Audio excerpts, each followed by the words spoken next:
that have been consistent, speaking against bad government and for the purpose for reformers. Niger what yo?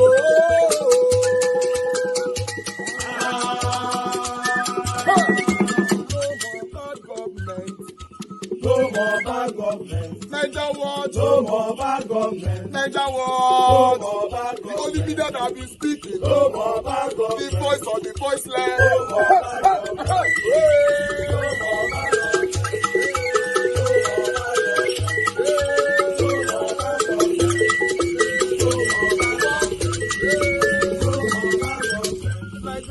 No more bad government. For the poor. No more bad government. Niger what? No more bad government. Niger what be here? No more bad government. No more bad government. No more bad government. In Nigeria. No more bad government. No more bad government. No more bad government. The only media. No more bad government. The number one media in Nigeria. No more bad government. That have been speaking against government. No more bad government. Niger what? No more bad government.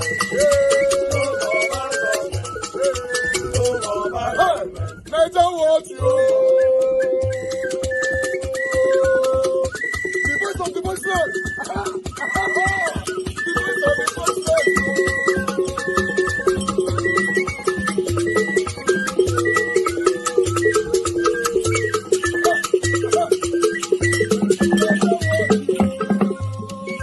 Voice for the voiceless. Voice for the voiceless.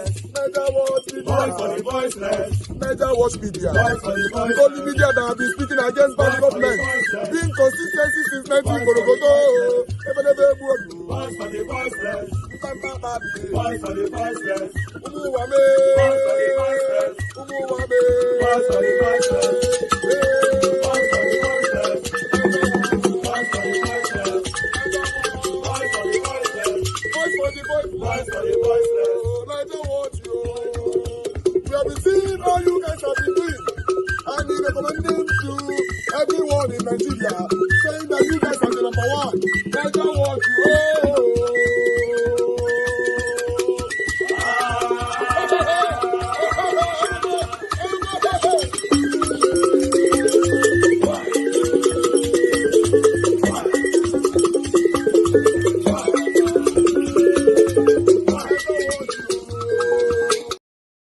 You've given out kit to everybody. You didn't consider where they are going to buy gas from. You are just telling people to go and convert. You don't make provisions for where they are supposed to buy gas. All the NNPC stations in town, they are hardly working.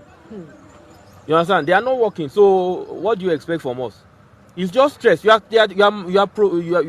promoting CNG, but you are not making a way for us to have stations to refill our gas. It's really unfortunate. In Abuja, a wave of optimism spread when the federal government encouraged drivers to convert their vehicles to compressed natural gas (CNG). Many embraced the change, excited about saving money as the price of petrol has gone beyond what many can afford. However, as they drove their newly converted cars, a grim reality set in. There were no CNG filling stations available in the city. At the NIPCO filling station on Airport Road in Abuja, a long line of cars stretches into the distance, with hundreds of drivers spending hours waiting to fill up. Many of these car owners, who converted to CNG for its economic advantages over petrol, expressed their frustrations. Drivers confirmed to Roots TV that they initially saw the benefits of switching, but the scarcity of filling stations is costing them time, money, and valuable resources. What was meant to be a smart, sustainable choice has turned into a daily struggle.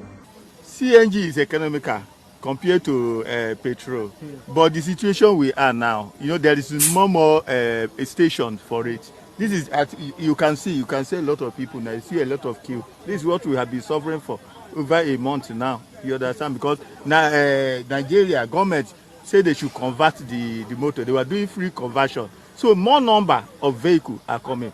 So with that, there's no station. You understand me? So there is a lot of queue here. You come here, we spend more than 2 hours before you be able to get it. Automatically, the person that buy, if it is a commercial vehicle, people that buy fuel of no matter how much they got it, by the time they use it, go and work, come and meet you, you still remain where you are. So there's no way. In fact, for now, there's no comparable. I converted my car like 3 months ago. But the major challenges that we have is, look, you will see yourself, we converted our car every day. Like 30 or 50 cars are converted to CNG, but there's nowhere to go and buy the gas. It's only NIPCO that is providing CNG. So if you look at the situation, it's very critical. You can spend like 4 hours in the line before you get gas, which is very wrong. The NNPC commissioned their CNG, but they are not selling. We are only seeing on media that they are selling CNG, where it's not true, it's lie. So government should do something about it. Look at the situation we are facing. This is very bad. The Tinubu-led administration has been pushing CNG through initiatives, like the Presidential CNG Initiative, which is part of their palliative measures. They've promoted various centers for CNG conversion and fueling stations on social media. However, the situation on ground suggests otherwise, as many of the stations showcased in their posts are either not converting vehicles or are not functioning as fueling stations. Although drivers who have converted their cars to CNG said they have not experienced any glitches or changes on their vehicles since they switched. All the demand from the government now is to set up fueling stations across Abuja to alleviate their scarcity concerns. It's quite economical for me because, as I said, I'm an engineer and I used to go to site almost every day. So there's no alternative for me than to go out. You understand? So basically, before I converted, I'm using average of 60,000 fuel every week. But with this conversion now, I'm using, let's say, at most 15,000 that I'm using to cover that 60,000. So in terms of cost, it's quite economical.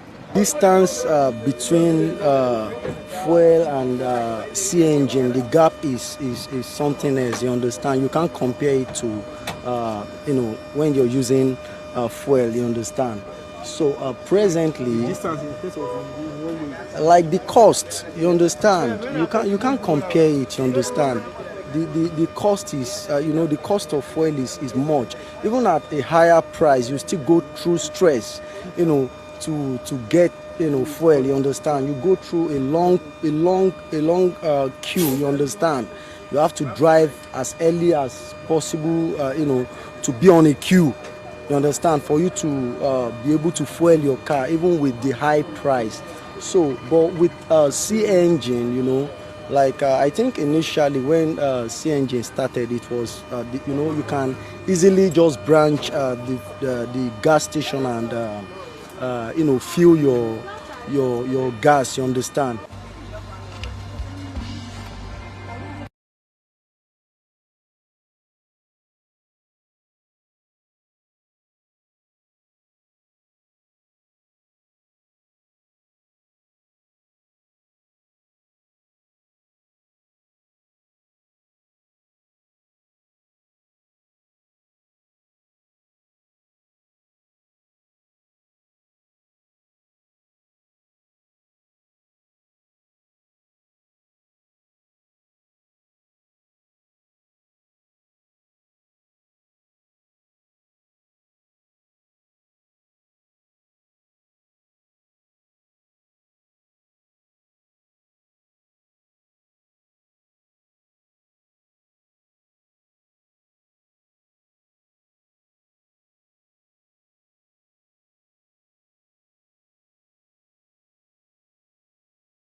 Everyone, oh my goodness, welcome to Kuve Matters. Plus, I'm a bomb matter. You know, the Peter people do interview everywhere go scatter. They talk as it is. And so he has done another interview, and people are all over the place. People that are ordinary, even the ones that didn't support him, that insulted him when he was running for office in 2022, 2023, they are now coming out to say, oh, he has lost the Christian vote. He's trying to stop night vigil. He said he's going to turn night vigil to night shift, and that's what people are all over running their mouth all over and being angry and whatever. You know, the thing with us Nigerians is that we don't realize that what we do is that eye service. We are religious but godless. You want to show people that you are doing this whatever. But before I go on, Let me even show you the video so that you hear from his own mouth and not think that Aisha is just making this up. Is attractive, yes. Politics and church. You need to dismantle it. And we're going to turn night vigil into night shift so people can be productive. I go to church, I believe in God. Yes. But we cannot have people Monday to Friday be in church morning and night. No. If I go from here now to my house, the only signboard you see is signboard of churches. You go to the east, it's burials. That's not the country.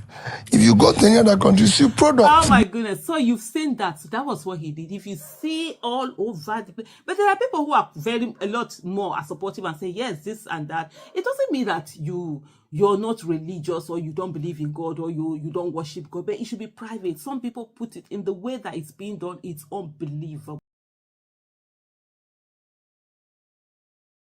Thanks for joining me this afternoon. So, His Excellency Peter Obi and Alex Otti have dealt another big blow to Julius Abure. You know that the APC court said Julius Abure should be recognized as Labour Party chairman. And then yesterday happened to be the local government elections in Abia State. And guess what?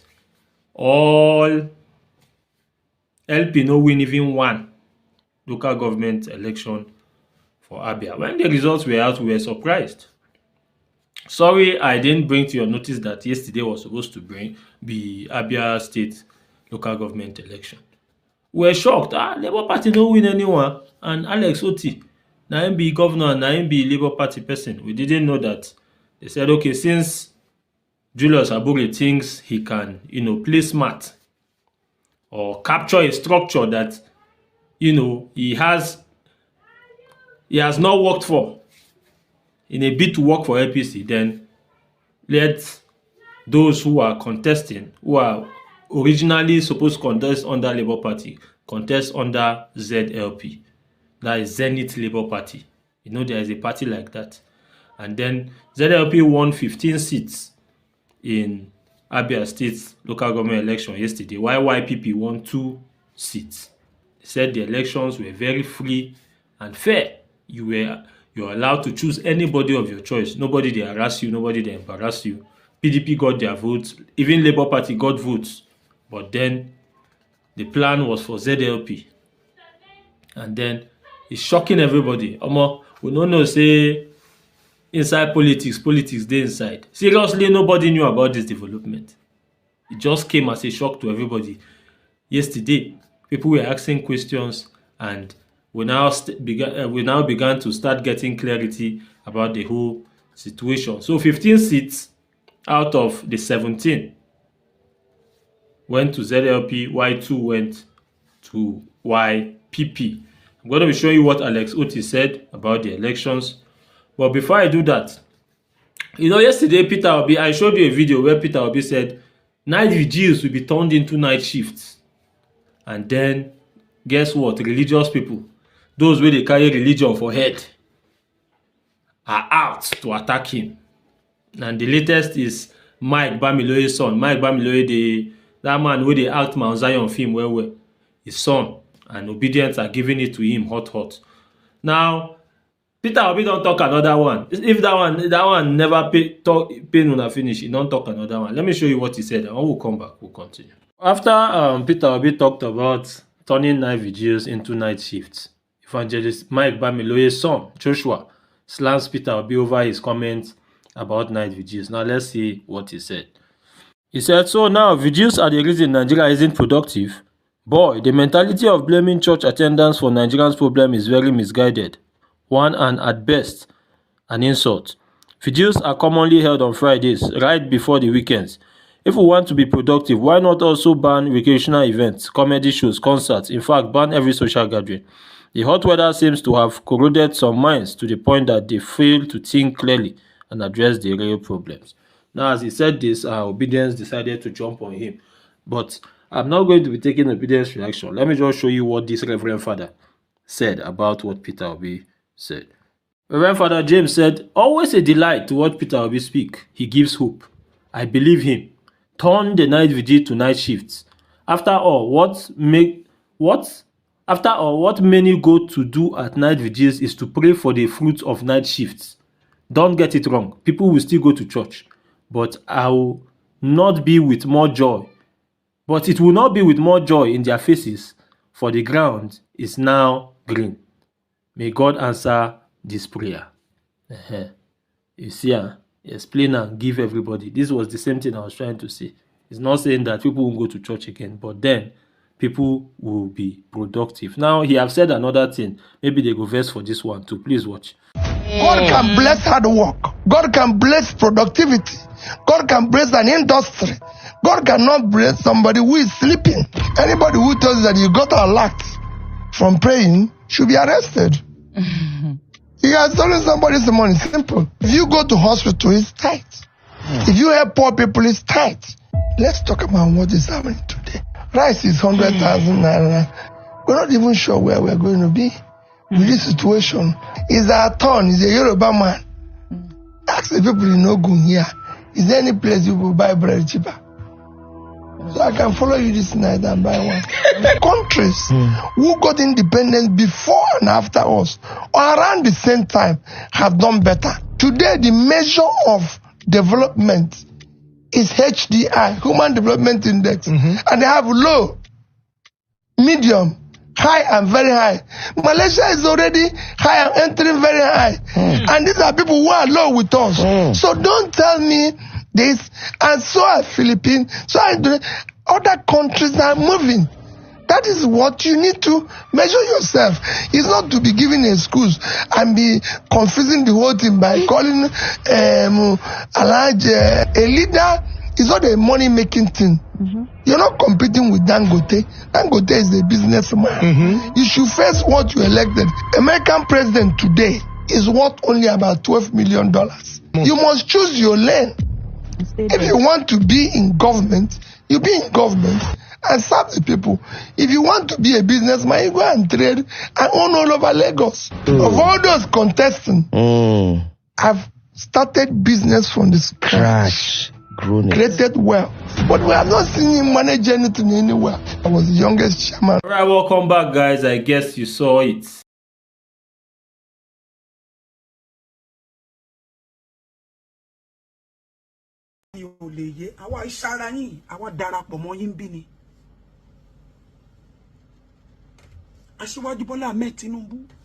This country is hanging on your neck. What the people come fix here. You have to fix this country. You have no choice, my father. You have no choice, my father. It was a trade by barter transaction. And if anybody remembers very well in that video, when you are sure you are Nijale, I want to share no makowa.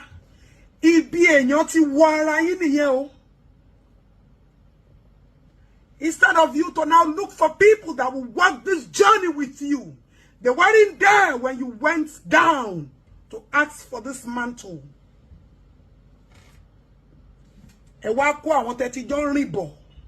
Our trusted ally. Eti gbagbe pe majemu nbe. Asiwaju Bola Ahmed Tinubu, Nigerians are holding you down. I am telling them, Inti Momo Datuni, if you do not fix this country, Asiwaju, we are no longer in the Nigeria of our desire and our hope. You didn't inherit a bad government. You played chess. We know the game very well. You played the chess to get here. Don't blame anybody. You brought Buhari. So don't come and seek pity. Ọ̀rọ̀ yé àwọn ọmọ wa ni. Ẹni ẹ lọ fọkàn balẹ̀. Ẹ máa wọlé kò sí tó lè ṣẹlẹ̀. Bẹ́ẹ̀ ni Olúwa náà sọ bẹ́ẹ̀. Ẹ lọ fọkàn balẹ̀ lówe lẹ́yìn o. Because people don't understand what that proverb is. Because you know that they never understood what you meant by that word. Asiwaju, ẹ lọ fọkàn balẹ̀. Mo máa wọlé, Asiwaju, Àti fọkàn balẹ̀ ẹ ti wọlé Olúwa gbà fún yín mo èmi ni mo kọ́kọ́ sọ torí pé mo wádìí yín bẹ́ẹ̀ ṣe wádìí mi ni orí ọ̀fẹ́ yẹn ń bẹ lọ́wọ́ mi májẹ̀mú yẹn sì ń bẹ mo kẹ̀ sinmi lé mo jókòó lé tí ò sí kankan tí kankan nu yín lè ṣe.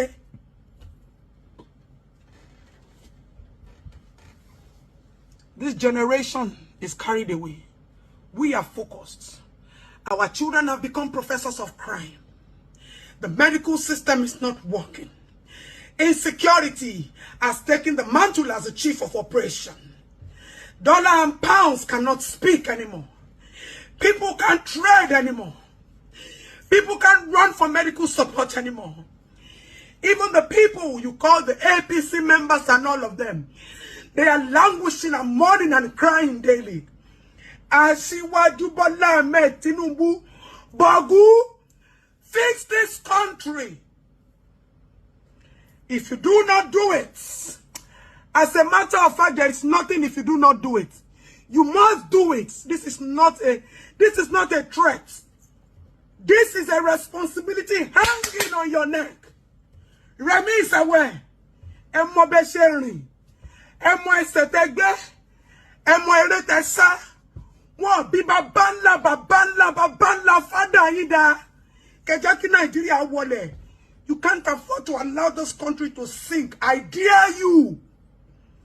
Ní gbogbo nǹkan tẹ́ fi kójọ pẹ̀lú ìran mẹ́wàá yín. Agbonomo yín. How do you sleep and wake up?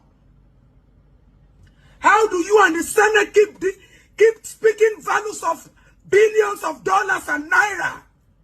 And yet we cannot see anything effective. And you keep telling me you have master plan, kakulu for master plan. Asiwaju Bola Ahmed Tinubu, this country is hanging on your neck. Nigerians never knew. I am telling them now. The same me who told Nigerians you were going to become the president of this country. Oluwa sobene. Lowe, and I will continue to speak in Proverbs. Because I am not meant for everybody to understand. Only the wise will see through me. Asiwaju, Basheyi, you have no choice than to fix this country. I dare you. You understand very well that this country is hanging on your neck. How you want to fix it? Bada! Go back and ask for that key. Ipoju ojeke duro bere tan. Oluwa gbọ́ yín. Oluwa gbà fún yín. Ẹni kí Olúwa kó fún yín ṣe. Tell God to give you the grace to do it.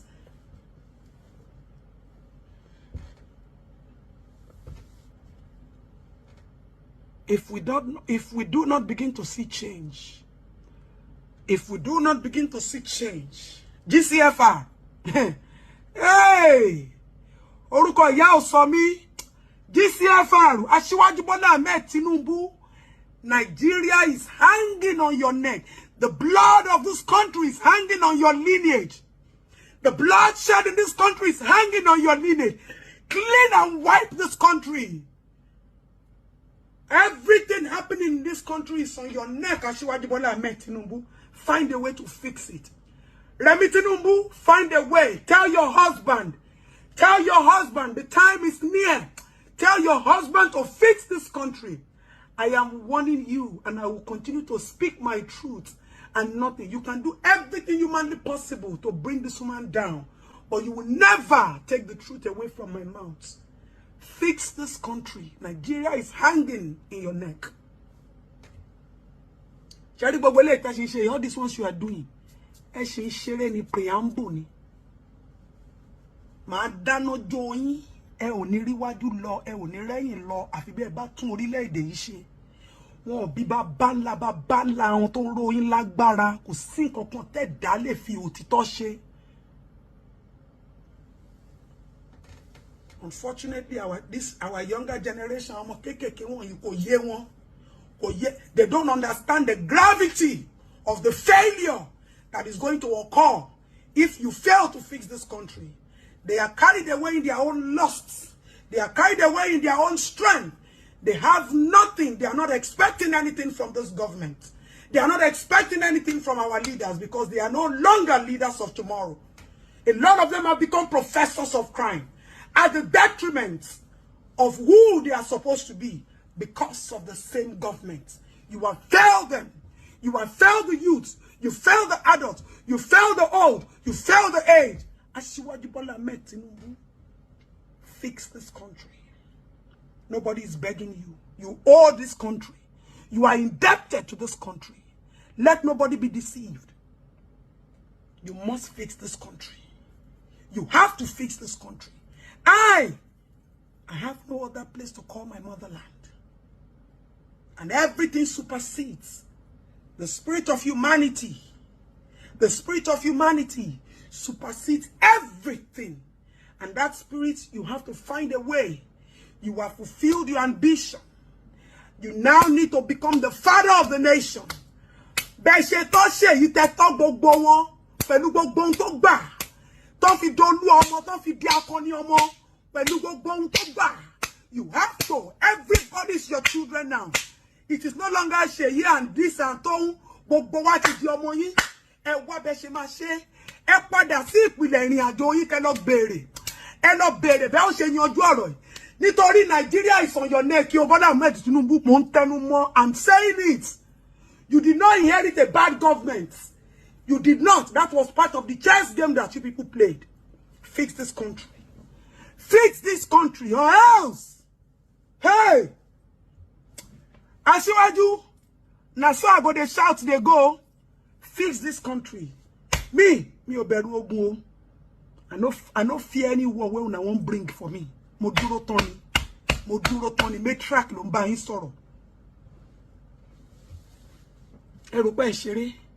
Ẹ ti ṣeré tó una don't play finish. You don't play finish. Una don't play. You better start getting to work and know how to fix this motherland. We are not joking. We are desperate for change. We are hungry for change. We are questing for change. Change is a burning fire, and it is only you that can fix it. No other person. It was a trade by barter transaction you had with God. You requested, he gave you. You forgot to collect your own assignment. I have brought the assignment message back to you.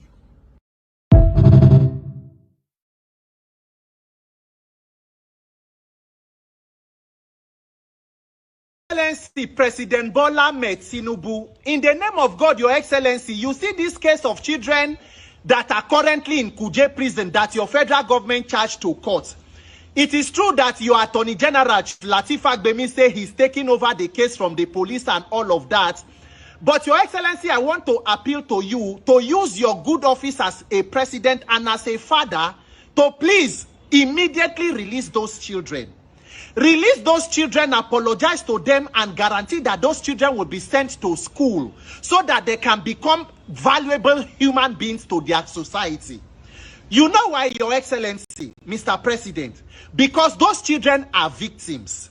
Those children are victims of the failure of leadership and government that politicians like yourself and your colleagues have failed to provide since 1999 and even before.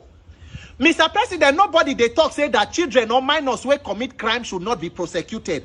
But we have to be objective with our analysis and our actions, Mr. President. What exactly are the offenses of those children? Children that came out to protest peacefully against bad governance and hunger, and the children look hungry. So when exactly will the children or the politicians who fail to provide good leadership for them be taken to court? Mr. President, those children are victims. They have become vulnerable by the actions of politicians. And those politicians are moving freely, but the children are in prison. And then the court granted 10 million bail to children who protest against bad government.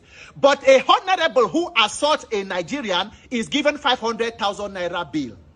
Mr. President, in Nigeria, the Child Rights Act provides that every child in Nigeria is entitled to compulsory universal basic education from primary to secondary school. Mr. President, today in Nigeria, according to UNICEF, the statistics is that there are more than 18 million out-of-school children in Nigeria today. Out of that number, the North alone accounts for more than 15 million children that are out of school. These children have become like prey in the hands of predators. They have become vulnerable. They have become victims of government and a failed system.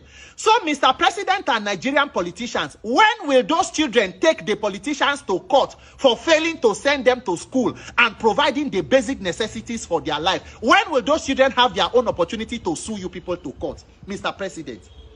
And it is even a good thing that this is happening now under the Tinubu administration, because this is now also a message to those politicians where they for North. Today, it don't happen to children for North. The whole country, they support, they shout for help. For 8 years, President Buhari destroyed Nigeria. Most of the North keep quiet. Say Baba, because now una person. Today, some people too go they support the current government because the president from their region. The injustice and incompetence when Nigerians we go they support because president or politician from your place, the hand of incompetence and injustice is long enough to go round. Because bad thing they happen to somebody where you know like or know from your place and you they support them, no worry. Very soon, it go touch you. It go reach everybody. Instead of us to come together and face the root cause of the problem, which is this failed system of leadership. The same northern politicians, when they do National Assembly, they talk, they are more interested in promoting Sharia law than providing the basic needs of their children. How many children of northern politicians, senators, big men for North, they Almajiri program? But poor man picking, now them day streets, they do Almajiri. Today, they don't pack them there for prison. So northern politicians been no since August, said children been there for prison. And let us even imagine, say the children actually commit those offenses where they talk say they commit. If the children, they commit offense, waiting exactly make it impossible for them to be given presidential pardon. The same way Buhari give Boko Haram terrorists pardon since 2020. According to Nigerian Armed Forces, they say Operation Safe Corridor. They send Boko Haram terrorists where kill some of the children of those out of school, where kill some of the parents and even the children where they out of school for North. The federal government said that they do amnesty for terrorists in the middle of the war. So waiting make where they no fit pardon the children. Waiting be their offense. If Nigeria can give amnesty to non-terrorists, what will be the root cause of the insecurity and the out-of-school children where we do so? The root causes of the insecurity for North, poverty, illiteracy, unemployment, which are all byproducts of corruption. What will be the issue when how Nigeria don't they fight the corruption where make those children today they day for streets? Well, make I give you few examples. 2022. 2 governors where EFCC managed, finally they were able to get conviction for governor of Taraba State, former governor of Taraba State, Reverend Jolly Nyame, former governor of Plateau State, Joshua Dariye, who were accused, convicted of about 2.7 billion fraud. President Buhari granted pardon to governors who steal money. President Buhari will come to fight corruption. EFCC finally prosecute people, convict them, courts convict them, president grant them pardon, say may they go. But children, when they protest hunger, that is a product of that corruption, they prison today. Nigeria.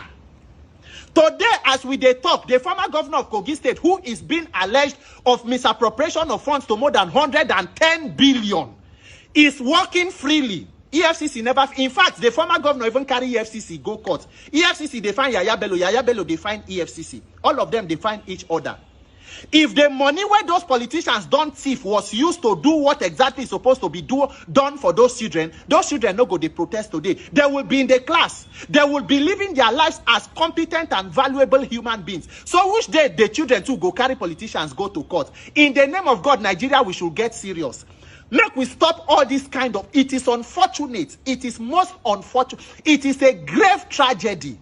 It is an affront to the dignity of humanity that children of that age under no law should be subjected to those kind of circumstances. Mr. President, in the name of God, release people's children. You also have children and grandchildren now. You know how you take care of them. It is irresponsible governments that decide to be arresting everybody instead of being responsible, taking responsibility and facing the root cause of the problem. Those children are not the problem of Nigeria. Once you people are ready, you will address the root cause, which is your own incompetence and recklessness in leadership. Please let those children go.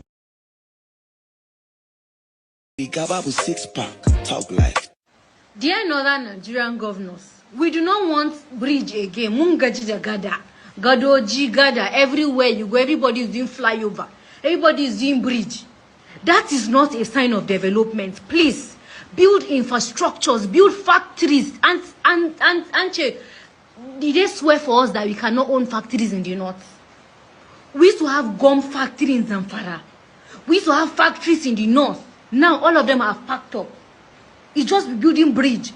Is it a taboo for state governments to own get that processing plants where people can take their granules and they will come out with kwarere and see like what's the problem? It's so embarrassing. We don't have good schools. Our children cannot speak good English, but our own is to be building bridge. I can gather and I fly over. In fact, it's even a thing of Anna Bagu, Anna, we are becoming proud. We are bragging about the numbers of bridge. Kano, we say we have the highest number of flyover. Adamawa State have joined them too, they have flyover. They did not swear for northern Nigeria. Please. Alex Oti has given you can do solar plants. You can do alternate power supply aside PHCN. You can do tractor renting facilities. Bring tractors and keep. And then people that want to farm can come and borrow tractors. You can build schools. You can do public-private partnership with individuals, well-meaning northerners that are willing to invest. Please leave this bridge alone. Without one bridge, Mungajibama so Abba.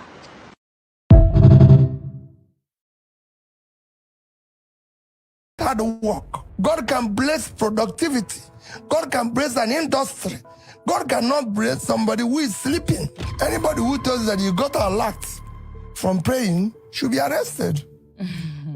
You are stealing somebody's money. Simple. If you go to hospital, it's tight. If you help poor people, it's tight.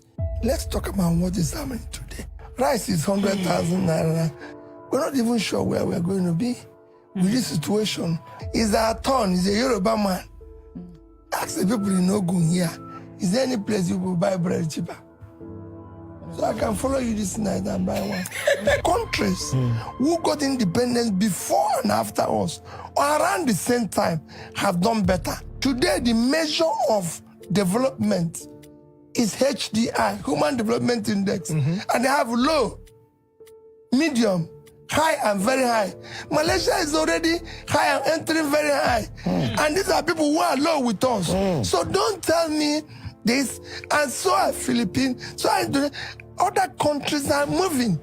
That is what you need to measure yourself. It's not to be giving excuse and be confusing the whole thing by calling a leader is not a money-making thing.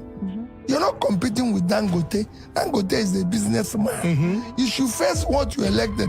American president today is what. I'm not a happy person in Nigeria because we can't continue like this. Chinedu, we can't continue to breed poverty. That's not that's not leadership. Everybody before me spoiled everything.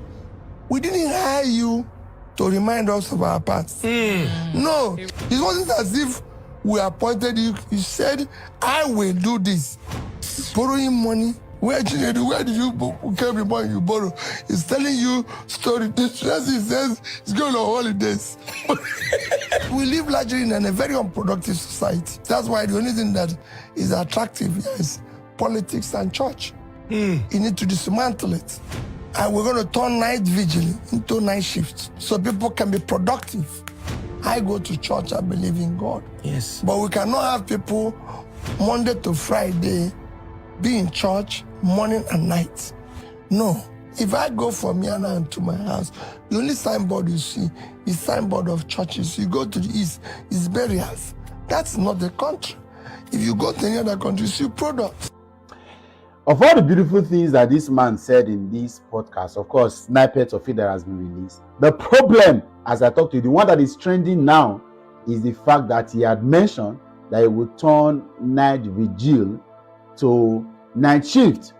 And he criticized the idea of a people depending solely on the supernatural power of God and not being productive. Breaking news.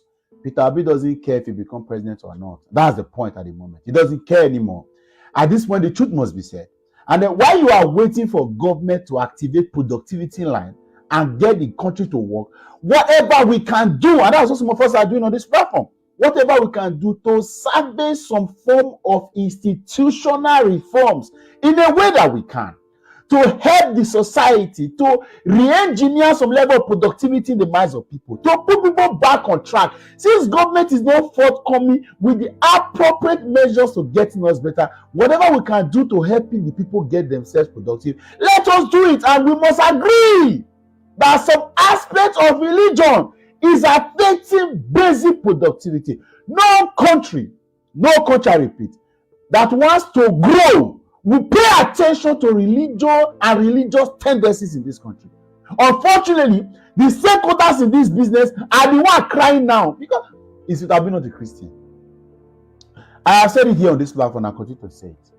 There is no way you say you mean well for the growth of Nigeria and you will bother less. You will not be interested. You will criticize people that have an outlook of how we can do it better. It cannot work. See, religiosity, extreme religiosity, with the shenanigans that comes with it in the moment, as it were, that currently characterize the Nigerian religious sect and sector and aspect, right? You can never be comfortable with it if you mean well for this country. The most you can be is to agree that there is nonsense. Okay, but that is not the focus. To say it no matter, there is nothing happening there. Clap for that. Anybody will talk in the fair time. Breaking news. We have passed that level. Peter Obi may not be president of this country anymore. I've said it before several. With the dynamics of our politics, he may not. But the man has now told himself that even if I don't stand a chance, but the truth must be said. Let's tell ourselves the truth. Let's salvage what can be salvaged. Let's salvage what is salvageable. And that's the fact. That's why we are here. That's why we are here. Productivity of Nigerians are going down daily. Yes, government is playing a very major role in deflating that. But as a people, can we be better? Can we be focused now on giving accurate productivity to our lives so that we can at least get a country going to an extent, whether we can as much as we can? Of all this conversation, and the one where I said church, now the problem. The man has consistently criticized everything happening. Of course, they say, I saw a tweet to somebody that said, when he wanted to be president, when he was contesting, he was jumping from one church to another. Does it mean that he cannot attend your services and tell you thank you? So when we see a problem, we should not correct it. I have said it here. When the president that Nigerians truly want and deserve comes, one of the things the person would sanitize, as much as important as anything else, as much as we are fighting NPC and NEC, also I agree that the religious industry in this country should be sanitized. And I don't hide it. Maybe I'll contest for president in the next 20 years. You see, because of this statement, you will not allow me. Not a problem.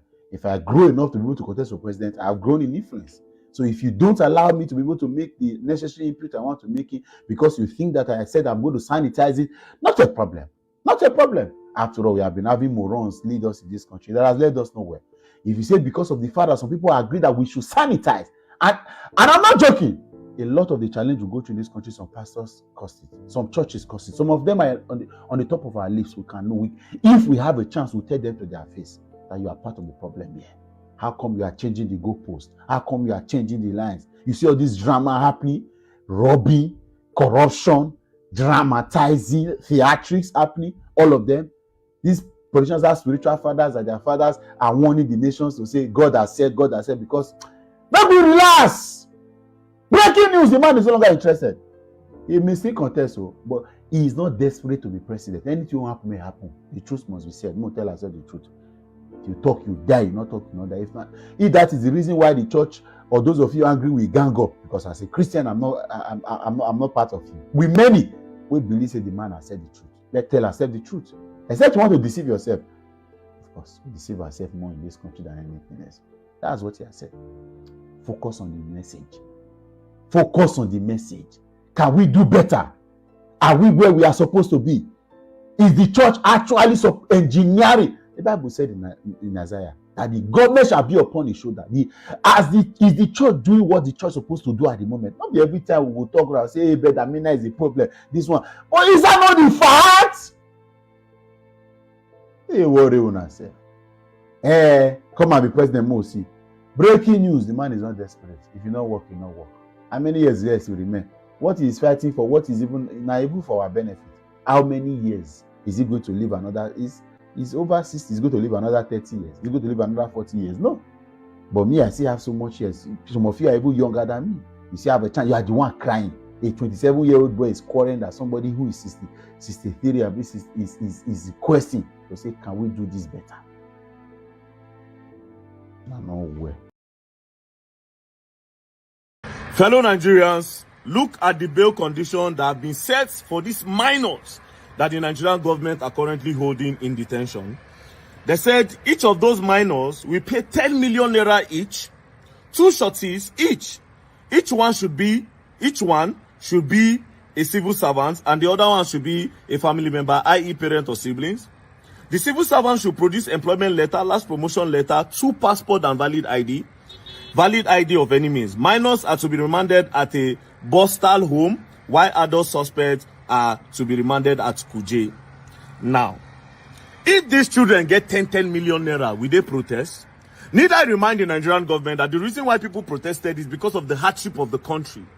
And the fact that the Tinubu administration were not even doing anything in their power to at least remove us out of our suffering. Also, need I to remind you people that, again, all these children were on a carry. There's no video anywhere where they flew any flag. The last time I checked, now adult I see with flags. Do you understand?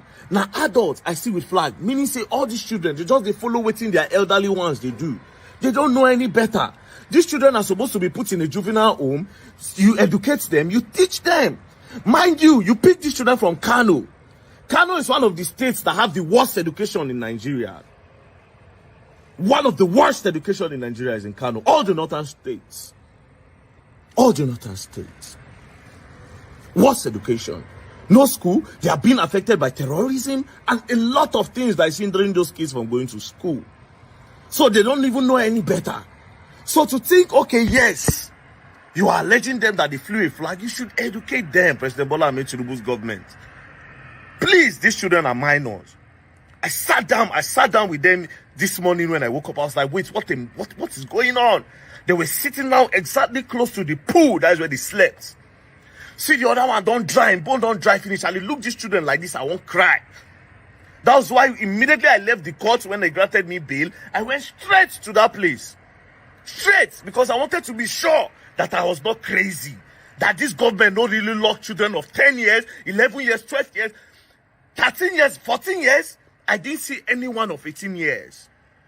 I wanted to be sure, and I went there and I was sure. They put them inside the dock. A lot of them were on the ground. I was like, what is going on? President Bola Ahmed Tinubu, please release these children. Please release them to their family. This bail condition is too harsh. It's too harsh. Please, President Bola Ahmed Tinubu government, please release these children to their family. Please. Please. Brought to the court today. All of them are adults. Most of them are married men. None of them is a minor. Some of them are university graduates. The small kids you are seeing here, they came with some of their parents to come and greet their loved ones. They are not even the real suspects standing trial in this case. These boys were arrested in Kaduna and Zaria. Imagine the level we find ourselves now.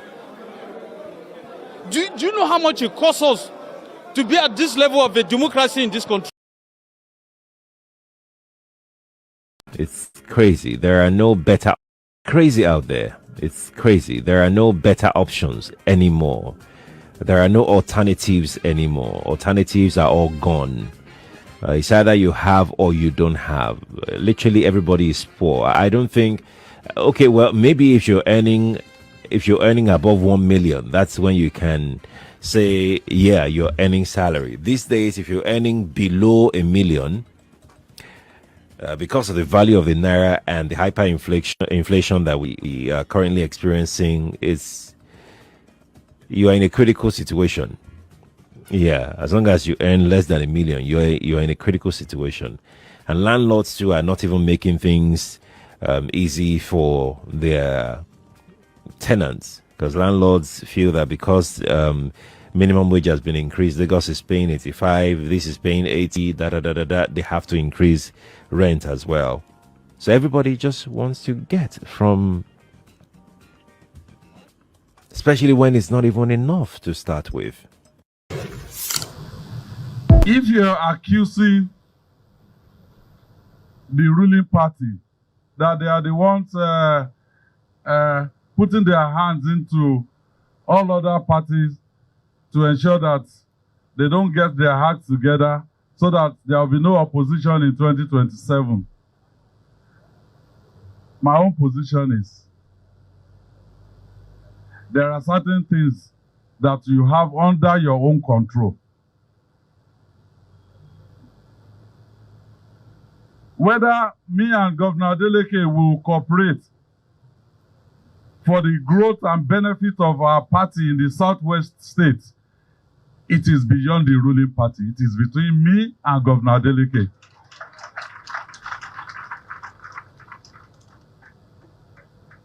So please, let us all work together, unite our base.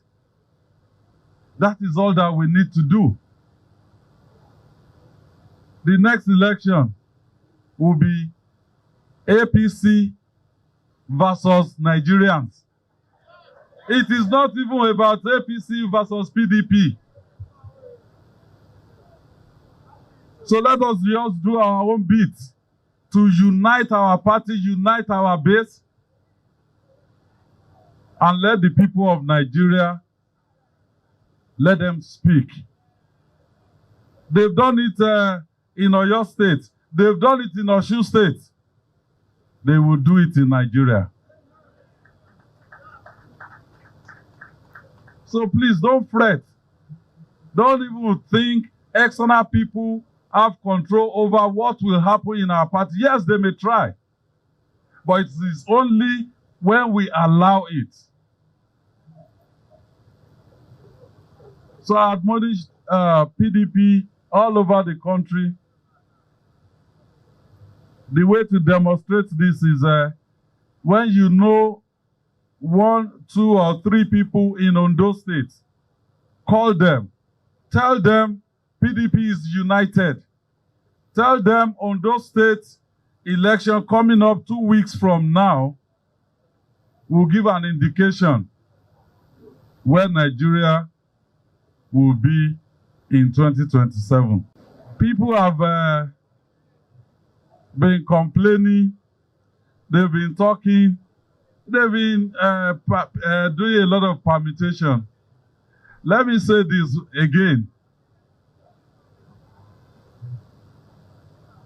Tí Ṣèyí Mákindé bá fẹ́ jáde fún anything, I will say it by myself. Nobody will set an agenda for me apart from myself.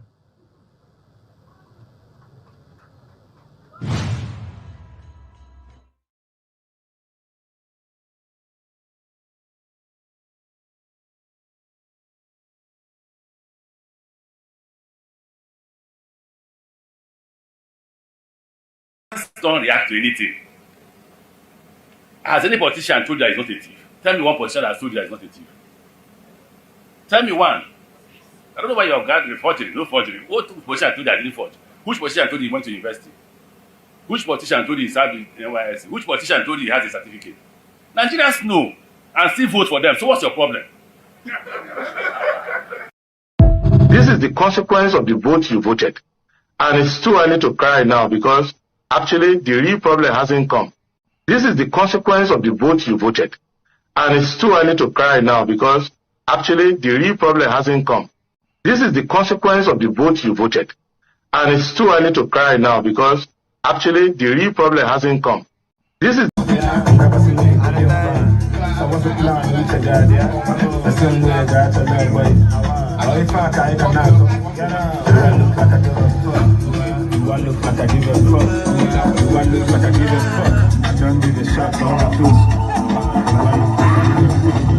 Touchdown, also game me. If I leave another time, no, but nothing. Would you look like $1 million? Solo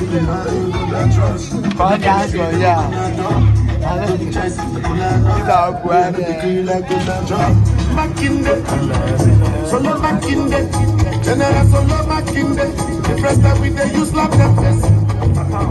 You know my style in a photo call, and I look good lie and they follow small. They talk say I don't show love. Yeah. Do I look like I give a fuck? Do I look like I give a fuck? Do I look like I give a fuck? I don't give a shot, so I'm close. Do I look like I give a fuck? Welcome back to the morning show here on Arise News. Thank you for staying with us. Well, this past week produced many highlights at the national level, but one actually stuck out like a sore thumb, and that was the arraignment of 114 evidently malnourished children by the Nigerian police for taking part in the recent End Bad Governance protest in the northern part of Nigeria. They were brought before the court for allegedly committing treason. Another highlight of the week, albeit on a slower and less dramatic scale, was President Bola Tinubu refusing to bow to demands being made by certain interests to withdraw a set of tax reform bills that are already before the National Assembly. For a much needed perspective on those two developments and a closer look at the undercurrent of reasons that might be behind them, we're now being joined by Professor Usman Yusuf, a former executive secretary of the National Health Insurance Scheme. It's good to have you again on the morning show, sir. Thank you very much for having me today. All right, then, just diving right into it, I want to get your perspective on the implications of, prosecuting minors, especially in this case where we see the End Bad Governance protesters. What are your views on the legality and the ethics of charging these young protesters with treason? And how would you assess the Attorney General's intervention in the case? Do you think it reflects a recognition of public sentiment or more about political optics? Your thoughts? Right, thank you. I wouldn't give you the legal because I'm not a lawyer. But I will talk about the ethics and the moral. These clips were sent to me from no less a place than outside the country. I didn't see them. I got one sent from Chicago, unknown number, and the other one from as far away as Brisbane, Australia. I called the numbers. These guys were journalists. They had seen the clips before I saw them. And they were asking me, is this real? Is this part of mass school abductions? I mean, so watching this clip, to be honest, was heart-wrenching. The point I bring about this foreign journalist calling me is we do not know the damage this thing has done to us in this country. The image of Nigeria and this government is dented by this. For us in the North, this is clearly reminiscent of the days when you have mass school abductions by bandits, and we bring them out in this large number. Fortunately for us, the case we saw, arraigned by the Ministry of Justice to a federal court, they look much worse than what we always get from bandits. So bandits take care of children better than our government. I mean, fellow Nigerians, these children, over 2,000 protesters were arrested during EndSARS, during this End Bad Government protest, a protest that is a legitimate right of every citizen. Many were kept without their parents knowing where they were. They were blindfolded. We are getting reports from those who were released. They were blindfolded and transported and detained in centers across the North. These children, and I had the interview of their lawyer, there are 45 minors in this collection of children that were brought to court. These children were brought from Kano, from Kaduna, from Jos, from Gombe to Abuja. What were their crimes? Alleged crimes? Oh, treason. Trying to incite mutiny and change of government by the military, waving Russian flag, causing a regime change. These children you saw, this government is so jumpy and insecure because of what it's doing to this country. This is clearly, I mean, there's no two-way about it. This is clearly the government trying to terrorize us and terrorize the most vulnerable amongst us, our children, and decriminalizing legitimate protests in this country. President Bola Ahmed Tinubu is a beneficiary of protest and agitation in this country. And what his government is doing is clearly trying to stifle any voice. And the voices of children, the President Bola Ahmed Tinubu, he's not only our commander-in-chief, but to a nation that is signatory to treaties all over the world in protecting the rights of children. He's also the chairman of ECOWAS. What is he going to tell them? What is he going to tell them?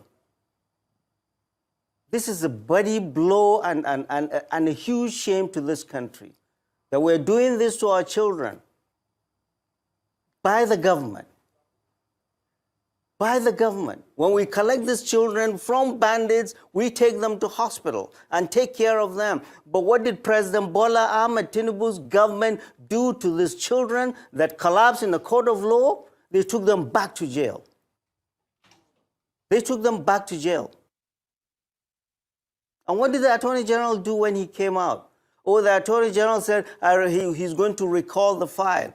Excuse me, Mr. Attorney General, there's no file to recall. What we Nigerians demand is immediate and unconditional release of all of these children. They need to be taken care of in the hospital. They need to be better nourished. All their medical issues need to be taken care of. They need to be fully compensated for the pain and suffering this government has caused them. And their parents need to be fully compensated. And full investigation must be done as to who is responsible. And the police. The Inspector General of Police must take full responsibility for this, because this dastardly act was done on his watch. We are hearing reports that the police abduct children from these cities in the north, Kano, Katsina, Kaduna, Jos, and Gombe, and illegally transported them for rendition here in Abuja on known locations. Many of their parents do not know where they were. Their appearance in court was the first time they saw them. Their appearance in court was the first time they saw them. So President Bola Ahmed Tinubu, this action is clearly terrorizing our citizens with the full complicity of the security services that swore to protect us, and the court that swore to uphold the law. This is unacceptable, and it's not going to be accepted. The law is a noble profession, and I salute, and every Nigerian should salute the efforts of the lawyers of these children, who doggedly and pro bono defended these children. And without them, we would not have known this. The same breath, I am going to condemn, and every Nigerian should condemn the actions, the callous actions of the prosecuting lawyer and the prosecuting judge. The law, like medicine, is common sense. The judge should have known that these children needed medical care, not to be left laying on the floor in a court of law. Where are they? How many have died? How many are going to die? We need to have the full account of this. These children must be reunited with their families and fully compensated. And the president needs to address this nation and stop this criminality we are seeing. It's not acceptable. Okay. All right, Prof. Thank you. Thank you so much, Professor Usman Yusuf. But two things from me, because I'd like you to look at the issues from two clear areas. First will be, I mean, in spite of the uproar that this has rightly generated, but first will be that, yes, minors have been paraded, and the whole world is basically saying that this is not right. But what about those who are not minors there, who participated during that protest and who, according to police, destroyed public property, burned down public institutions, burned down houses, destroyed cars, etc.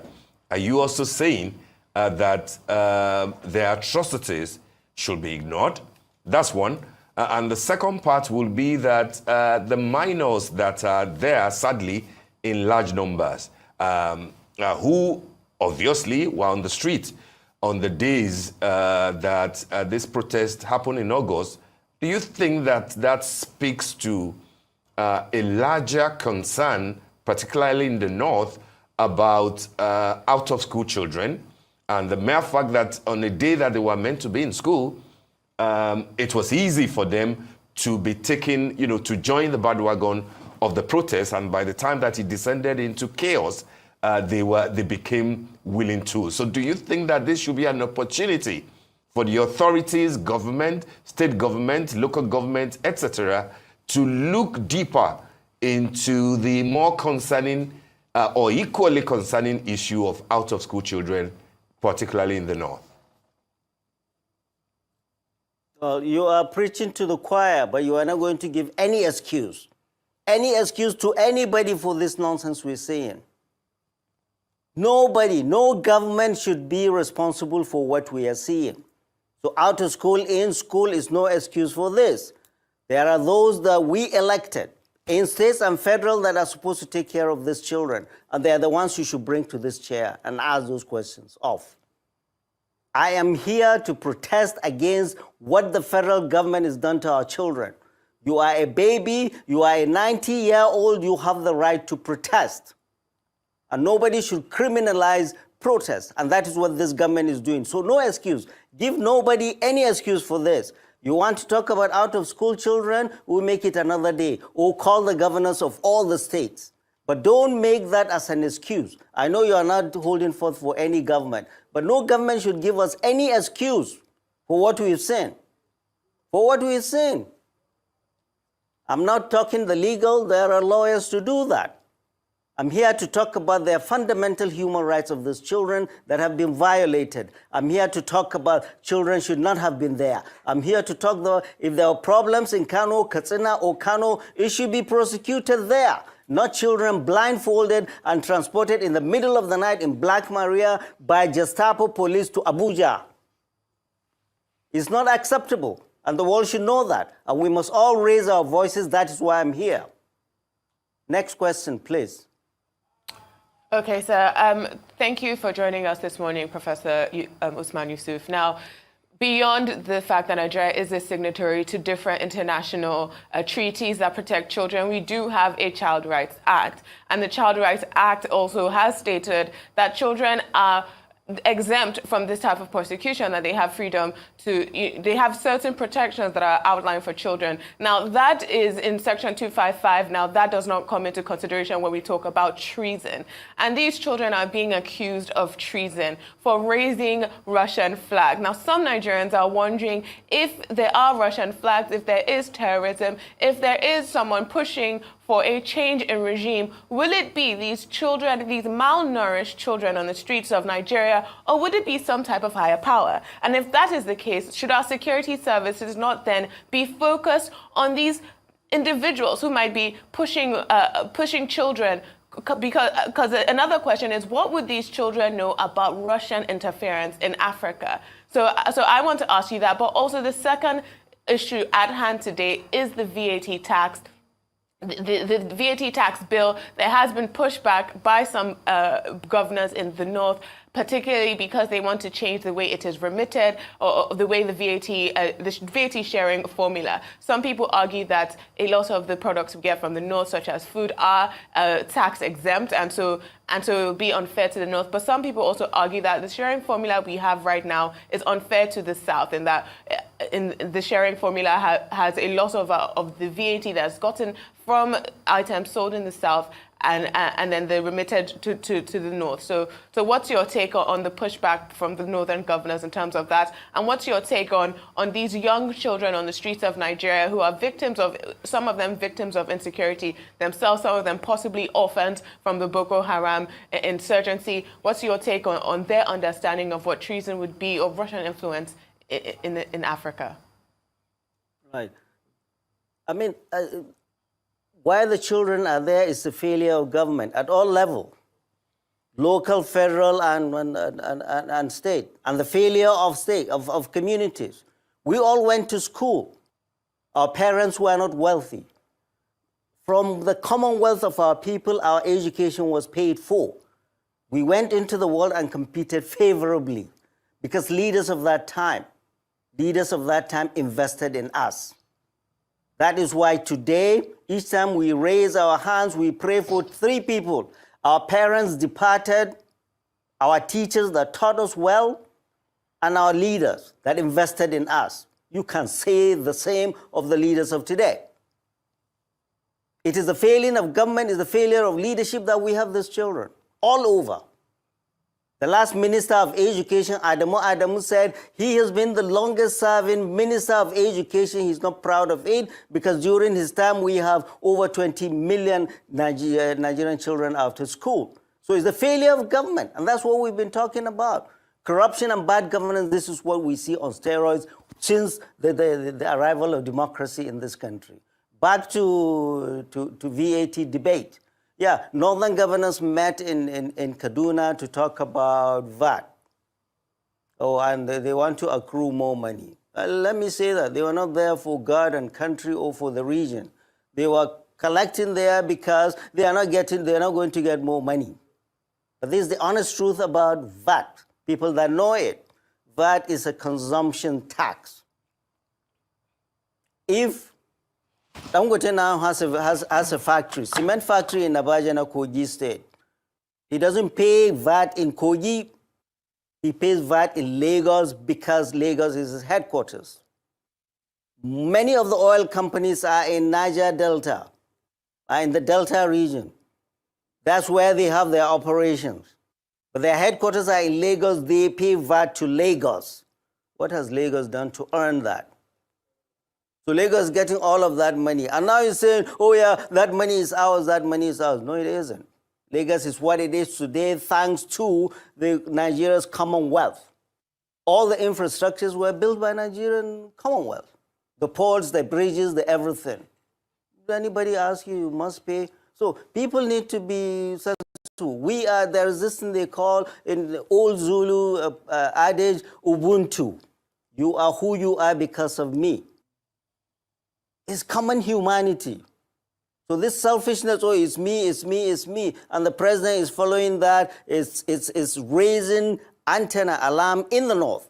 That what the president essentially is doing is trying to pull all the resources to the southwest, particularly Lagos.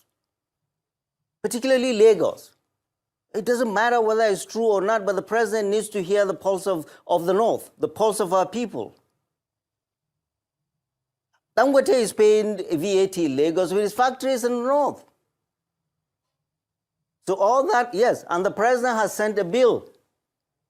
To the House about his tax reform. That is his right as the executive. But it is the right of our representatives, and we are watching them very closely. It is the right of our representatives to fight for us and kill that bill if it does not do well for the people they are representing. End of story. There is no argument. There is no argument. This is what democracy is. President Bola Ahmed Tinubu on his own cannot do things without reverting back to the House. And we have our representatives there that we will hold accountable. That's how much I will say about this.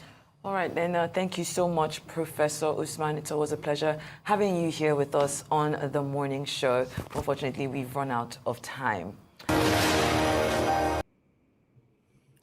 All right. Thank you very much, my people. I appreciate you all. We don't come back again. Today is Sunday, 3rd November 2024. Thank you very much for your time with us. If you are listening to me, do your part by pressing on that like button. Help us to share so that our voices can go far. I appreciate every one of you, my wonderful people. Mother of all, Mommy Diaspora, good evening to you, Mommy. Thank you very much for all you do, and happy Sunday to you. Thank you very much, Abu Azi. Everyone right there. I've showcased so many people already on the screen. Lucky Yamu, thank you very much. Blessed Lady. Now James, Stella Afini, right there with us. Jude King, thank you, my people. Teddy Osage, I can see you as well. Jejeleye, thank you very much for chatting. Not famous guest, I can see you. Patience Ayan Rua. Good evening to you all, my people. I appreciate you all. Do your part by pressing on that like button. Help us to share. Mr. Johnson, Emmanuel, Cos Child, Adewale, James Bayale, Peggy Modi in the building. God bless you all. Ewazin Bere, and many, many others. Didi Anthony, thank you very much for sharing gear on me there. I appreciate you all, my people. Thank you. Thank you, Enterprise. You're with us today. Good evening to you. Thank you, my people. CXA and many others that have already showcased. And thank you very much, blessed lady, once more for the prayers right there and your encouragement text you left for me right there. I really do appreciate that, and God bless you. But meanwhile, nobody don't buy me coffee today. I would like you guys at least listen. Streaming from Nigeria not cheap. It's not cheap, oh. It's not cheap. It's not cheap at all. Streaming here every day from Nigeria not cheap. Yes, I want you guys at least let me put my account number on the screen. One or two persons, at least let me call your name out, or let me announce it on air that somebody have credited this account. Because I've been putting it for the past a week plus. Nobody have put in a penny, not even one naira in there. So it's good you guys know. If somebody credit me, I'd like to talk about it, except I missed it and all that. You know, Mother Iris Finance super chatted me the other day. I almost missed it in our closing up. I still tried my best to showcase it. Guys, that account right there, do your part, or rather, press on the dollar sign. Encourage us on this job. I keep saying this. You know, it can't be like, say, I don't know what I want to talk again. Encourage us to do this job for you. To be honest, some of you might not understand. We are not much out there doing this job. We are not much anymore. You don't know that, right? We are not much. If you say me check on the whole Nigeria, both Nigerians and abroad and in Nigeria, we are not much. I'm not even sure if we are up to 5. I mean, Nigerians that are talking for Nigeria to be better with a platform. Are we up to 5? According to the statistic, they said we are up to 200 million. So let's assume we are just 5 that are consistent. I'm talking about the consistency. So what about you lose one from that 5? It remains 4. It's not nice because 5 is not enough. We need more. We'll be saying it on this platform. We need more platforms to start talking daily. Talk about what is affecting us. But in anything we do as human beings, we need to be encouraged. Yeah, some of you might say now, oh, okay, now because of money they do the job. You can't do it. There's nothing on earth you can do, even though you're not doing it because of the money. You need encouragement. That is it. You need encouragement. Picking with the same message all the time. You not buy water for a one day. You send a message, the change will return back to you. You don't say make it keep up. You always collect her from her. Call her one day, go tell you, say, hey, Pa, I'm not available to speak. Or I'm not available to do this errand for you. That's so you reach, even your own child. Please, we need to be encouraged. I don't really like drawing people's attention to this. You know, if not only the petrol you guys can be buying. I'm in Nigeria. You know, guys know I'm streaming in Nigeria. So it's not cheap. It's not cheap at all. It's just that I don't want to complain over other stuff. Personal. These are personal things. That's fine. But when it comes to this broadcast, running it and spending 7-8 hours here every day, you think it's cheap? You can't understand. But meanwhile, I would like us to quickly move on to Peter Obi. Tell me why I not go love this man. Oh, people super chatted me already. Oh, thank you very much. Oh, God bless you all. Thank you, blessed lady, for the super chat. God bless you. I really do appreciate this. See, they say, ask and it shall be given unto you. Seek and you shall find. Knock and the door shall be opened for you. Yes, I ask. They say, we can't leave our brother just like that. Thank you very much, Michael Organ-Amaro. I'm very, very grateful. Thank you very much, Mr. Johnson Emmanuel. I'm very, very grateful. God bless you all. May your pocket never, ever run dry. Guys, if you're listening to us, you can do the same. Yes, you can do the same by encouraging what we do here. But before I forget what I want to talk, but meanwhile, I'm going to post out a link. I don't get any article today. In case those of you that want to join this panel today is Sunday, click on the link, join us here while I'm giving my own submission. You know, I like to give my submission from the beginning like this. Peter Obi, hey God, tell me why I not going to love this man. You know, just tell me one reason why I not going to continue to love this man. He's the only man that I know, even though you directly or indirectly criticize him, Peter Obi go you do wonder for your eye. When I talk about Peter Obi for yesterday, if Peter Obi become a president, Peter Obi cannot step on the toes of religionism. How many of you remember when I talk for you? How many of you now? Thank you very much for saying your own there. God bless you, sir. Thank you. I'm very, very grateful. Thanks for all you do. Thank you. Thank you, Mr. Johnson Emmanuel, for that text. Mr. Alvis, if walk in the temple, you eat in the temple. You have done nothing wrong, bro. Thank you, sir. Thank you very much for understanding. You know, sometimes when you talk about supporting like this, some people take it in a different way. You know, in the Bible, laborer desire, they desire what? Can somebody put it on the comment section? I can't remember. I know it's something like that in the Bible. Laborer desire their wages or something like that. But meanwhile, who will support you then go support you? Who not go support you? Never. Even though you put cutlass for their they can never encourage you forever. So no worry about those kind of people. I appreciate you all. I can see those of you on the backstage already. I'll bring you guys in. My HO, Midwest people, I can see you all. In case you want to turn off your camera, I don't already acknowledge you. Mr. Jonathan Kisley, I don't see all of you now. I'll bring you guys in. Let me quickly say this. Because if I don't carry on, come in now. Because the Ogashimizu can say, because the Black Panther can say, I can't forget what I want to talk. But meanwhile, love God is my strength. Thank you very much, man. I'm very, very grateful. Thank you for all you do. Your pocket never ever run dry. I talk about Peter Obi just like a week. I believe it's a week now. I say if Peter Obi no go fit stop this satanic set of people hiding under the umbrella of religionism. When I remember, I said we're talking for here. Peter Obi shocked me. My love for Peter Obi be like this before. It all skyrocketed again. The man shocked me. For Peter Obi, now tomorrow one listen to the full video. This one are just preamble, warming up. Una see for the Peter Obi say the only thing that is attractive right now in Nigeria is politics and churches. He's saying go dismantle churches. The satanic churches. You see, when we have a leader who can react to the cry of the people, that kind of leader, hold on tight to, as I talk just now, how many of us they talk like this? I said we'll never reach, I'm not sure so we'll reach 5. Not everybody will talk today, go talk 2 weeks time. I say the ones that are consistent, maybe 5. Although I don't know any, but maybe let's say 5. I say, does it worth it losing just one of them? The same thing with people like Peter Obi, our leaders. It's not much.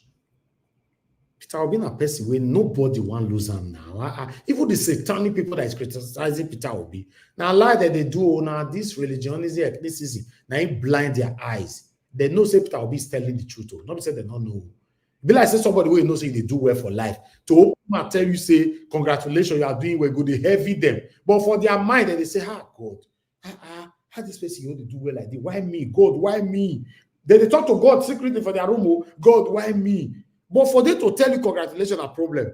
Now make God not the answer them.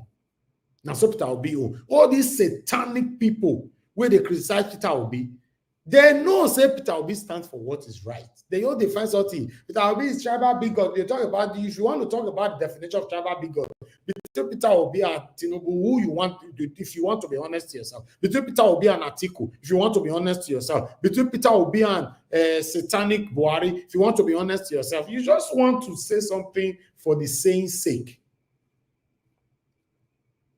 Yes, as we still speak, so as we speak, we get any leader now we surpass Peter Obi. Let's be honest, though.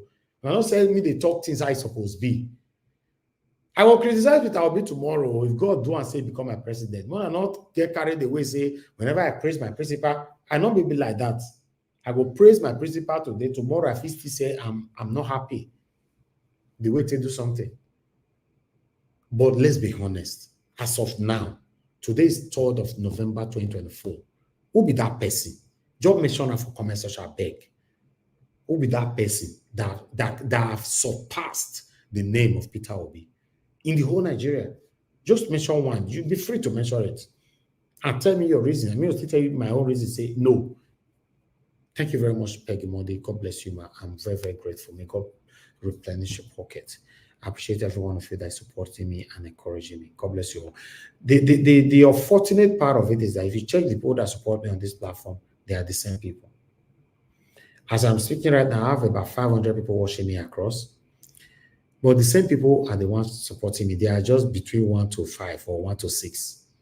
Or maybe, let's say, not to exaggerate, maybe 1 to 10. So the rest people, what happened? Although I have my Odokun people who support me privately, they don't ever want me to mention their names.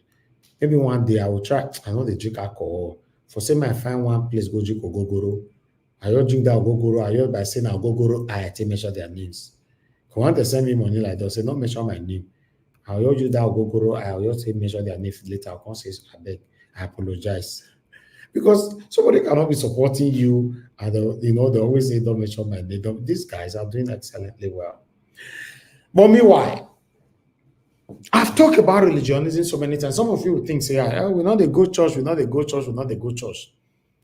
I go church today. I dey go church. Since I come Nigeria, I dey go church every Sunday. And apart from Sunday, I dey follow online prayers and all that with my pastor. My pastor now, Pastor Paul Adefarasi. I dey go House on the Rock. I don't tell you now. Although na Christ Embassy, I felt to go tele before I come out for the city where I did. But now, since I came to Nigeria, not this trip, since I started coming to Nigeria, I've always been going to House on the Rock. I go to church. Peter Obi a Christian. I'm going to not say Peter Obi a Christian. I'm going to want to say Peter Obi not the go church. Or Peter Obi not the pray again. Because of the truth we can't talk so. I'll be some of another they hate him now. No. Let us always say the truth. Regardless of what. We could they talk I might be. Yes. The problem, one of the top 3 problems we have in Nigeria, religionism is part of it. Some of them for this platform, because when they talk about religion, when I don't remove myself from the platform.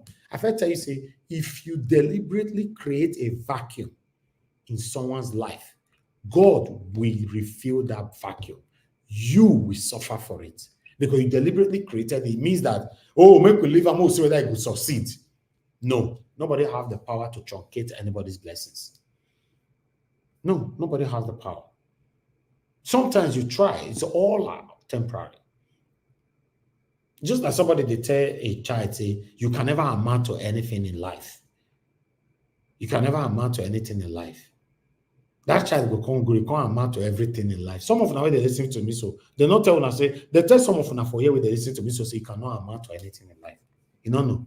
So those of you who deliberately create vacuum, many don't create the vacuum before you. God refill them. Now so they be. You don't have the power. So don't try to do what you cannot succeed doing. Just because say we step on your toes by talking on something that you are not aligning with, then voila, don't come. Allow people to be expressive as long as they're not breaking the rules of the platform. For me, I don't mind. Talk as you want. Now, only when you break the rules of the platform, now I get problem. Even politicians here, I know they let you insult politicians from a platform. Once you don't insult politicians like that, I'll stop you. It's enough, please. Don't see me say I don't curse them before. The only word I can use to describe it, then they are satanic, and they are really satanic. Anywhere, if I'm in court today, I'll call them satanic. Anywhere I did, I will use that word continuously. That's the only better way, the proper definition of these satanic individualisms, or rather, satanic elites. That's the only way. Let's say things how it is. Now, God will bless Peter Obi for us. So, to be honest, I don't know why I don't want to make this man be our president. So, to be honest, we all are suffering. Me, like, for example, why I did Nigeria, now, they affect me already. But I'm not going to understand. But I will make you understand someday. I'm not saying to eat, not be that area. Not only you to get food or whatever, now they talk. The situation where we did now, you go get money for your account, you are still affected. You don't know. It's affecting all of us. Just because few people don't want Igbo man to become a president of the Federal Republic of Nigeria. Now, all your tribes and all of them that you'll be encouraged to become a president in Nigeria all this while. What have you benefited from them? We're talking about the Northerners right now. According to some of the videos that I played, that the Northerners, they don't have good school, they don't have the opportunity to go to school, they are suffering, they are this, they are facing different kind of terrorism and all that, blah, blah, blah. I beg, if I'm mistaken, which tribe don't rule Nigeria more than any other tribes? Can somebody put it on the comment section? Just put it right there. Which tribe don't rule Nigeria past any other tribes in the history of Nigeria? Which tribe have hold significant positions in government more than any other tribes in Nigeria?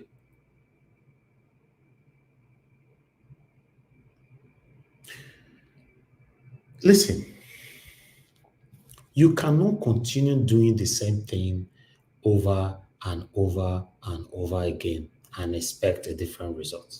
No, you have to make it at least some change. We're talking about the Northerners children, they are suffering, insecurity there and all that. I saw a video that posted today, and I went to the comment section concerning this same thing that's trending we all are talking about right now. I went to the comment section and I saw one very, very important comment on the comment section on that particular platform, saying that all of them cry right now. They were removing Tinubu's billboard. You know, I think they advertised Tinubu for 2027, something like that. So these children in the north, they were removing the billboard and stoning the billboard. Somebody commented on the comment section by saying that these same children are buy them rice tomorrow and give them 10,000 naira, they will vote the wrong person again. And do you know what? That is the absolute truth. 100%. They will do it. Thank you very much, Peggy Monday, once again. God bless you. Messi Nomorige, thank you very much. I'm very, very grateful. God bless every one of you that supported me right now. I hope I receive a lot from Nigeria account so that I can say it here. May not possibly like say I put something there and nobody. Somebody don't send me something. Yeah. Somebody send me 20,000 naira. Somebody else sent me 10,000 naira. I don't receive 30,000 naira already. Hey, all those who now they deliberately create vacuum for people's life now. Now they touching on a bet now. Now I create on that vacuum for your life, right? I call, they answer me. I don't receive, although no name. Tap. Now the person they send that I received 10,000 naira from Tap, and I received 20,000 naira from Tap, but there's no name. If you know that you send me the 10,000 naira and you send me 20,000, I just write up. Now only that money I don't receive. I received 30,000 naira. Now God bless you. Now I'm very, very grateful. Like I was saying, the Northerners have ruled Nigeria more than every other tribes in Nigeria. The Northerners have held significant positions in Nigeria more than every other tribes in Nigeria. The Northerners are the poorest people in Nigeria today. The Northerners are the ones that face the most insecurity epidemic in Nigeria till today. Then let's ask ourselves the question, why? Why and why? Because if you ask a Northern person now, they'll tell you they better pass Edo people.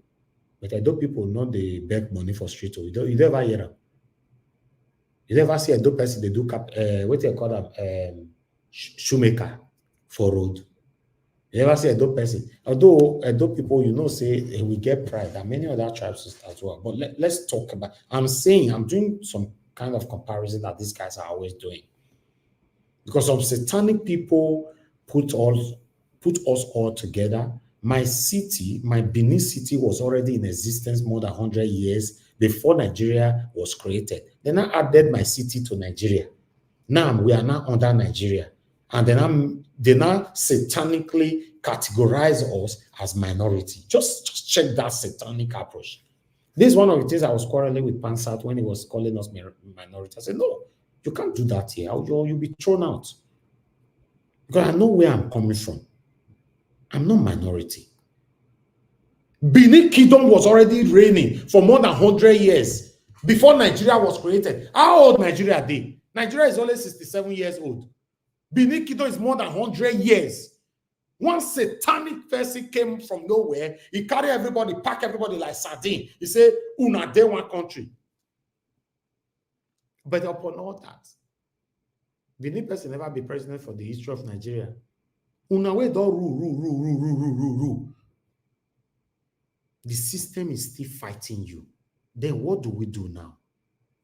Is to come together and join head together, speak in one voice, and do the right thing.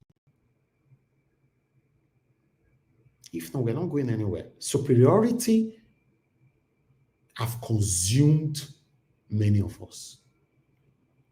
I be Yoruba, I be Igbo, I be Hausa, because these are the three major people they choose. That satanic person choose. Then many people who grow up with this perception now use it to intimidate others, forgetting that it shouldn't be like that. So the only way we can have a better Nigeria is to come together, see ourselves as equal, as one, love ourselves. If not, these satanic politicians will continue to capitalize on our stupidity. And that's what they're doing. They'll continue to capitalize on our stupidity. Because the way they do, and I say we don't get sense. Me go fight Hausa people. Yoruba go fight Igbo. Igbo go fight Hausa. Hausa go fight Yoruba. It's not working. We're not going anywhere. We're not going anywhere. I'm grateful to God Almighty that we have the opportunity to put our voices into this today. Our videos, our voices will last forever. We are not going to last forever, but our voices will last forever. People will reference our videos. Oh, you never see some kind of video where they watch in case they want to do some reference. The time with all those videos will be black or white. They ever burn some of us when they do that video where they take the reference for you. That's so life they be. They'll go carry a comment. When I say all the time, like a chorus, stand for what is right, stand for what is right. Some of you think, say, maybe I'm not going to I want to talk. That is how I've lived my life all my life. I'm very strict, I'm stubborn, but doesn't stop me from standing for what is right. You can do the same. I'm not better than anybody listening to me right now. And nobody listening to me right now is better than me. Now, so my papa and my mama bring me up. Don't ever think you're better than anybody, and don't assume anybody's better than you, or say anyone is better than you. So my people, if you know you are part of the people hating Peter Obi, not the verse for you anymore, but I want to beg you, do you like the situation we are facing right now in Nigeria? It's just a question. Do you like it? It's not working. We can't continue like this. I appreciate every one of you, my wonderful people. Thank you so much for all you do. I would like us to move on, because if not, if I continue, like a lot of people on the backstage, if I continue like this now, we might not live here today. Yes, I would like to reconfirm you again, Oga Midwest, because you left, you came back, you need to be reconfirmed. Black Panther, you need to be confirmed as well.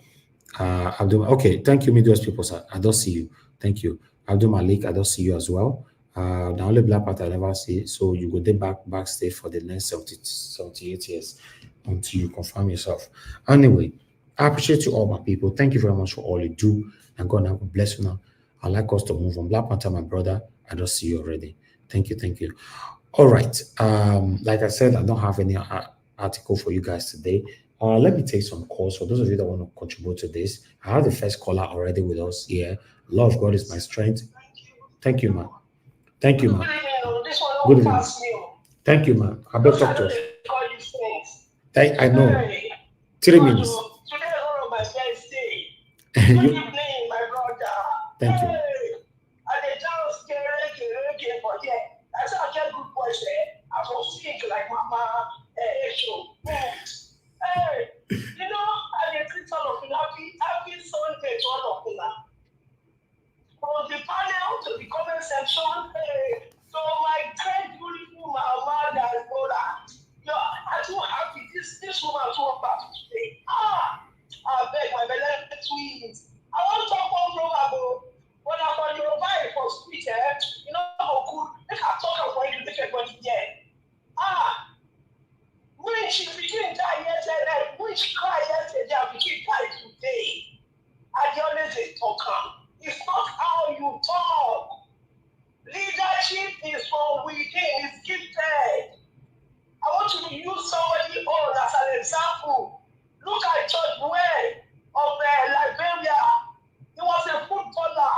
He was an activist who was talking for his country. That his country must be great, his country must be good. But when he got in, they voted him to do what he has been saying. I'm not calling anybody's name, I'm only saying my own. Give me my own. I'll call it penalty, phone call, you see. If you couldn't do anything, he spoiled the country well. The country is even gone down until they say, no, this man was only talking, he couldn't do nothing. I don't want to call names. I want to say, let me tell you what it is to be a leader. It is in the point, now God is in a God a key as leadership. You see, waiting is tough. Like my principal talk, Mr. Peter P. People who can't say the thing, oh, you attack Christian. No! You did not attack Christian. I'll tell you, go to Asia countries. They don't get church when they do well. This country, when I say so, we they work on Sunday. If work today, you go check your daddy, they go church. And let us talk to be fanatical about our religion. Even Jesus, when he bring this thing to us, so he not be like that. They talk with sinners, say, making a live on this thing. Nobody check, and nobody would the Bible say, man, when no walk, no for you, it's lazy, man, for talk. Thank you. Religion for head. We carry water. What do they do? They go where you supposed to do your daily bread. So please, nobody tell them I don't go church. Thank you, man. I don't go church. But the man said, instead of you to go church, let's turn it to factory. So our country can be better. All Anything right. I don't like it of it, I beg, I have a topic I don't pass my way yesterday. Obi, I beg, I don't love you. We cry yesterday and between parents today. Now what you did that? Exactly. You carry on, I tell you back. Thank you, my brother. Thank you, man. Thank you very much. Thank you. Exactly. If you don't love Peter Obi, I don't know why. And you need to let us know. But let's take this. Okay, we have Madam Origin before I will take that video. Okay, Madam Origin, thank you very much, man. Madam Origin, good evening to you. Please talk to us. Thank you, man. Please, can I do a happy Sunday? How is everybody doing? Thank you, man. Thank you very much. We're good. Talk to us. 3 minutes. I think I'll go straight to the point. Yes, a very quick one. I totally disagree with His Excellency Peter Gregory Obi. Totally. With these few points of mine. Christianity is not the problem of Nigeria. It is. Okay, let me finish. Any second you take, you must replace it. Don't distract me. Christianity is not the problem of Nigeria. Islam is the problem of Nigeria. Let me explain. You will never see a Christian scream in Jesus' name and carry a cutlass or knife or kill anybody or fire anybody, sorry. You will never see a Christian come out and say, because of Christianity, they will decimate the people of Nigeria. You will never see. The only thing I feel is an issue with me is that they have made a lot of teachings, have made Christian people to watch and wait for their death. Again, I say it. He should go back and change his rhetoric. You see, all this, when you talk about religion, if not for Christianity, a lot of people will have been in what is this one, where they do all kind of red sacrifice all over the place. So he should focus and really process what he says before he begins to say it. Religion, all of these people that are sleeping inside church, if there is no church, they will be in all those secret cults. They will be in all kinds of things. People are hiding to wait until we will see how we can solve the problem of Nigeria, which Christianity is absolutely.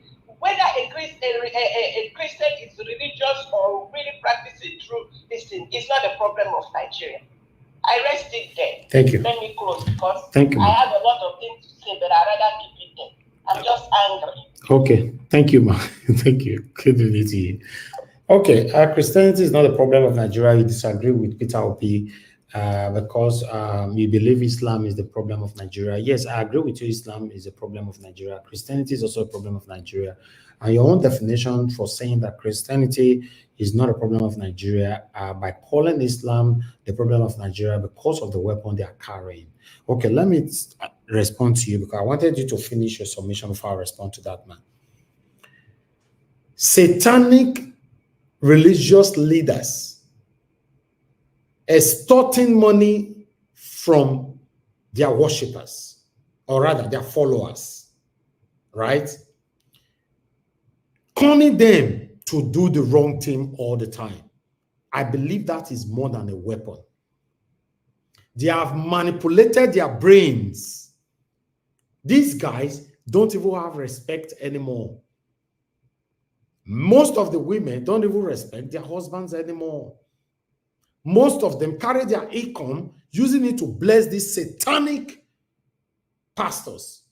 So for me, those who carry weapons and those that are using their mouth to do the same thing, it's the same thing. Just like somebody saying, well, Nigerian politicians are not worse than armed robbers because armed robbers are carrying guns, but Nigerian politicians don't carry guns to steal your money.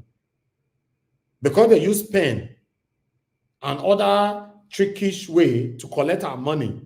Now, they are better than armed robbers, right? So that's the definition Madam Origin was given. So Madam Origin, I totally disagree with you, and I support Peter Obi 2 billion%. Satanic Christianity religionism that continuous practices in Nigeria must be dismantled, according to Mr. Peter Obi. I support him on that 100%. These people are using direct in different ways, damaging the people of Nigeria. Islam is using different ways to damage the people of Nigeria. While Christian, in fact, if you even check it, the Islam you are talking about, they are even destroying more of their people than everybody in Nigeria. Why Christians are destroying everybody in Nigeria? So I believe religionism, Christians are more worse than Islam. That is my take. Thank you very much, Madam Rita, for calling in. Good evening to you, ma'am. Please talk to us. Mr. Elvis. Yes, ma'am. Thank you very much. Good evening to you. Mr. Elvis. Madam Origin, I just came into the show when Madam Origin was speaking.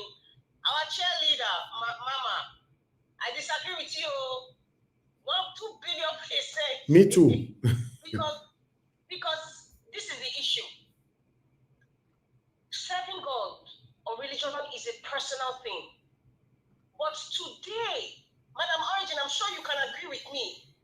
The way Christianity is being practiced, I'm not segregating any denomination. I'm going to focus because I'm a Christian. That's why I don't want to go to the other religions. But the way it is practiced today, Madam Origin, when you were growing up, is it the same way? That is the first way. Is it the same way really Christianity was practiced when you were growing up as a young, beautiful lady? Is it the same way now? What is the face of Christianity in Nigeria today? What is the stance of the so-called Christian religious leaders today in Nigeria? What is the stance of the so-called followers of the GO in Nigeria today? What is their stance? When you look at these pillars that I just mentioned, it can tell me their role, their responsibility today as it applies to Nigeria of 2024 as I speak. If it's not a good one, I am already judging. It's not a good one anyway. It is, as long as it's not a good one, then you not go back to the drawing board and say, okay, these people represent a religion, Christianity. What are they telling their followers and congregation? What is their role in government? Listen, in fact, we can talk about this for 1,000 days so that people will understand it. We're not saying that Christianity is bad. We're not saying prayers is bad. But please, these same so-called religious and the rest, their children live abroad and they need to pay mortgage or they need to pay their bills. Let's just say the money is not coming from Nigeria and they have a shift on Sunday. A doctor has a shift on Sunday. A nurse has a shift on Sunday. Are they going to say that, they're not going to pray? Listen, that's why in churches they have chapel. Even abroad, they respect people's religion. Okay. All right. They have to place for people who are Jews as well. But however, what is going to make you survive today? Don't use religion or the body of Christ to treat gullible and poor people. That's what we're talking about. That is the bane of this discussion. Madam Origin, I'm going to be on this show very, very soon, Mr. Avis. Can you put up a link? Thank you. Okay, ma.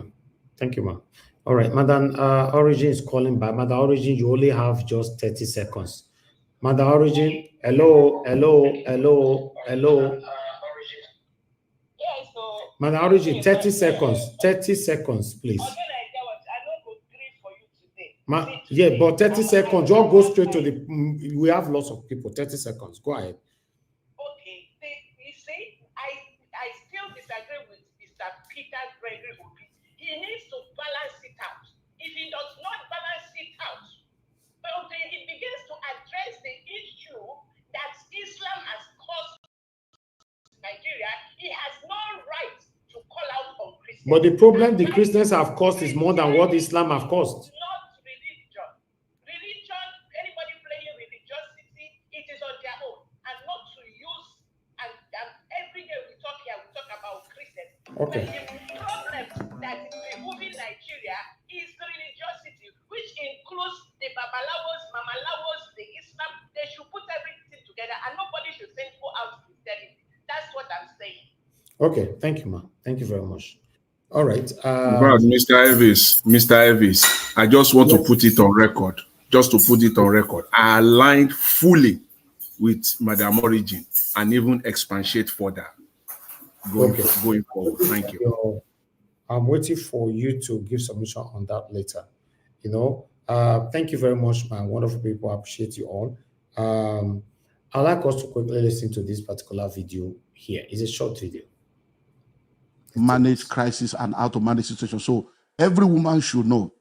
To say you are submitting to a man, no, you are not submitting to him, you are submitting to your husband. But many women find it easy to submit to their pastor that does not have any, submit to their boss in the office. So your boss in the office will talk, yes, sir. Even though you don't like it, you don't frown, you don't murmur, you don't talk back, you don't give attitude because they are paying you 350,000. Your pastor, bless you, sir. Daddy, you are bending neck, bending body, bending fake. But the man that is committed to your destiny, he doesn't deserve that same honor. That's why a lot of men don't go to church. God, I go and marry your pastor. If he's your pastor, everything, my pastor, my pastor, my pastor. If women can just give 1/10 of the honor they give their pastor and their bosses to their husband, a lot of things will work. So once you understand the context, it's going to make things easier for everyone. It's important for us to know that serving God and in the interest of his kingdom with your resources is gateway to a world of financial fortune. We are called to serve God, but the instrument of our service, among others, is money. Money. So serving God is incomplete without your financial resources. And in any case, he gave them silver and gold so that they can go to serve him. So if you have silver in your hand, if you have gold in your hand, if you have money in your pocket, it is primarily for one purpose: for service. For service. And you know something? If you don't serve God with your resources, you will soon start serving your resources. That's why you find people, even in the church, who are laboring and laboring, sweating and sweating, yet you can't see the effect of their resources. The capital requirement is that you serve God with your resources. Somebody say loud, amen. You see why we need a leader, a proper leader that can step on toes anytime, any day, who can put people like this in jail forever. Someone coming out to tell and mislead his own followers that you need to serve God with your resources, with your money. And if you don't serve God with your money, you will labor and labor and labor in vain. Just imagine that. No, imagine that. Anyway, make una watch this video as well. Wonder, come and see. America, wonder, come and see. America, wonder, come and see.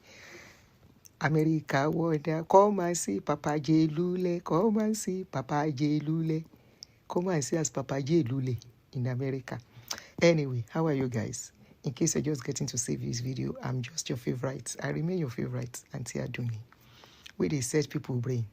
Pepe demo, miracle. As they won't use a camera J, that's so drama they share. They want to ask for seed offering. $1,500. Now him be the seed offering for people where they look for the fruit of the womb. I don't know, say mumu plenty for America. Anyway, you know, see plenty customer number one. And the kind customer where you see, it show the kind of people where they be. That means people I don't they hope. You say waiting where they do no get ground, you know get meaning. If they get meaning, people don't they wake up. People they wake up. Me, when people they tell me say, Auntie, Fufen is coming to America. I say, well, leave Fufen. Fufen she now small fry. Now only mumu go follow Fufen. Leave Fufen. If they come America, come do waiting. He can never see where to go. That ticket where he take by money, where he take by ticket, is either I can't take style, do paper for his children, for his family. You can't use church cover up. That's what they do now. To say go see customer, he go take small. Because to go and ask people where they get church here to gather member, no be wasa. Papa J and his friend, where he coming for America, they won't ask for offering.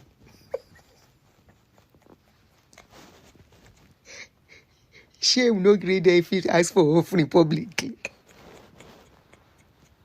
Because of social media.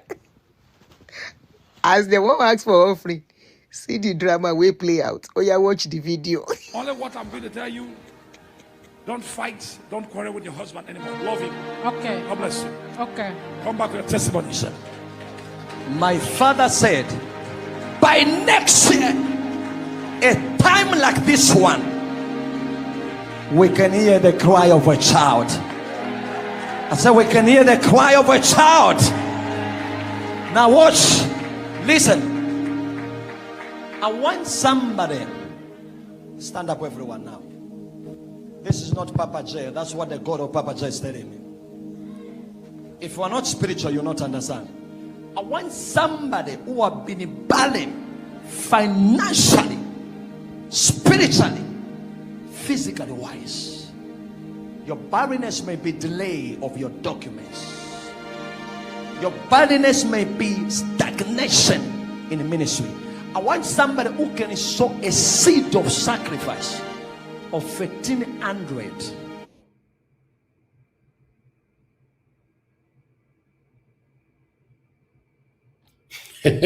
So wanna partake the grace. I'm tired. Whether you're gonna sell it, whether you are going to bring, I want you to bring that seed on.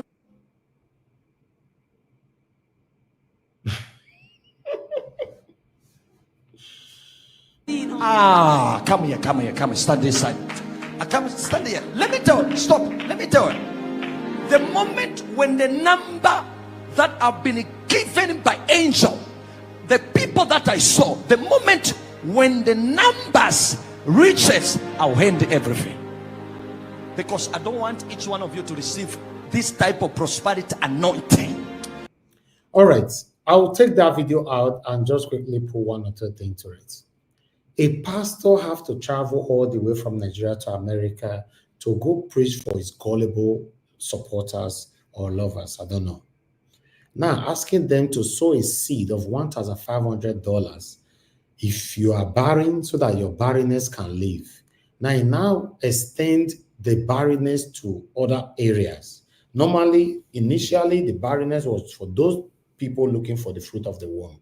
You now extended it to other areas. If you are barren in your work, if you are barren with your food, if you are barren with your pandedian, if you are barren with whatever, with your 3310, whatever, give $1,500 and see what the Lord will do for you. You see? But when the one mentioned that 1,500 naira, they go mute. You see the kind of mute that they do for House of Assembly, House of Representative, you know, for Abuja. They'll mute them. You're not going to hear what people they talk again. That's what these guys were doing. Somebody can still call into this show now or join this show now, go argue this thing that the money is going directly to God. I go to church today. I felt tell you now. I go to church today. Me, they go to church. Make a show now because I deliberately recorded today how I went to church, everything and all that. You know, although I just wanted to show you guys the road, how Lagos be. My show, you know, I be to let you know how much I appreciate my country, even though what we are facing right now. Me, they go to church. Peter Obi still talk and say they go to church. But is that enough for us not to say the truth? No. Go church me talk the truth, now better pass. You know, I beg my people, we want to give submission, make una still give me another like 5 minutes. Make I showcase this video. Thank you.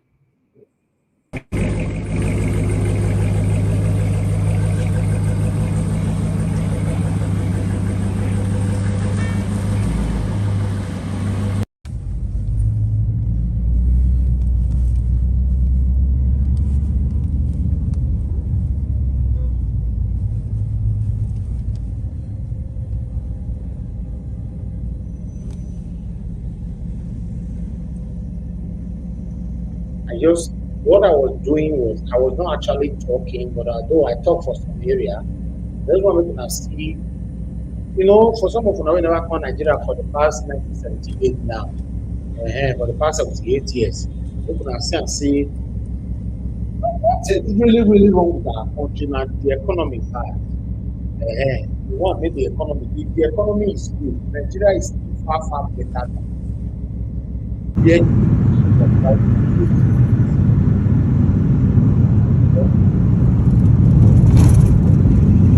That's it.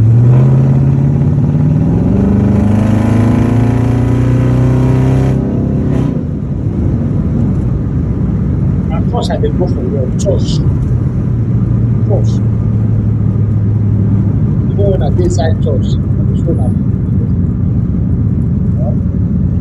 So, I'm going to church. Let's start for what is right. I will eat.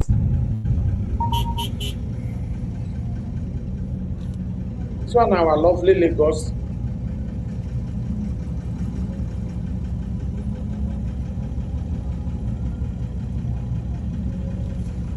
So guys, help us press on the like button, help us to share.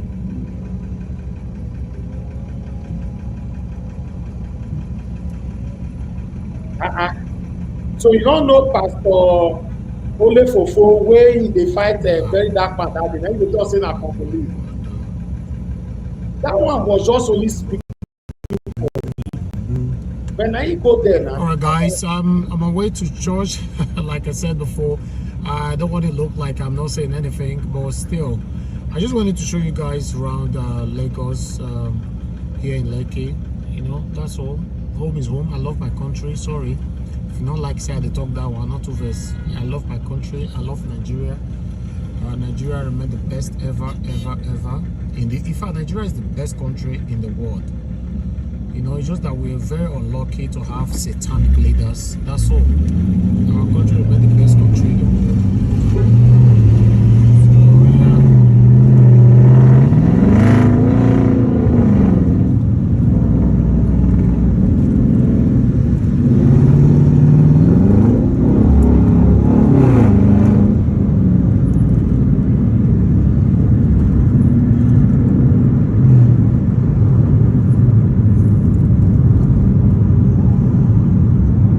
Just that one thing about this country is that the way everybody drives, oh my God.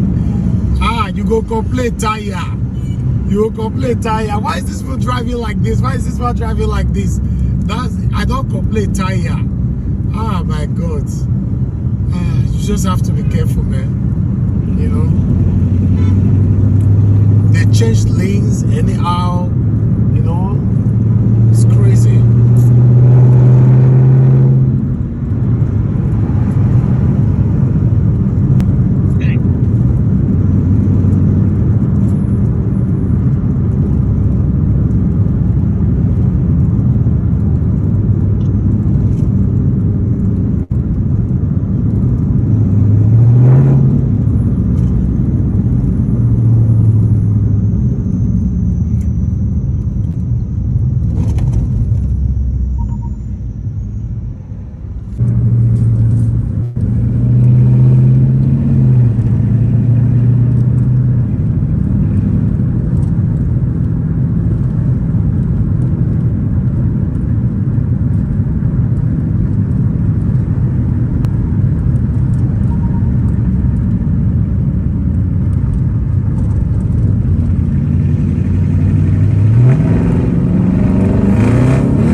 As you all can see there, like I said before, for most part of this video, I cannot talk. All right, guys. I'm on my way to church right now. Here in Lagos, Lekki. I'm going to my church as usual. Sometimes when we talk for media, some people they think say we not a good church. I go church. My church is a house on the rock. So yeah. That's where I'm going right now. So yeah, like I normally say, let's do what is right. Let's do everything possible to see our country become better in our time. You know, that's what I'm doing. You know, yeah, I just wanted to show you guys around.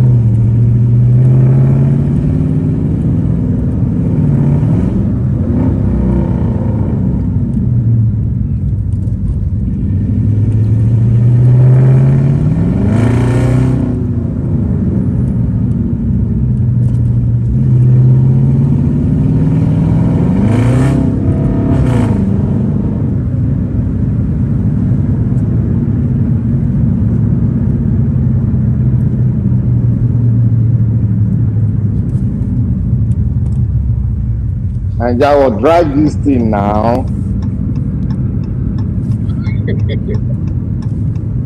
My brother, you see the way they change lane for that for Nigeria, you put yourself there. You need to be careful. And if they hit you, they will lie down for ground. They'll be beg.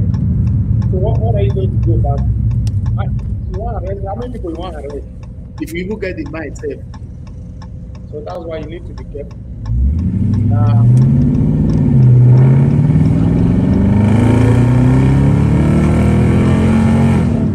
Lake for Atlantic, now we go to do speed. If you want speed, then you can go wrong from there. That place is good.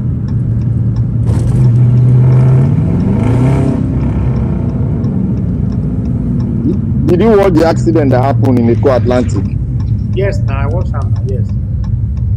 They were What doing race. accident? Yeah, people were doing race, like, you know, with their fast cars and all that. You know, so yes, it happened. Although I have been called for this thing, but I'm not part of it. People they go do race there every Saturday and Sunday. You know, fast cars and all the fast cars in Lagos. It's happening in Abuja as well. A lot of them have been reaching out to me, you need to come, you need to come. I say, no, wait till they worry about it. Now overfeeding they worry them. Exactly.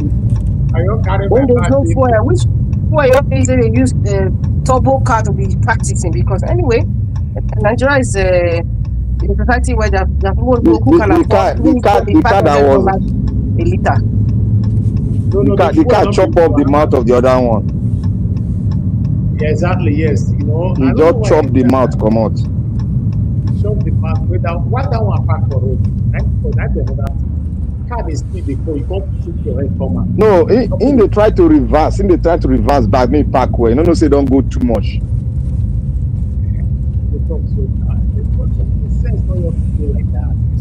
I say this country, you check this man with my front, so see, he cover leg for take cover the white leg for middle. You need to hold before they will get sense. They don't to get sense like that for Nigeria. All the drivers, almost all of them. And if you tell them, they tell you they don't drive. Tell they ever born you to they start to drive. Eh? Another thing where you're popular for Lagos now, for Lagos, potholes everywhere. Now, what you said, no. Tell you about the biscuit roads. So you can see, oh, there's roads, but are they quality roads? Is it the same as the one in the north? It's not. Lagos Road, now Julius Berger. Okay, it is talking about potholes everywhere. So that there's a low maintenance culture, or that is another biscuit road. Yes, that's maintenance culture. Now maintenance the problem. Culture, yes. The maintenance All right. culture. Currently, I just wanted to show you guys here Lekki Phase 1 how it is on Sunday when it's dry, no rain. So it's calm, cruising, beautiful. Yeah, home is home. Home is home. I keep telling you guys.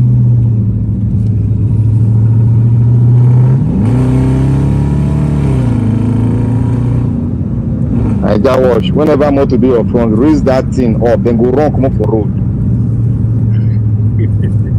Black Panther, when is your turn? Do it. This is Nigeria.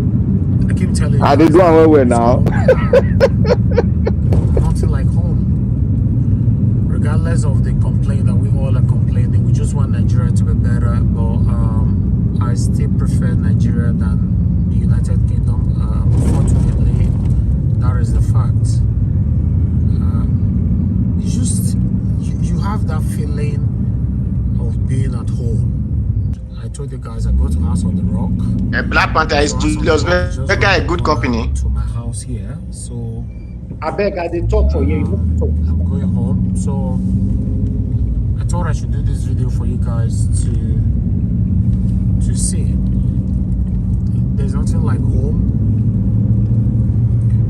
The feeling of you being in your own country is very, very uncomparable compared to living in another man's country, regardless of the amount we have in our account over there. Being in Nigeria is just the best. This is why you see people like me personally, I really want Nigeria to work. I'm not part of the people that want Nigeria to be destroyed. Why? You know, I want Nigeria to work. And I know many of you are listening to me right now. You want Nigeria to work because you want to come back home. You want to come back home. A lot of you have been craving for a while now to come back to Nigeria. You know, but unfortunately, because of the situation, dilapidated situation of our country, a lot of you can't come in, and a lot of you actually depend on your income in abroad. So for you to come here, you need to create another source of income for you to be able to live in Nigeria. So don't let nobody discourage you from investing back home. Yeah, investing back home is always the best, you know, for prospective purposes.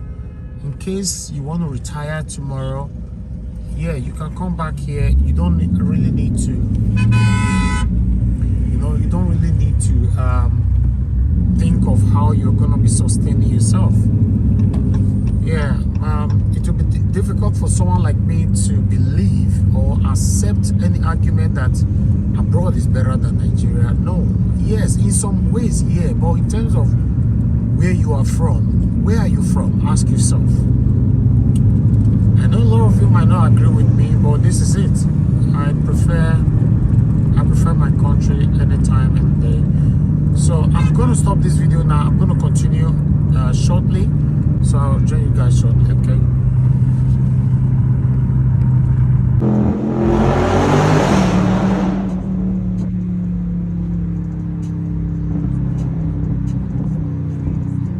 Okay, I might put my torch.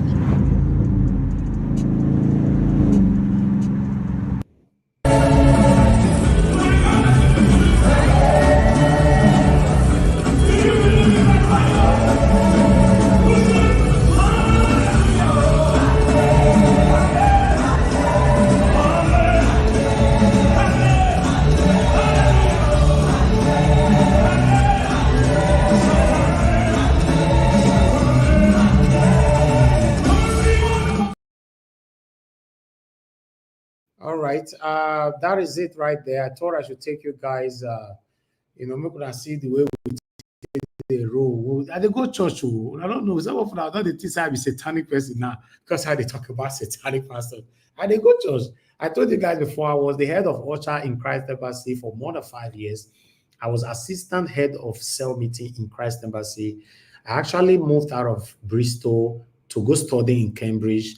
That's why I left Christ Embassy at that time. So, but when I came to Nigeria, Lagos, Christ Embassy was like far away from me. So I discovered House on the Rock and said, no matter, anywhere you serve God, all this guy, satanic cultism, you must be one particular church and not to believe on them. So I started attending Christ on the church, House on the Rock with Pastor Dave Harassing, and I'm loving it. So even though you are a Christian, it is not enough for you not to do the right thing. Thank you very much, my people. I don't want to take so much time today. So at least make I still give time for my people, make Unate right on with the broadcast today. Now God have a bless all of you, my people. Thank you so much. So the first person with us today is Mama H. Ho. If Mama H. Ho is free to, Mama H. Ho, they talk for phone. Mama H. Ho, off your camera, beg, off your camera. Thank you. All right, Mama Esho is not available now to speak. I'll just see if Oga Shimeze is right there.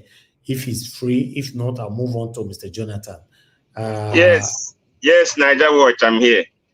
Thank you very much, sir. I appreciate you. Thank you. Good evening to you. I appreciate every one of you that supported me. God's child, thank you very much, Mr. Omarige. Thank you, the love course, my strength. Mr. Johnson Emmanuel, Michael Ganemaro, and Blessed Lady. And God bless all of you. I'm so much grateful. And those of you that supported me in Naira, thank you very much. I received 10,000 Naira and 20,000 Naira. I'm very, very grateful for this. I'm not taking anybody for granted. Thank you very much. Let's hear from Ogashimize. Ogashimize, you have the floor for the next 8 minutes, sir.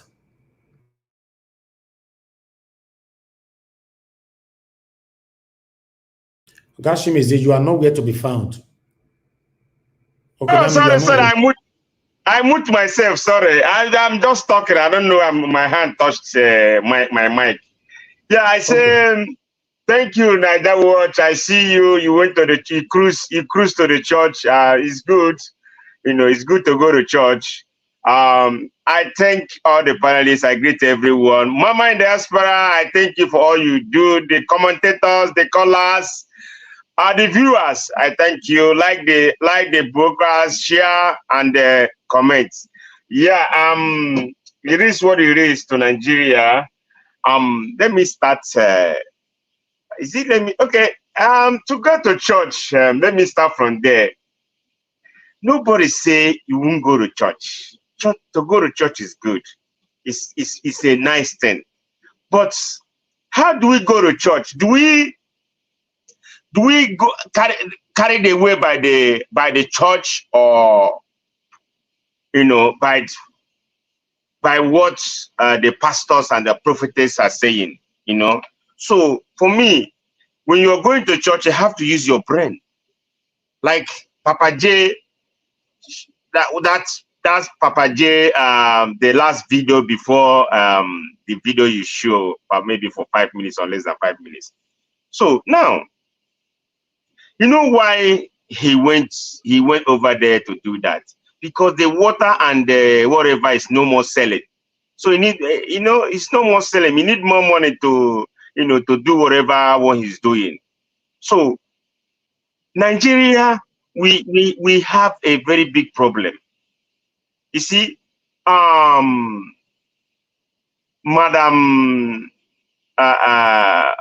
what's that? I forgot her name. Sorry.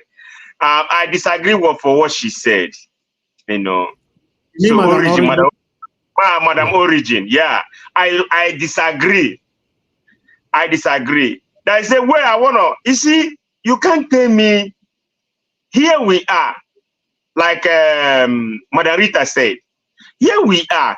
You can't tell yourself, oh, you want to go to church and forget other things you're doing.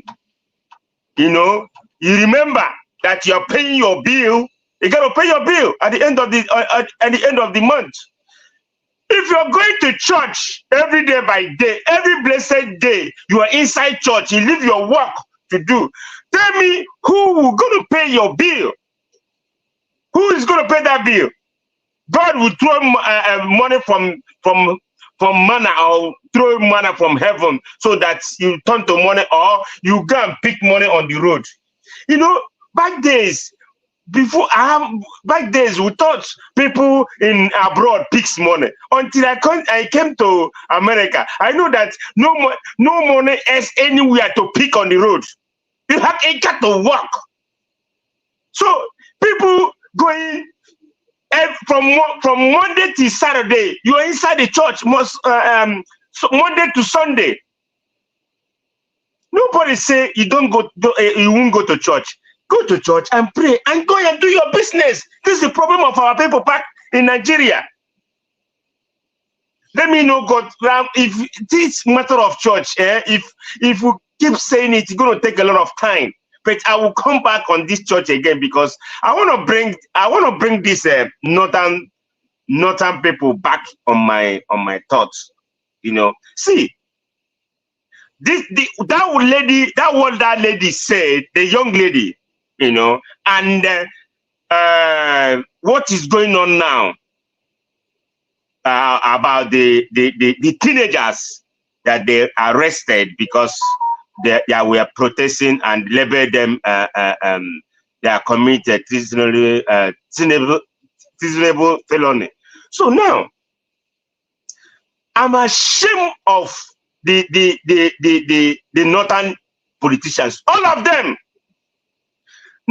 He said something here about they are the one that have been ruining us, but we have to differentiate. We have to say something here. We have Fulani, we have the real Hausas. So we have to differentiate them. How many Fulani have ruled Nigeria, and how many Hausas have ruled Nigeria? I don't know who's going to give me that answer. But please, if anybody knows the Fulanis and the real Hausas, please 90% Fulanis. Simple. 90%. Yeah. You see, that's Babangida Hausa. Let's make the 90% Fulani and Abacha the worst ever. Abacha Hausa. Abacha is not Fulani. It's an Hausa. Is the worst ever. Then the only person that is the third Hausa there was the one that during the war. That is the third Hausa. The rest are Fulanis. Okay, fine. For where? Okay, fine. Now, anybody hear me? Are we there? Yes, we can hear you. We can hear you talk. Yes, go ahead. Give your submission. You need 2 minutes for your this thing. Okay, please. Now, what I'm asking these questions is, all these things that are happening, if you check these people, how many of them have rule and no development in that place, in northern states, northern country of Nigeria, no development. That's that lady say they are building bridges, no infrastructures, but they are building no companies. So how are you gonna help your people? In fact, are they not corrupt? Okay, if all these things they are not helping their people, don't worry that no way, none of them have come out since all these things have happening to put mouth or to say anything. Rather, I don't know if they are using these teenagers to do business or to do anything. You see, they too, they are the problem, because since all this they are ruling, they can put a good infrastructure for their place. Rather, they create so many things. They create Boko Haram, they create bandits, they create all evil things that terrorizing the northern state today. They are the one. So now, how are they? How them to come out and speak out and say, okay, now let us go and talk about these teenagers? But none of them is doing, except this man, or a few of them have come out and say something. Okay, don't you know that this Boko Haram can come out tomorrow and go and meet these people, these teenagers, brainwash them, tell them, oh, come to us, we will give you life, we will give you money, and we will fight back. These teenagers can enter to them or be with them, and they will fight back what Nigerians do to them. Don't you know such a thing can happen by all these teenagers? If Boko Haram or banditry that terrorizing that place meet to get to these teenagers and brainwash them, then put them where they belong, and they will fight back on this issue, or they become a nuisance to the country. So all these things is not good. It's not good. Nigeria is not working is because some people are benefiting from it. Now, let me go to P2B. P2B said it all. He said it all. We have to work. You have to work. Anybody that telling me, you see, some people that are telling me, oh, P2B is soft. P2B is never soft. Like my brother Chus was saying yesterday. Chus, he had to come out. You think P2B is somebody like, maybe you see him, he's so soft talking, you see him as he can't do anything. Believe me, I tell you, if P2B get to power, you will see him in another side of his color. You will see, say, oh, is he this P2B? Is he like this? In fact, he may be worse than all these people you see, but he will do the right thing. By worse than them, I mean, he will be so strict and so strong that nobody will interfere. And he will fight corruption, and he will fight corruption to the last. So don't tell me that P2B is soft, he can't do anything. Oh, you say it's blah blah blah. My brother, see, I will tell you, P2B is a strong man. That voice is deceiving. That voice is deceiving. It's deceiving you guys. So get it into your head. P2B is never a soft man. So he's a strong man. He knows what he's doing. Give him the power, and you will cry. Oh, you will cry. You will praise him for what he gonna do or what he will do.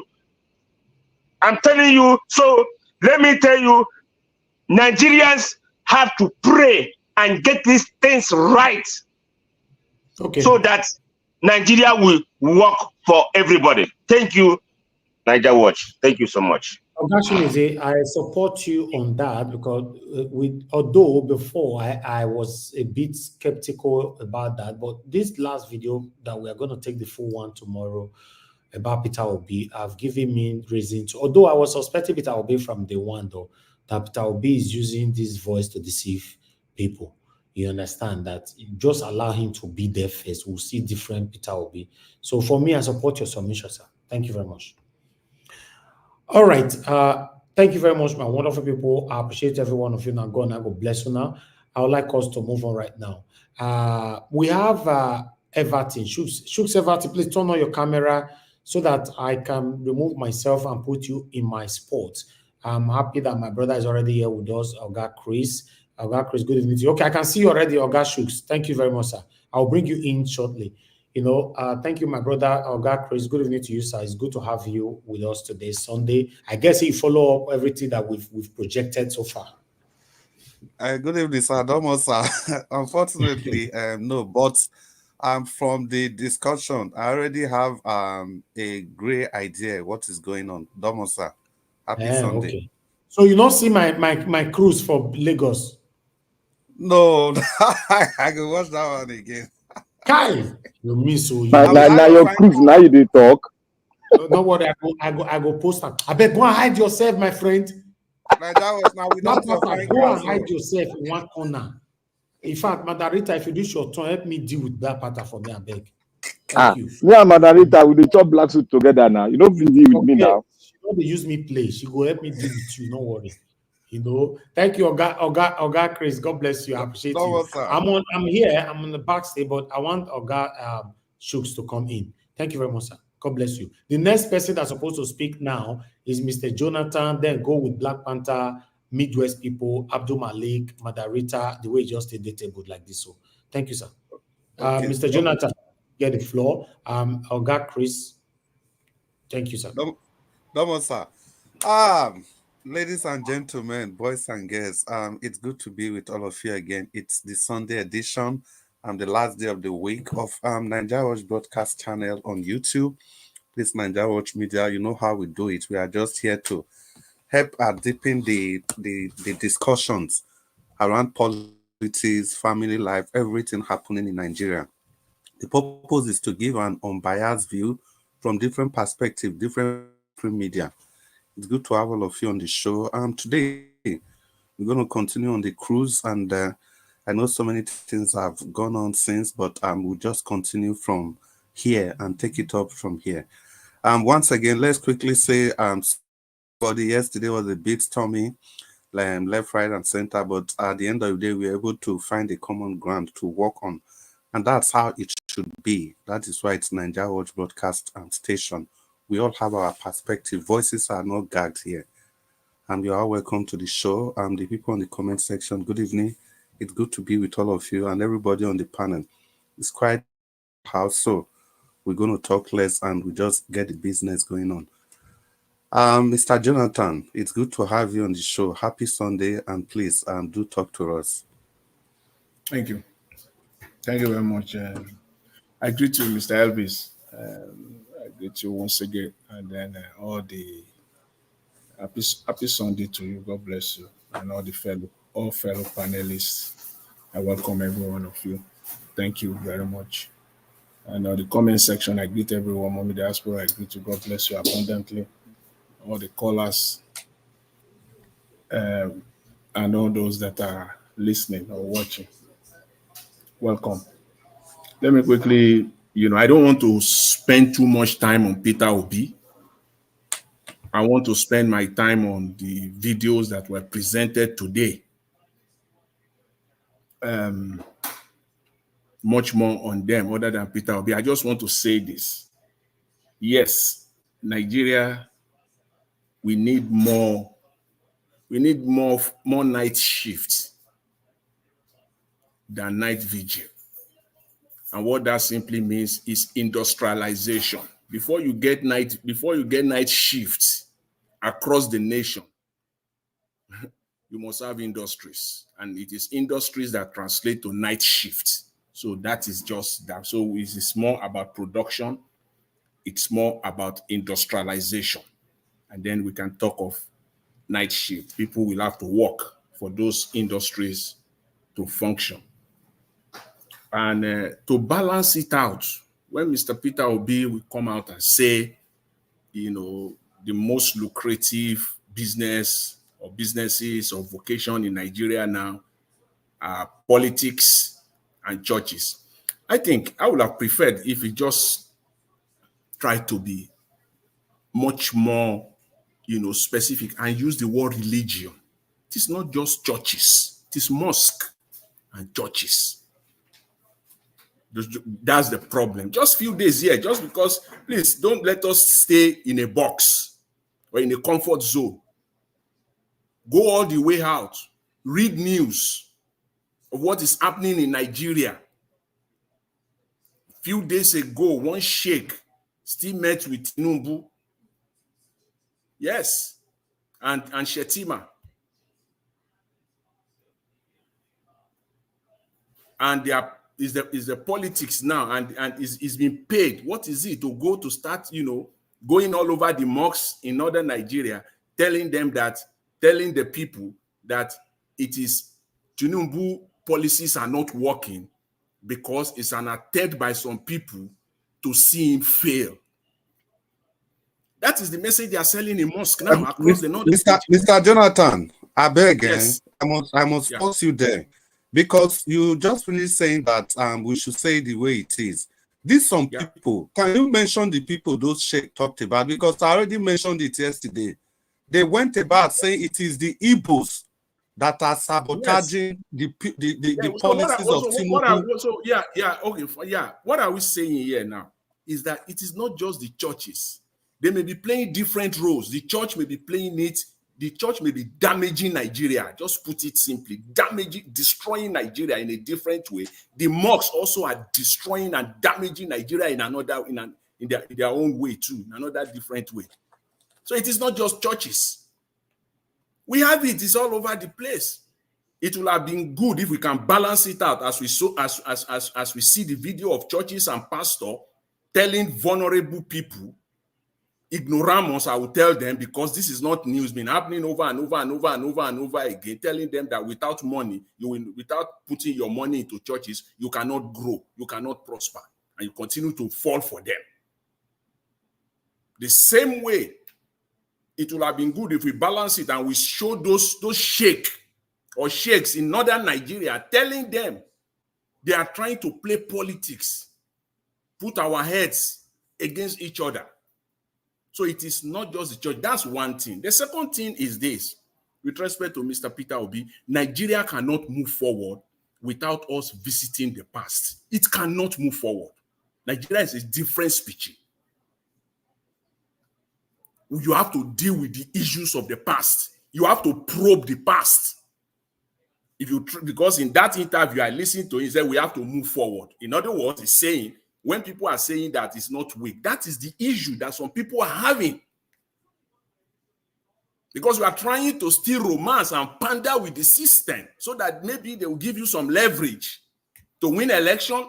You have to say it the way it is. The people that messed up Nigeria, they will have to pay. You must be bold enough to be saying that. You have to deal with that. If you think you will move Nigeria forward without dealing with it, part of our past is the constitution. How do you want to? Is it not corruption? Is it not a corrupt system? Is it not a corrupt constitution? All the people that looted Nigeria to this point, so you will just move on. It's not even scriptural. Let's even, if you want to go there, I want debate on this one. I want people to even bring this one on today. How you will deal with Nigeria without dealing with the past, without probing all the looters, all the people that have brought Nigeria to this level of degradation. How will you do that? We're not going to move forward. In the first place, it's not even scriptural. Or if you want to even go there, it's not even scriptural. You have to balance it. Yes, we move forward. but you must deal with the issues of the past. Otherwise, those issues of the past that you will leave untreated will come back to haunt you and damage everything you might have done. Because you are not going to be there forever. You are going to be there 8 years maximum. And if you don't deal with those issues of the past, by the time you are gone, it takes another 4 years to rubbish everything, every foundation you have laid, because you refuse to deal with those past. Because you must deal with them. You have to do it simultaneously. So I will leave that. And I at the same time too, I don't want us to kind of forget this issue, these children, these minors that were arraigned and paraded in the Federal High Court. I don't want us to lose sight on this. It's so critical. And I will use this time to even to plead to Naija Watch. Please put this on the radar every day going forward. Every day going forward. The reason why I'm saying that is because I believe that you strongly believe that each Nigerian child represents the Anybody hear me? Mr. Jonathan, can you hear me? Yes. Yes. What do you want me to put on every day? This issue of the Nigerian children, minors that were, facing reasonable felony, that it is a daily thing. Because if we believe that each Nigerian child represents the future that you and I are aspiring for, we cannot let this go. It is on a daily basis. And I said it 2 days ago or 3 days ago when the whole thing broke out, that the Attorney General must come out and deal with this. Because of the uproar, he has done that. It is not over. It is now on the president, Mr. Tinubu himself. As a matter of urgency, he must come out to address Nigeria on this. You have to. You must. If you have genuine people, real human beings that are advising you, by now they should be crafting your message. You must appear on national TV on this one. This thing is all over the world already. Entire universe is all over the world already, and it will haunt you. You must come out on this one. It is not just sitting down there and giving orders to the Attorney General. You must come out on this one on a national broadcast. Mr. Jonathan, round up, sir. So this is critical. This is important.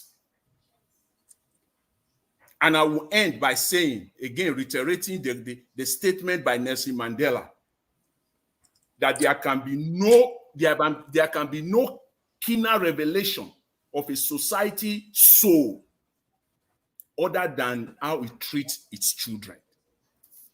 Based on this, it is on you, Mr. President, that if Nigeria is treating every child, that Nigeria is treating every child with respect and according them the constitutional right, their child right, it is on you to come out and speak on this. This cannot go. This will not go.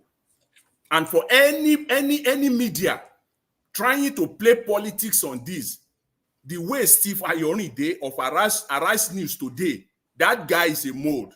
It should be that the best place for that guy to be working is TVC and not Arise News. He was the former commissioner of tourism, Lagos State, just 4 or 5 years ago. For a full 4 years, he's APC man. He's planted there in Arise News each and every time. And on this one now, you have carried your sacrifice beyond the mosque.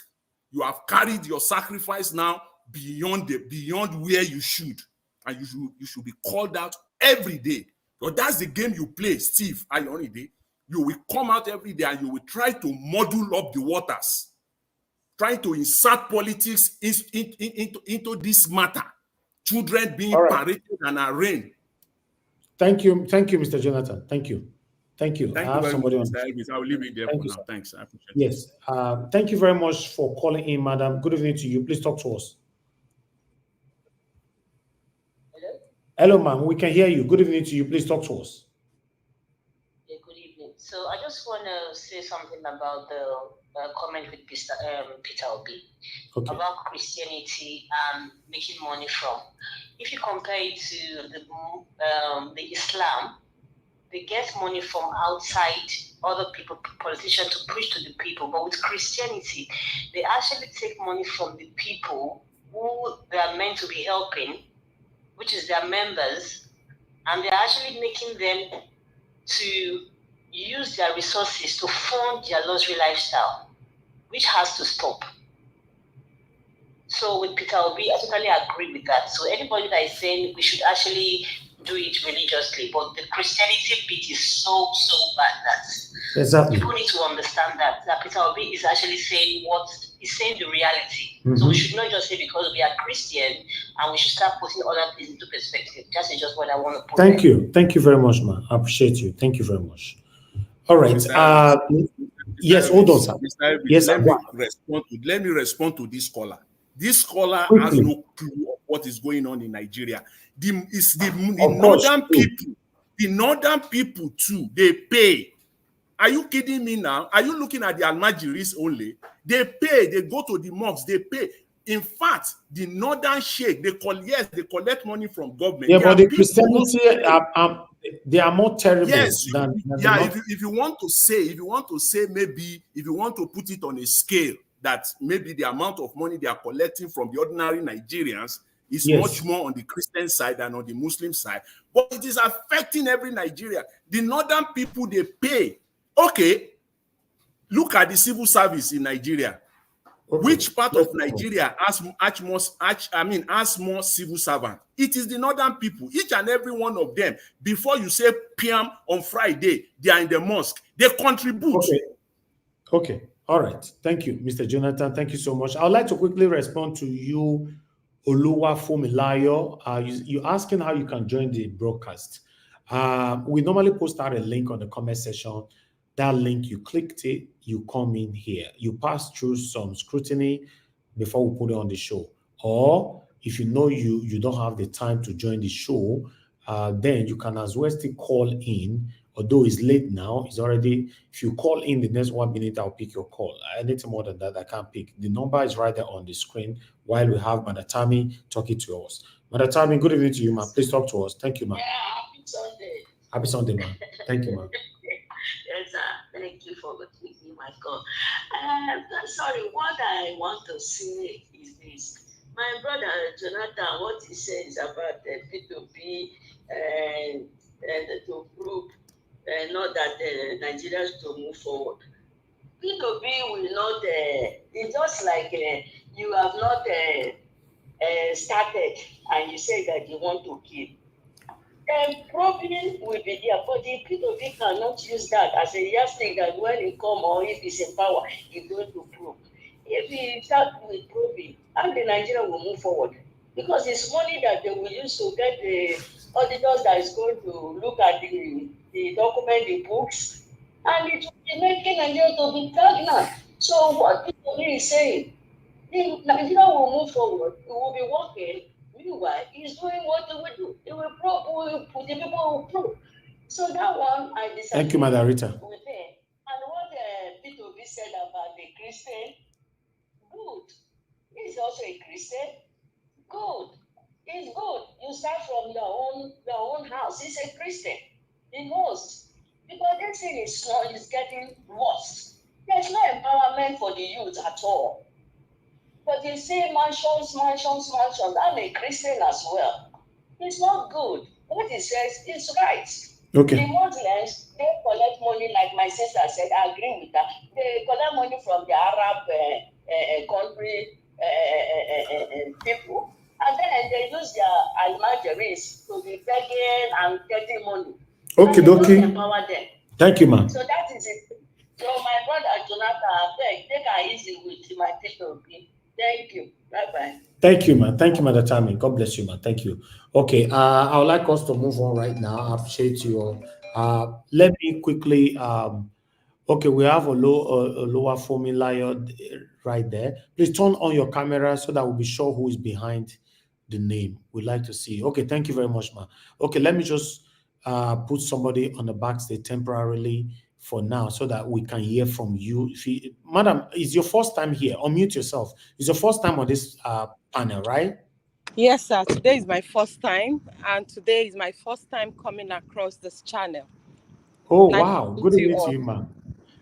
Well, in fact, we need to welcome you. Let us quickly applaud you first. Thank you all. Thank you. Thank you. Thank you very much, Madam Oluwafunmilayo. Where are you joining us from? Which country, please? The U.S., Baltimore, Maryland. US. Wonderful. Wonderful. It's good to have you here.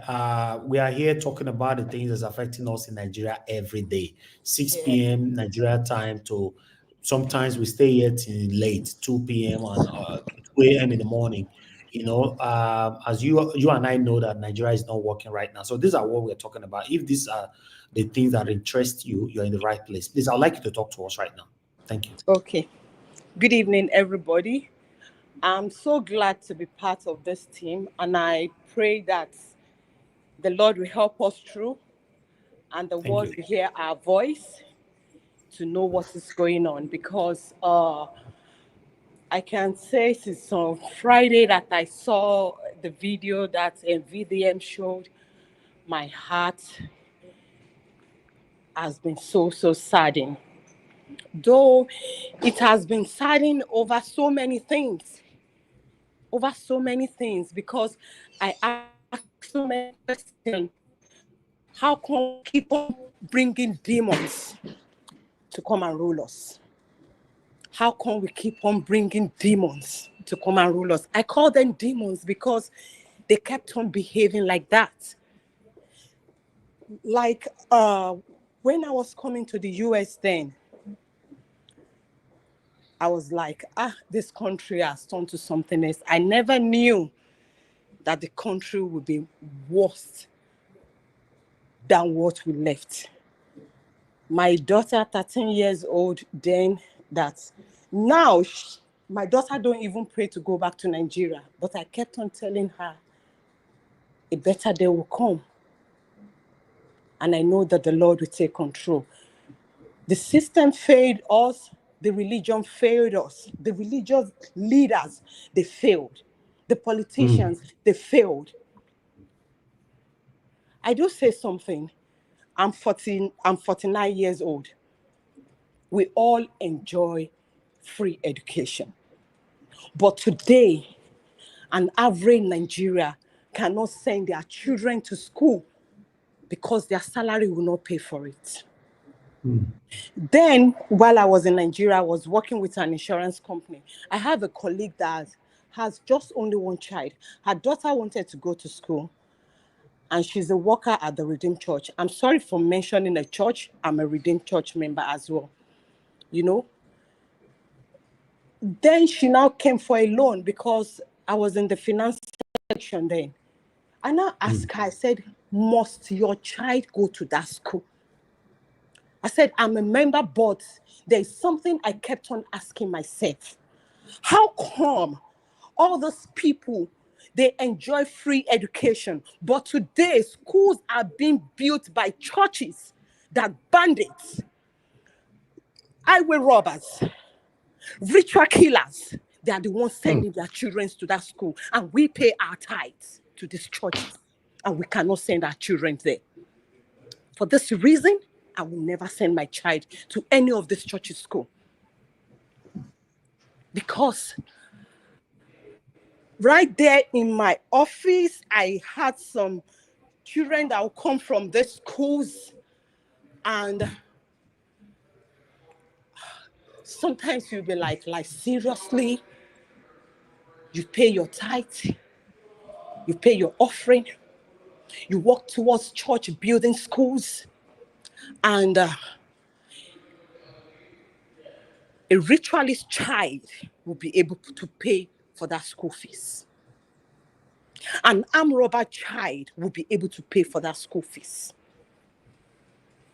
A politician that robbed us on our face will be able to pay for that school fees. But you that contributed towards the building of the school will not be able to send your child there. And nobody came to say anything. Mm-hmm. But we can't stop going to church because of all this. I'm from Edo State. I'm from Uromi. We serve Olokun. I can't go back to Olokun because of that. I can't do that. But if Nigeria will have to change, all these churches have turned warehouse to churches. People have to wake up and know enough is enough. God far away from us. We don't need to die inside church before he will listen to us. We are being hypnotized by these people because they stop preaching Christ and they are preaching. Thank you, brother. Thank you. Somebody just waved me now because of that. They stop preaching Christ. They are telling us lies that you pay your birthday. Where is it written in the Bible? Because a lot of people could not study. They don't have time to study. They don't have time to go through it to know what is really the truth. They are scared of going to hell, but Nigeria is in hell. They are scared of going to hell. Nigeria is in hell. People cannot go to farm. Isn't that hell? People cannot travel. Here in America, I can wake up at 1 a.m. and say, I want to go to work. I'm coming back from work. I want to have a walk in the area. Exactly. But how come in Nigeria, you cannot go to farm anymore? If you cannot go to farm, there will be famine in the land. And we are rich. I do tell some of my friends here that Nigerians are like,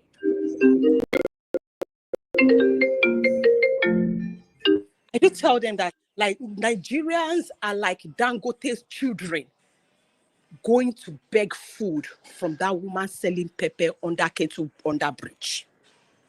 That is how it is. We are blessed with intelligent human beings all over the world. When I say intelligent human beings, anywhere you walk in America, by the time you are walking with them, they are looking up to you because they know before they could say Jack Robinson, you might end up being part of the board of that place. We are blessed with natural resources.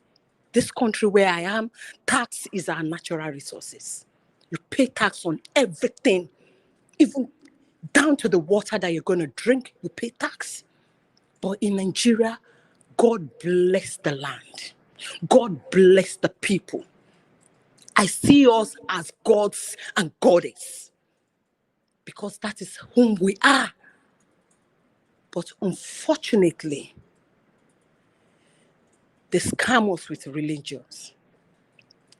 They scam us with politics. And they put wealthy man's children to the streets to go and be begging for food from poor people. That is how it is. Really, how come? Okay, let's agree.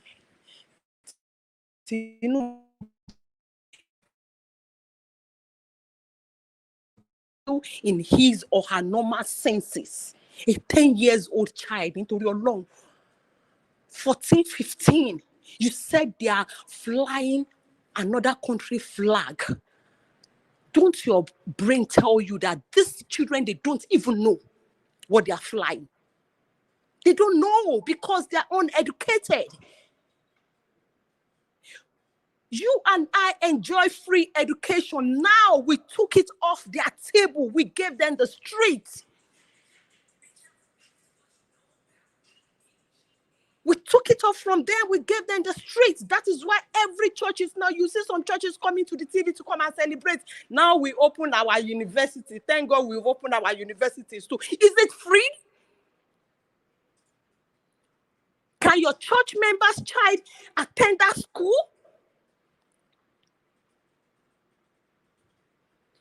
Which way are we going?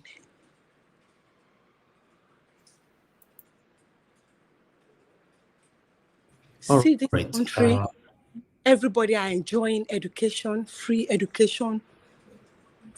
things, a lot of free things. But we have the resources, we got the money, we got the brain, we have the intellectual people in shambles. Thank you.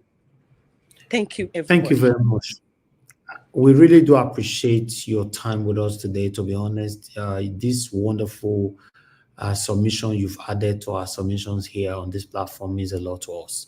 We need more voices in Nigeria so that we can see how we can fight to have that better Nigeria that you and I crave for. For example, you saying that you are one of the beneficiaries of those that got free school in your time. They ever bomb me that time. So we don't get free school. I don't know where free school come from. You know, since I was born, I get to understand that this satanic set of people, there's nothing good that ever comes out from them. You know, so I want to appreciate you, madam, for joining us today. Whenever you have the time, we are here every day, 6 p.m. Nigeria time. No, it's not 7 p.m. now. 7 p.m. Nigeria time, because it's 6 p.m. UK time, 7 p.m. Nigerian time. So please join us here whenever you can to put your voice in. If you know you can't join the panel, just call in. We would like to hear from you. God bless you, man. Amen. And bless us all. Thank you. Thank you. Thank you. All right. Wow. You can see now that the plight is everywhere. Some people have not gotten the opportunity to express their plight. You know, it doesn't mean that they don't have one. You know, I talk here, Madam Rita talk here, Mama Isho talk here, we're all talking here. There are a lot of people out there, you know, from distance that have one or two things to say concerning our country. So this is why we need to encourage more people to come out. If you don't want to come here, maybe for any reason you don't like me or you don't like anybody here, that's fine. It's fair enough. We understand. Just do it on your platform. Do a video, post it on your platform. In fact, even though you don't like me, still post your video to me. I will project them here, you know, because we want all our voices to go far, you know, because Nigeria is not working, you know, even though I know that my country remains the best country in the world, but it's not working. Just imagine if you work, well, 70% of people listening to us right now, all of them are going to move come Nigeria. I had to tell you, you know, plantain and red oil where I ate yesterday evening. You go see her eat. What are you saying? You can't understand why they totally Niger watch, I'm eating everything here. I have it. I roast yam too. I roast yam last year in my house. It's not the same, Mr. Chimeze. Mr. Evans, don't do a beg. Don't do. Your is not organic, Gashimezi. Don't worry. We understand. It's not organic. You know, thank you anyway. Let us move on. Thank you very much, my people. Oga Chris, I'll come back to you. Although the next person that's supposed to speak is a Black Panther, then Midwest people. I'll bring him in now. We have two people on the backstage, so I'll be on the backstage. But you don't jump me, sis, your guy is. Okay. I will call you before now. You were not available at that time. I was rounding up my. Okay. You are the next now before Black Panther. Then you know. But I want to be sure that Oga Chris is there with me. Oga Chris, are you there? Of course, Mr. George. Thank you, sir. You have the floor. Thank you, sir. Yeah. Thank you very much, our sister Oluwafumilayo Igbalajobi. It was really so refreshing when we listened to you. You concluded by God bless us all. Yeah, we pray that God bless all of us. And that was Oluwafemi, and speaking all the way from Baltimore and Maryland, bordered in the north by Pennsylvania, in the east by Delaware. Thank you. South by Virginia, and in the southwest by West Virginia, if I get my geography right. Thank you so much. It's your channel. It's our channel. We can assure you that you have the opportunity to always say what you want to say on this broadcast, irrespective of your religious inclinations, your political inclinations. Even if you're an atheist, you are free to express yourself. We do have arguments at times. That's what thinking the politics and the kind of things we do here. We discuss politics, we discuss family life, so many other things, depending on what comes up in our political space, in our national space. And if you must know, the CEO of the broadcast channel is also from Edo State, and most people here are from Edo State, but most importantly, we are all Nigerians. And once again, thank you very much for your submission. I will just move on the broadcast, and the next, thank you. And the next person to speak with us will be Mama H.O. Mama H.O., you want to talk to us, please? Good evening. It's good to have you on the broadcast. Thank you, our beloved Chris, and greetings to my darling and beloved Elvis. Greetings to our sweet mommy diaspora. Greetings to all my sweetheart in the panelists and the viewer and the commenter. And if by any chance in these past few days I have offended some of you with my reaction and all, please forgive me. I'm struggling with many things, my health and other things. But then, some of you are pressing the button, which you know if you press, it will offend me. We are here to move Nigeria forward. So there are some narrative that it is high time we drop them behind and let's focus on what will move us forward. When I was listening to our sister, Oluwafunmilayo, that happens to be my Yoruba name, because I grew up in Ondo State. My early life was in Ondo State. So Oluwafunmilayo happens to be my Yoruba name. When I was listening to you, nice to meet you. Nice to meet you, ma. When I was listening to you, I can also see myself feeling those pain when I discovered the truth about the church. You see, when we talk the church, me, I am struggling to be able to unlearn it, because the word church is me, you. It's not the building, according to the Bible, but they program us over the year to see the denomination or the building as the church, which is not true. And also program us to believe that if we don't come to that building, God does not answer our prayer, which is not true. And to even prove it not to be true, COVID-19 came, we did not go to that building for a couple of days or months. Did God not answer your prayer?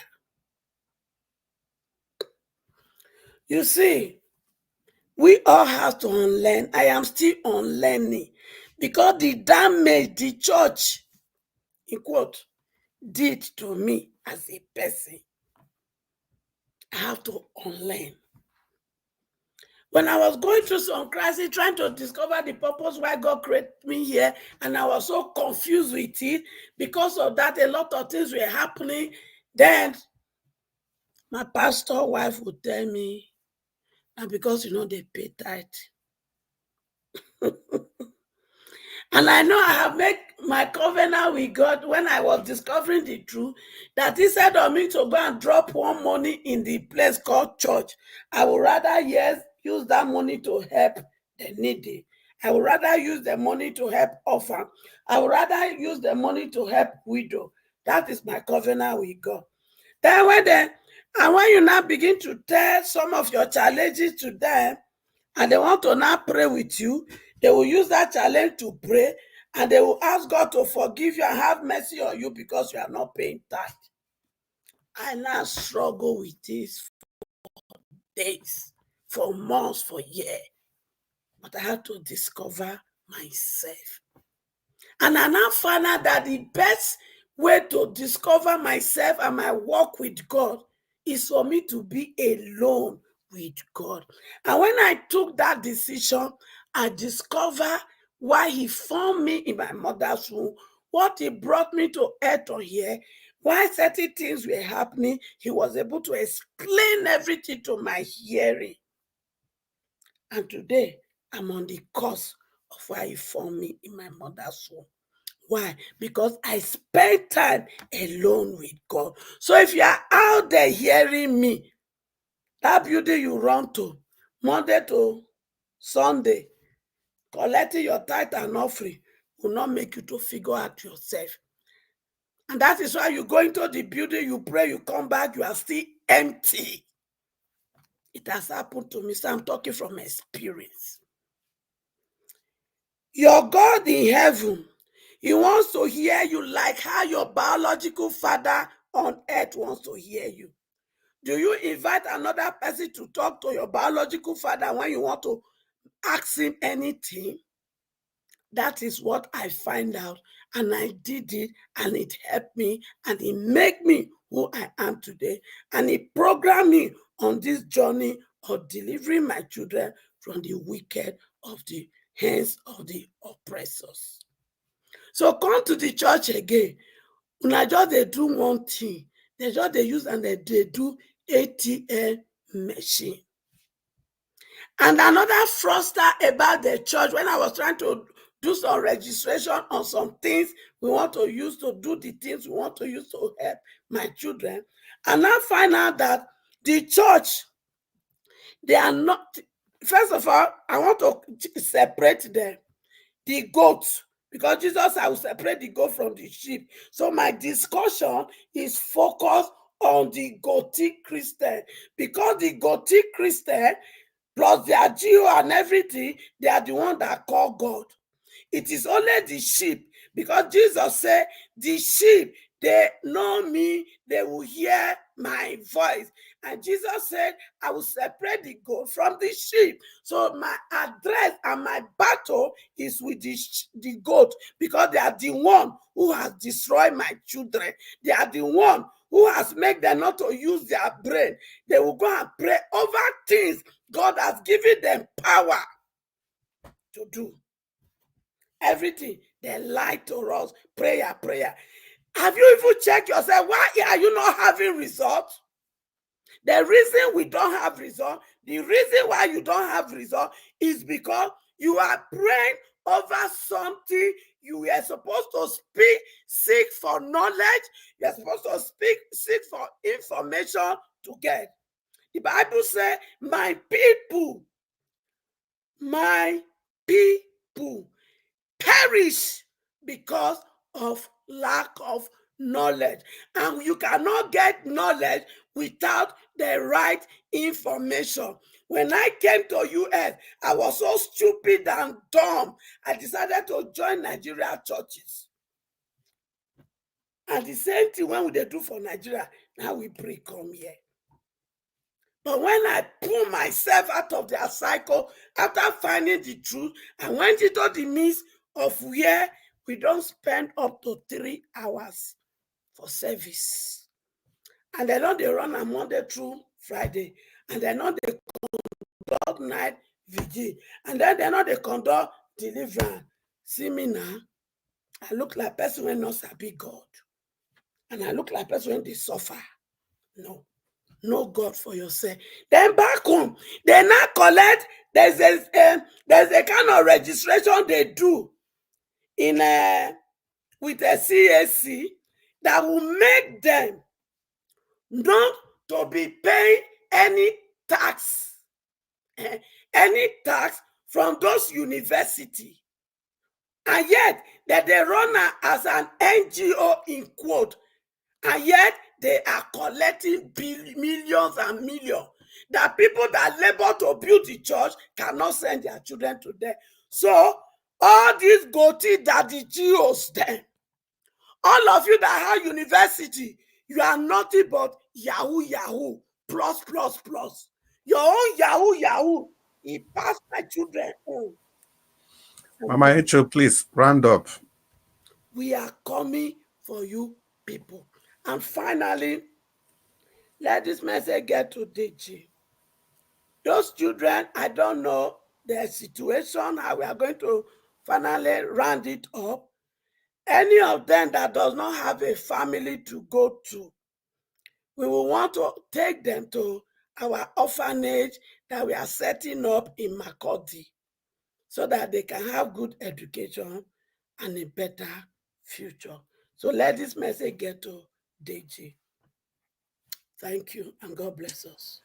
Yeah, well, thank you so much, Mama Hichu, for that submission and the final aspect of that submission. You know, and charity, they say, ought to begin at home, and I really like the way you've transcribed that. Charity is beginning from doing it yourself, not just talk. That is a really good gesture, you know. And I hope, Deji, if you are listening wherever you are, you guys should be able to take advantage of that. We'll just move steadily on. And the next person that will be on the broadcast to talk to Nigerians will be Black Panther. Black Panther, are you there? Yeah, my brother. What's up? Yeah, it's cool, man. You want to speak to Okay. Nigeria? It's Sunday. Yeah. I want to thank you for an awesome job you're doing. I want to thank Nigeria Watch for a beautiful work, for bringing us a lot of extract from what we've not really, the extract we've gotten from the network, and we are yet to listen to the real full interview by the provider. Now I would say like that. I don't want to mention name.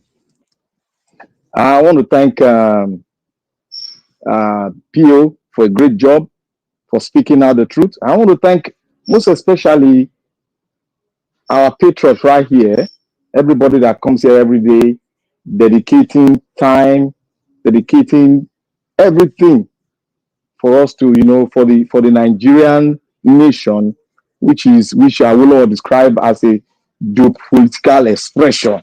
So I would like to say, yes, it is. Now, I also like to thank my sister. I'm so blessed today.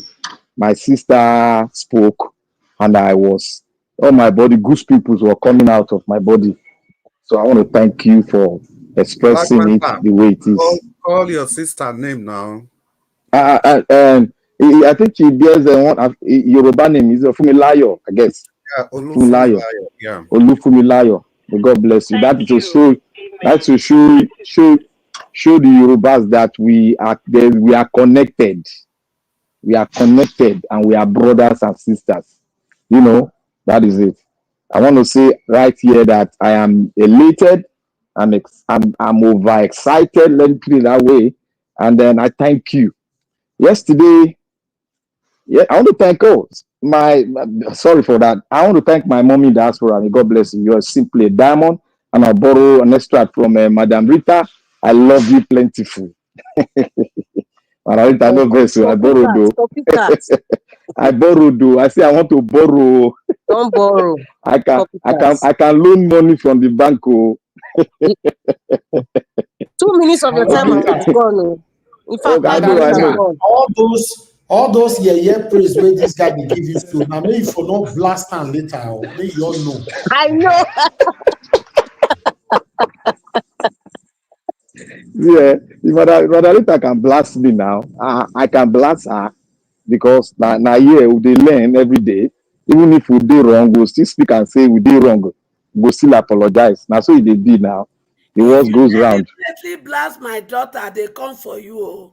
Madam, you know, say me at the blast you every day. You know, tell them.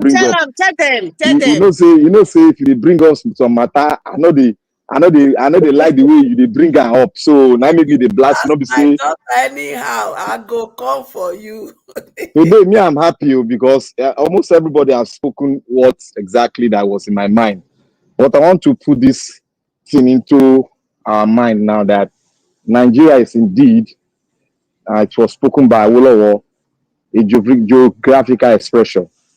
And those are the fundamentals that I've been following since the day I got wisdom from the people that have been fighting for the emancipation of the Nigerian space. So that is why I made my conclusion when I came into Nigeria Watch and I run it I test running. People think I was just joking. That was where I got my foundation from. It is a geographical expression, and it's not a nation. It's just an accumulation. I'll put that way because Nigeria is just annoying.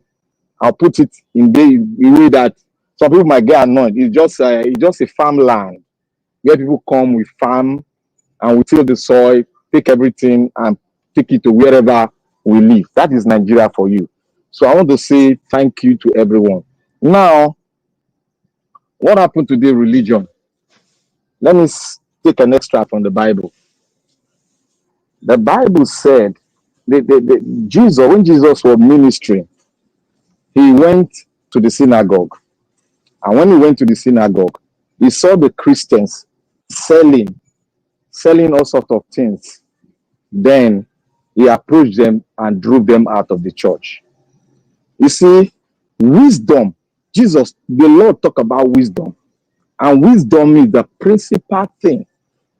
And if we refuse wisdom, we cannot get that knowledge. Therefore, the reason why we're having all this, it has happened before. People come into the synagogue and sell their merchandise. And they tell you, you must worship God with mammon. That is heresy.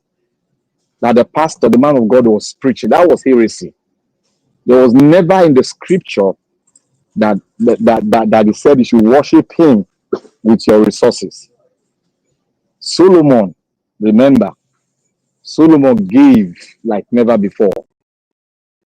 He did not give that money, but he gave with what he had. He gave lovingly and he was happy giving. God asked him a question. What do you want? He said, I want his wisdom. Because he knows that's the principal thing he needs to get. And that is what is lacking. And that is what has happened to the Nigerian Christian. You see, I will not go straight to argue blindly. I would like to listen to Pio, because Pio is a very intelligent man. I would like to see the full and the question that was asked and what brought about it. I'm aligning with it from what he said, but I want to see the full interview so that I'll be able to give a full analysis, because Gio is a very smart human being. You don't just, if he speaks, don't just say, oh, he's speaking this, he's speaking that. No. You have to listen to the full video.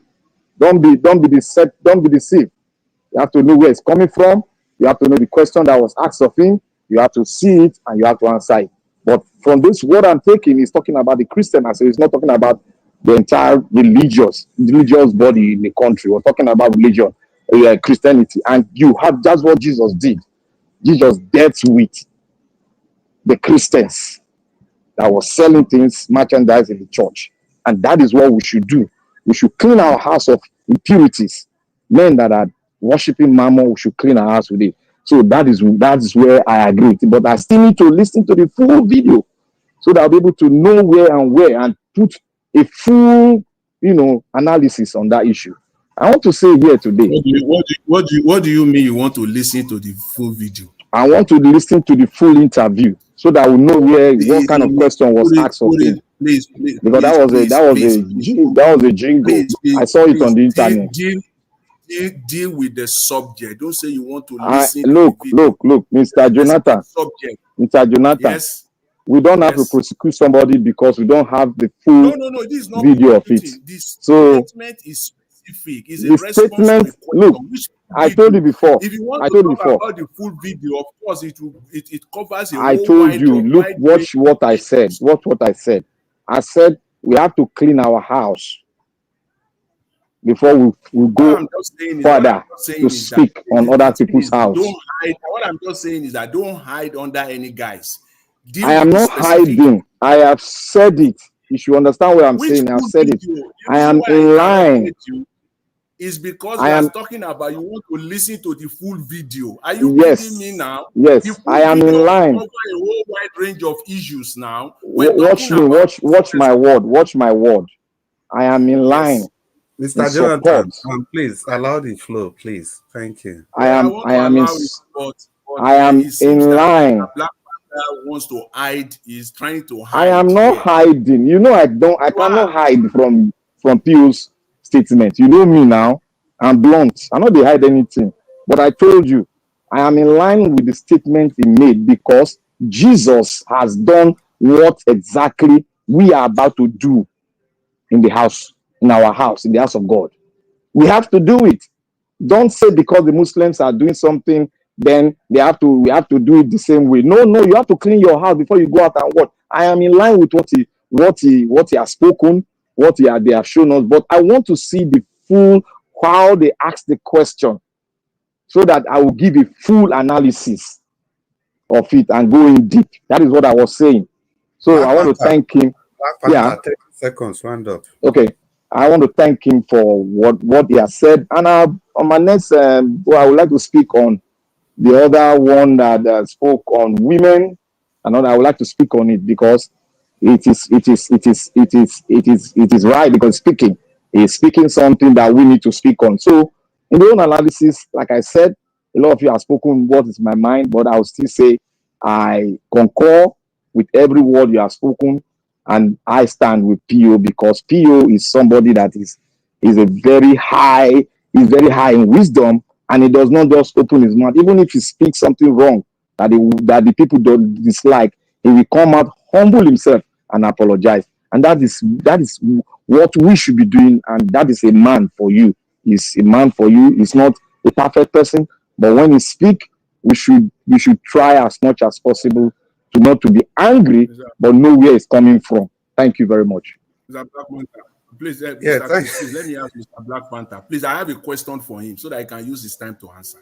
Just a very simple, straightforward question. I will also expect a straightforward response. Do you believe that the past looters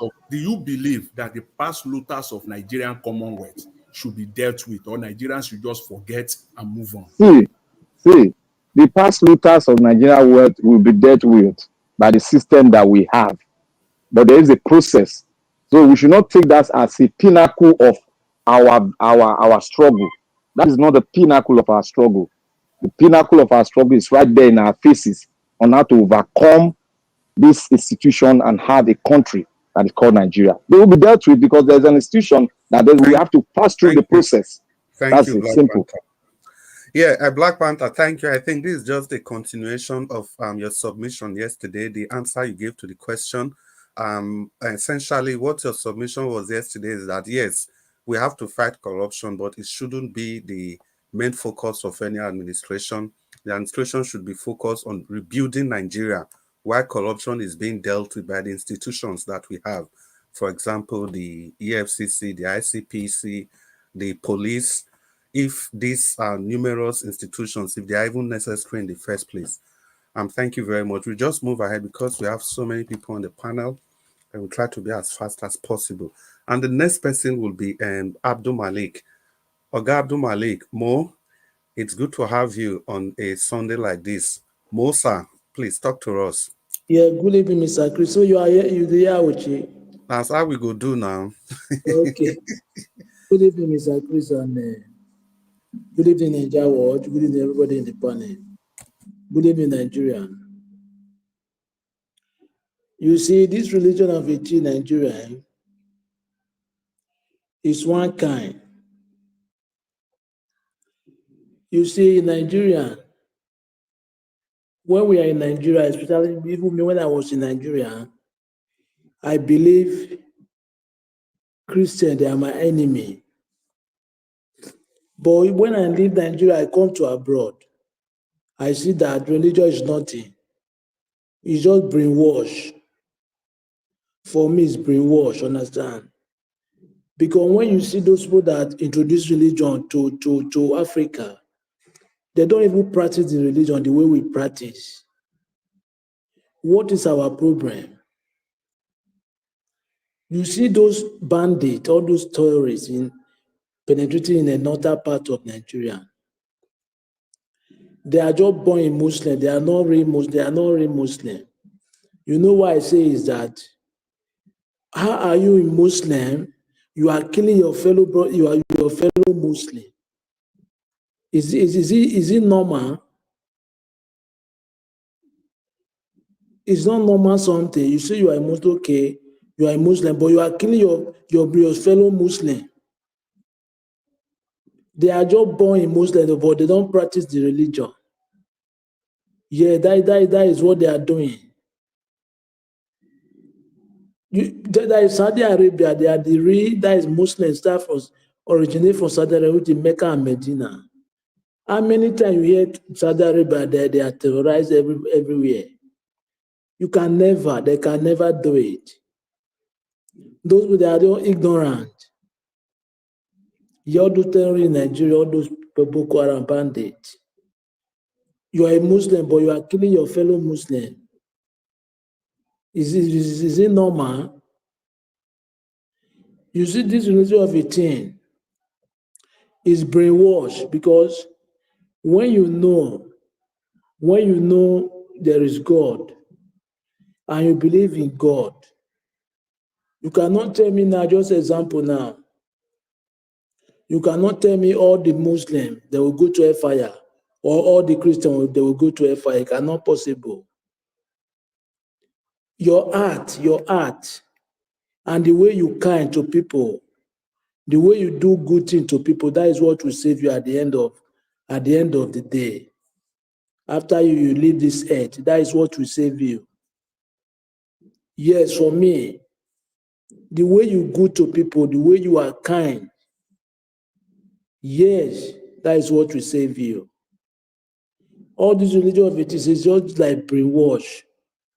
That is the way I see it. And that is the one major thing that is dividing Nigeria too. And this politics. We need to rethink and know what we want in that country. Or else we can never move forward. We can never move forward. Because everybody is trying to protect himself, protect his own, which is not supposed to be that way. Even your own is not good, make sure you say it is not good. If it is good, say it is good. But you try to defend it. And it's not you cannot defend it, but you try to defend what you cannot defend. We have a long way to go in that country. Very long way. We cannot move forward this way, this kind of mentality and attitude and everything.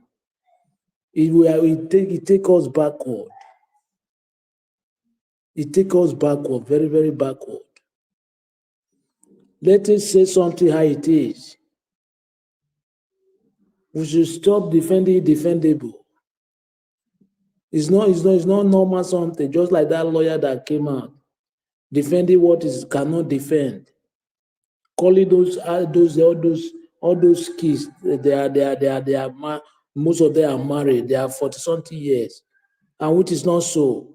And those two lawyers that beside him, look at the way they were shouting like, what this man is saying.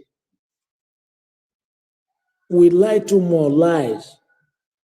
Majority of Nigeria, they lie, they can deceive people, they can deceive themselves. We have many problems to solve in that country. Without that, we cannot move anywhere. That is what, after 60 years of independence, we are 64 years of independence, we are still talking the same thing. 64 years. Somebody that the boss is 4 years old already. But still, we are still talking the same thing. 25 years of democracy, we have not achieved anything. Because we don't really know what we want in the country. We don't know. We don't know what we want. If Nigeria is a country that works, till now, when this thing happened about those kids, this president is supposed to be out and say something about this. But how many hours now? I have never seen anything.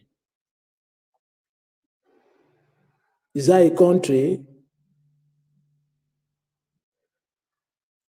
We need to know what we do. Look at Nigeria today. We cannot nothing. If you see a Nigerian abroad, what are you going to say your country do?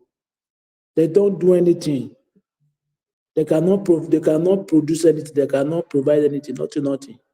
Just to extort money from the citizen, to embezzle money. That is what they are there up to. If you say you are a Nigerian citizen, you shame of yourself. Yeah, because your government they don't nothing they can produce. Just to steal money. How can we change this? If we don't come together, we are dividing ourselves with religion, with everything. Is it how we're going to live forever in Nigeria?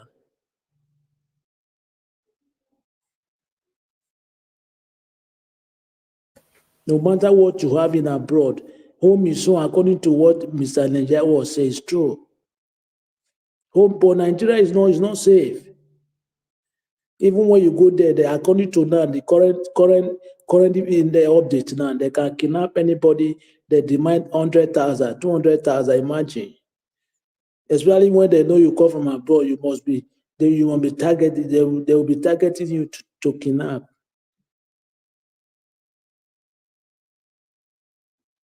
Are we going to live like this forever?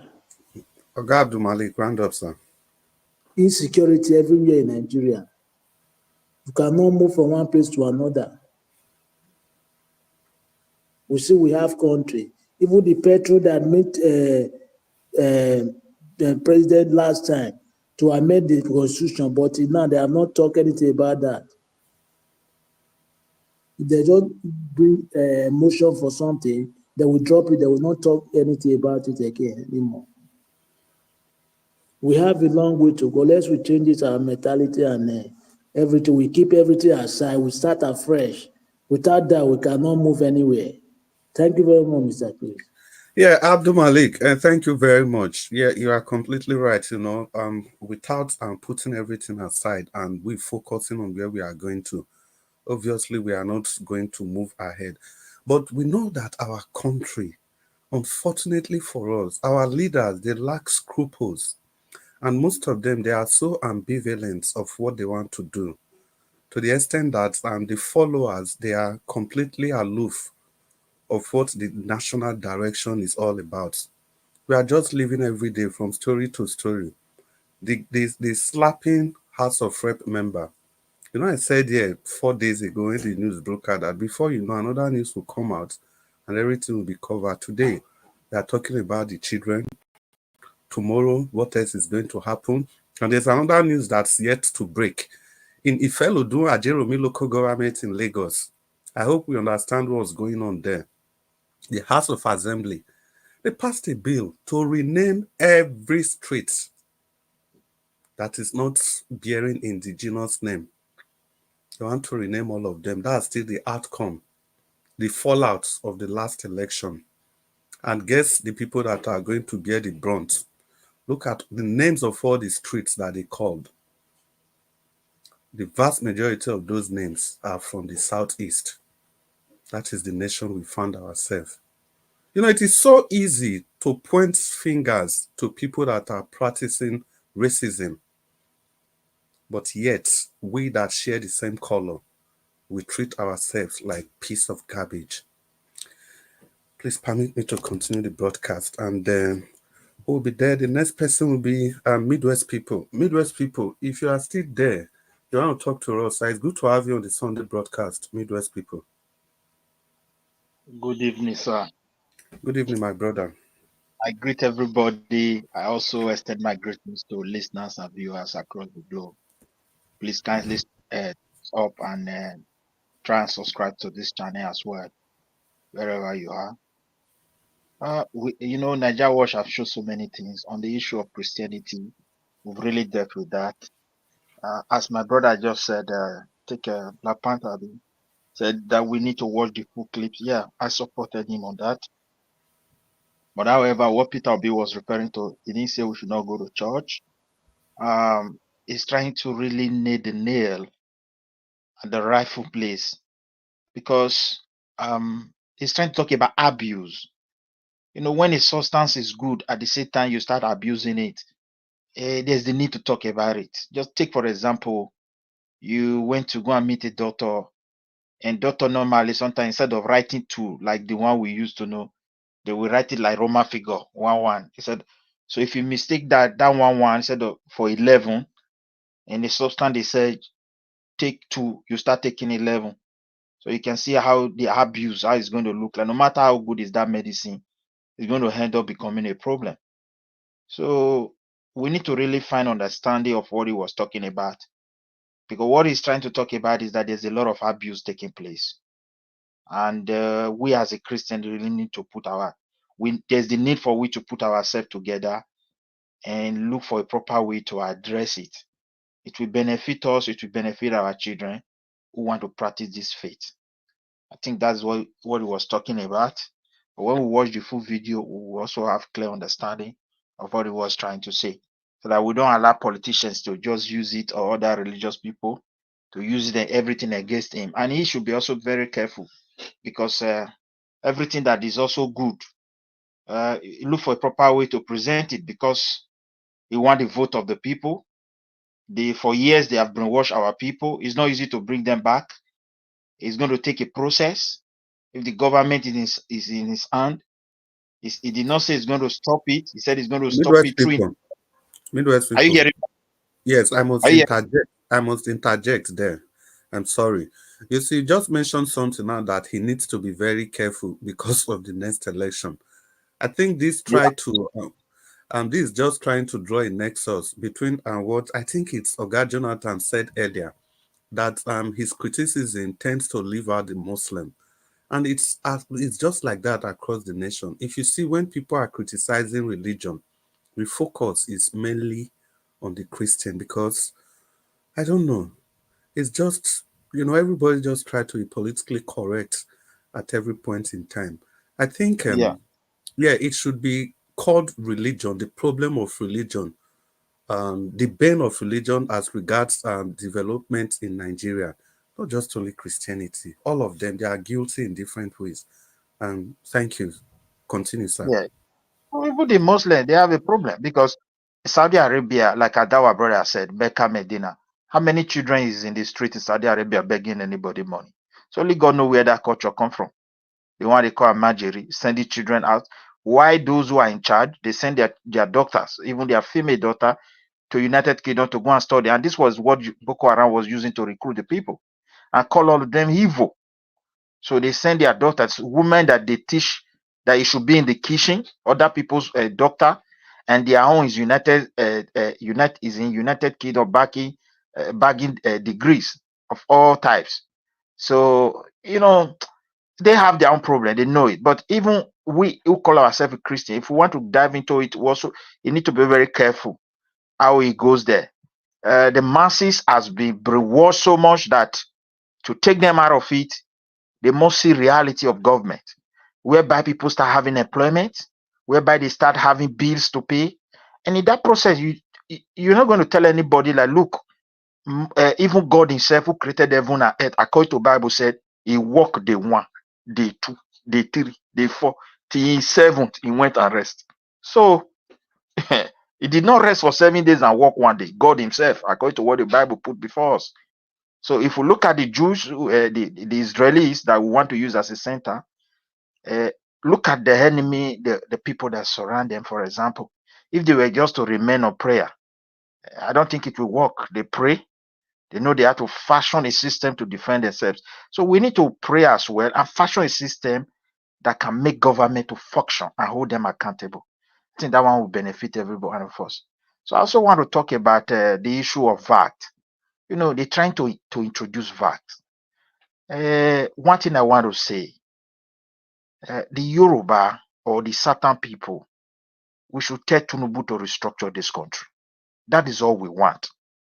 It's not about governance. We want to do it. It will be good for. It can't work. Even the British who founded that country, they never one day in the history of our country made this kind of mistake to put all of us together. They keep on structuring the government, different area, different sizes, so they can be able to lay foundation. And all the years they govern us, we have a regional government. Even when we got independent, we have a regional. Until the first military coup took place, where a decree was issued automatically. We don't even know why the decree came in. Only God knows better what they were trying to do that, and maybe that's what they perceive that is going to help the country. Or perhaps they were having another agenda. I can't say. Everything about that is speculation because most of those guys, they are no longer alive. We can't question them. And proper history was not even put in place because of tribalism. Everybody tried to narrate it in a way that suits their whether emotion. So at the end now, we don't benefit anything from them. If we go into there, we start insulting ourselves. So I've seen it in many occasions. So the VAT issue, like that professor said, he said VAT is based on consumption. I don't see any reason why he was saying, okay, Dangote headquarter is in, I think whether it's use Lagos, then the pay is VAT in Lagos. Under normal circumstance, the way capitalism is designed in the Western world, a company that manufacture a product don't even pay VAT. So I don't know where that one is coming from because me, I've done a business form here, both sole proprietor and limited.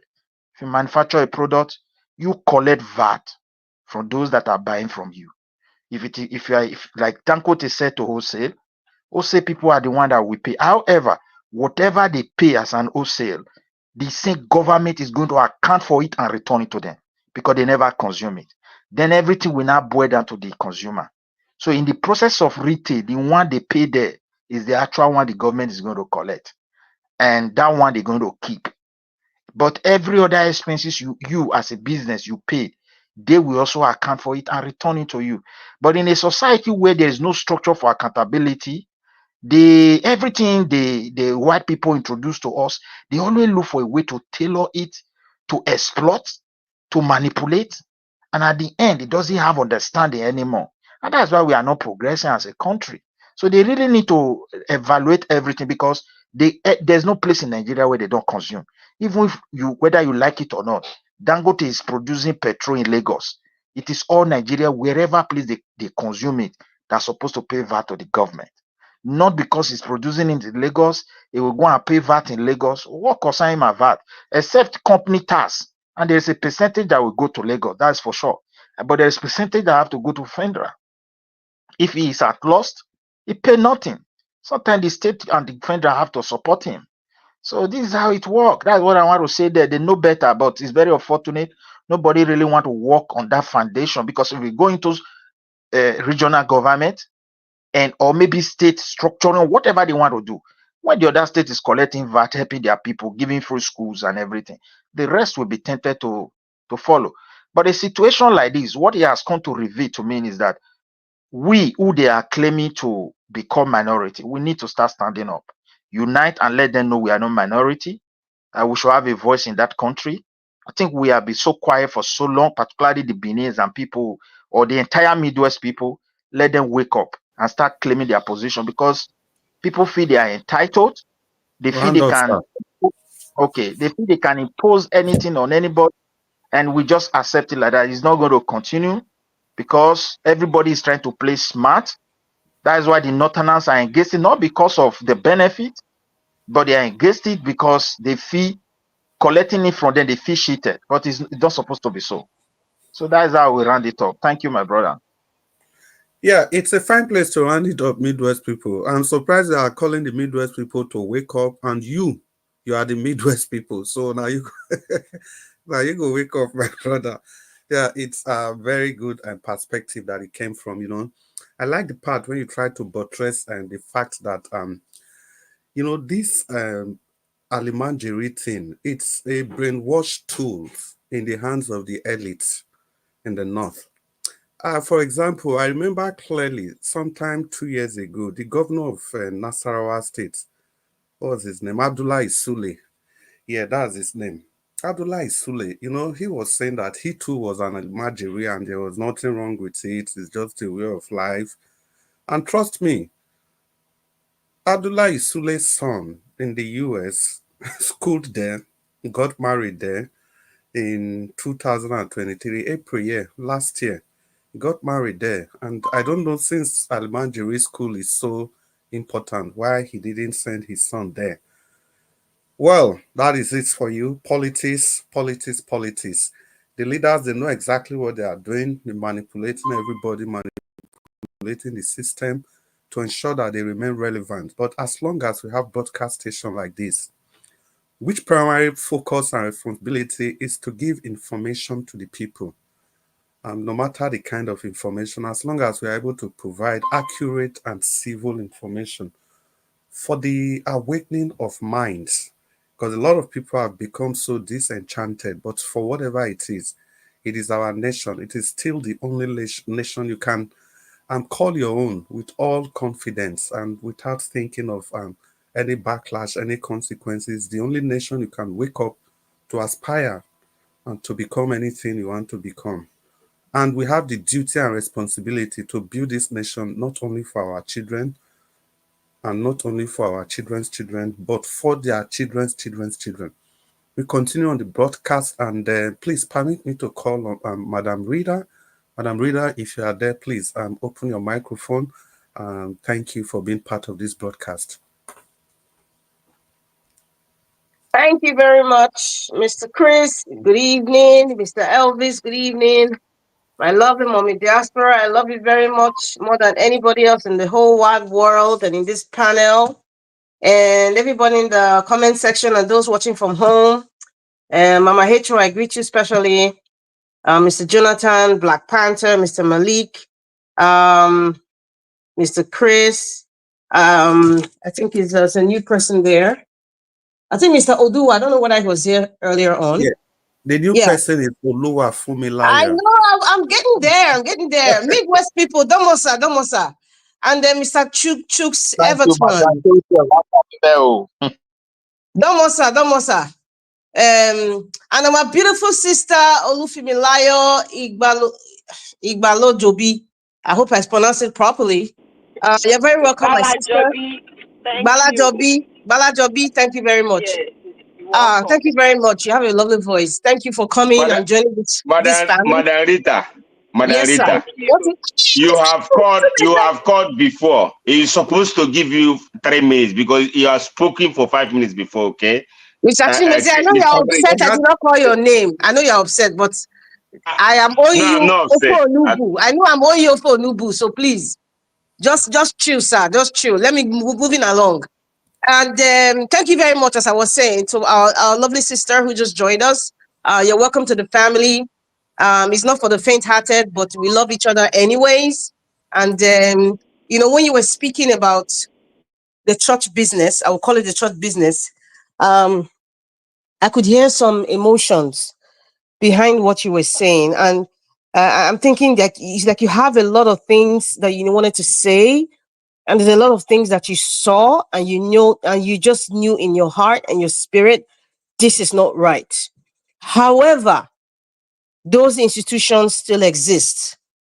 Those institutions are still idolized. Yes, I deliberately use the word idolized because what we're practicing now is we're idolizing the brand name of the church, idolizing the pastors, idolizing their children, idolizing how they look and how they speak. It's unfortunate. I was reading something from James Baldwin. I don't know if anybody is one of the greatest poets in the world that ever lived. And there's something he said. He said, education, if you are a white person, education is indoctrination. If you are a black person, education is subjugation. Yes. And in case some people don't know, indoctrination is like a process of accepting a belief, and you cannot criticize it. You just accept it. But there's a process in which they teach you for a certain number of years, if not all your life. And then anybody who criticizes it is like you're against it. It's just typical of what Mr. Malik was telling us. Like before he understood a lot of things about religion in the world, what he was indoctrinated with was like, whatever he was practicing was it. Any other one was demonic of some sort, so there's a difference.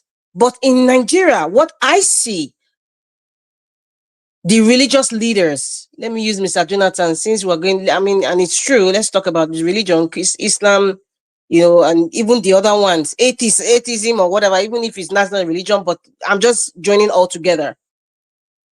Nigeria is practicing indoctrination, or rather, it's a combination of indoctrination and subjugation. Subjugation is like you're bringing something under control. So you see sometimes when we talk about this Daddy Geo churches and you see how people respond. Listen, even if you bring that man, Fufu, whatever man that was using somebody to demand 1,000, if that man comes today, and said he's selling one candle or he's selling one granite oil, and you say if you drink that granite oil, you'll be healed, people will still believe it. People will still buy, even if that gallon costs 1 million naira. There's this pastor in Abuja now, has a pool of Bathsheba. It's ridiculous what we see every day. Absolutely absurd. And then the fact that it's been accepted and revealed, it tells us a lot of things about the kind of society we have. And that brought me to what one pastor was saying. I don't know, in our Nigeria WhatsApp group, somebody shared what the pastor was saying, that isn't it a shame that a non-church goer, something of that line, I'm not quoting him verbatim now, he said, isn't it a shame that a non-church goer is the one doing what religious leaders are supposed to do? And it's true, and he was referring to me, Very Dark Man. Yes. It is shameful. Where are the Daddy Geos now? Is it because it's not their children?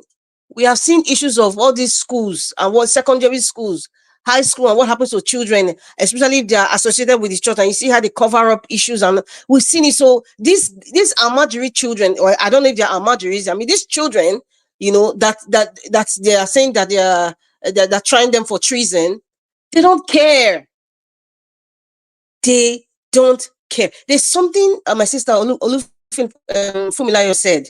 She said, this is the same churches where we have kidnappers, ritualists and all that, their children attend these churches.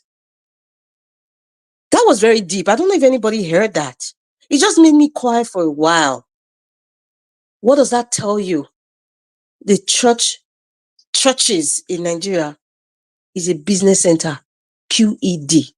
Nobody can argue that. I will argue that with anybody, any day, anytime. Mr. Elvis, even this time period for this kind of discussion is even too very, very small, because it's a whole lot of things to open up about, to open the eyes of the blind.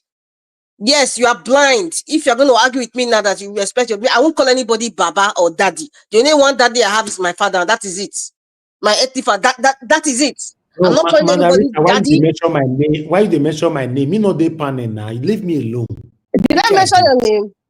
Yes, you say Mr. Elvis, Mr. Elvis, Mr. Elvis. Mr. Elvis, yes, this topic is not just side talk. It should take like 1 week. And by the way, thank you for even saying I'm mentioning your name. Thank you for saying I'm mentioning your name. There are two things I want to ask you. November 30th, you say you want to announce something. That is one. When are you going to announce it? Number two, the fact that you were driving your luxurious car nicely to Ade Faransi's church. I'm using Ade Faransi's church because when they registered, it's under their name. Whatever it is under their name, Mr. Elvis, is not Elvis Edigi. If anything happens, it's their children that will take it's Ade Faransi that is registered under, not your father's name. Anyway, you were driving. Calling it luxurious bus? I said a luxurious car. Did I say bus? Okay, I hear you clearly. He was riding a very nice, luxurious car, which he deserves. Mr. Elvis, you were talking about how Nigeria. Yes, Nigeria is good. It's easy. It's easy for you to say that. You're driving on a tarred road with a nice car, and you're going to a church that has air conditioning and all that stuff. And, it gives you that euphoria of, oh, Nigeria is not such a bad country. Mr. Elvis, I'm telling you, I'm putting it to you now. Wake up and smell whatever it is that you are tasting. Because if you go to certain places in Nigeria, I don't think you would say what you're saying. So I think it would be unfair. I mean, it's your video, but it's unfair to just make it seem like all is going so well. That's Lagos. Lagos was a former federal capital. And of course, the man had body loan. Every road that you are passing, part of the money is going to his pocket, his legacy. But if you go to places like Edo State, I want you to drive. You don't have to drive your luxurious car there, because I know the roads in Edo State is Biscuit Road. But please, I would love it if you just go to Benin and probably drive in either Auchi Road, or even Just the roads of Ring Road, for example, that had potholes, just Ring Road.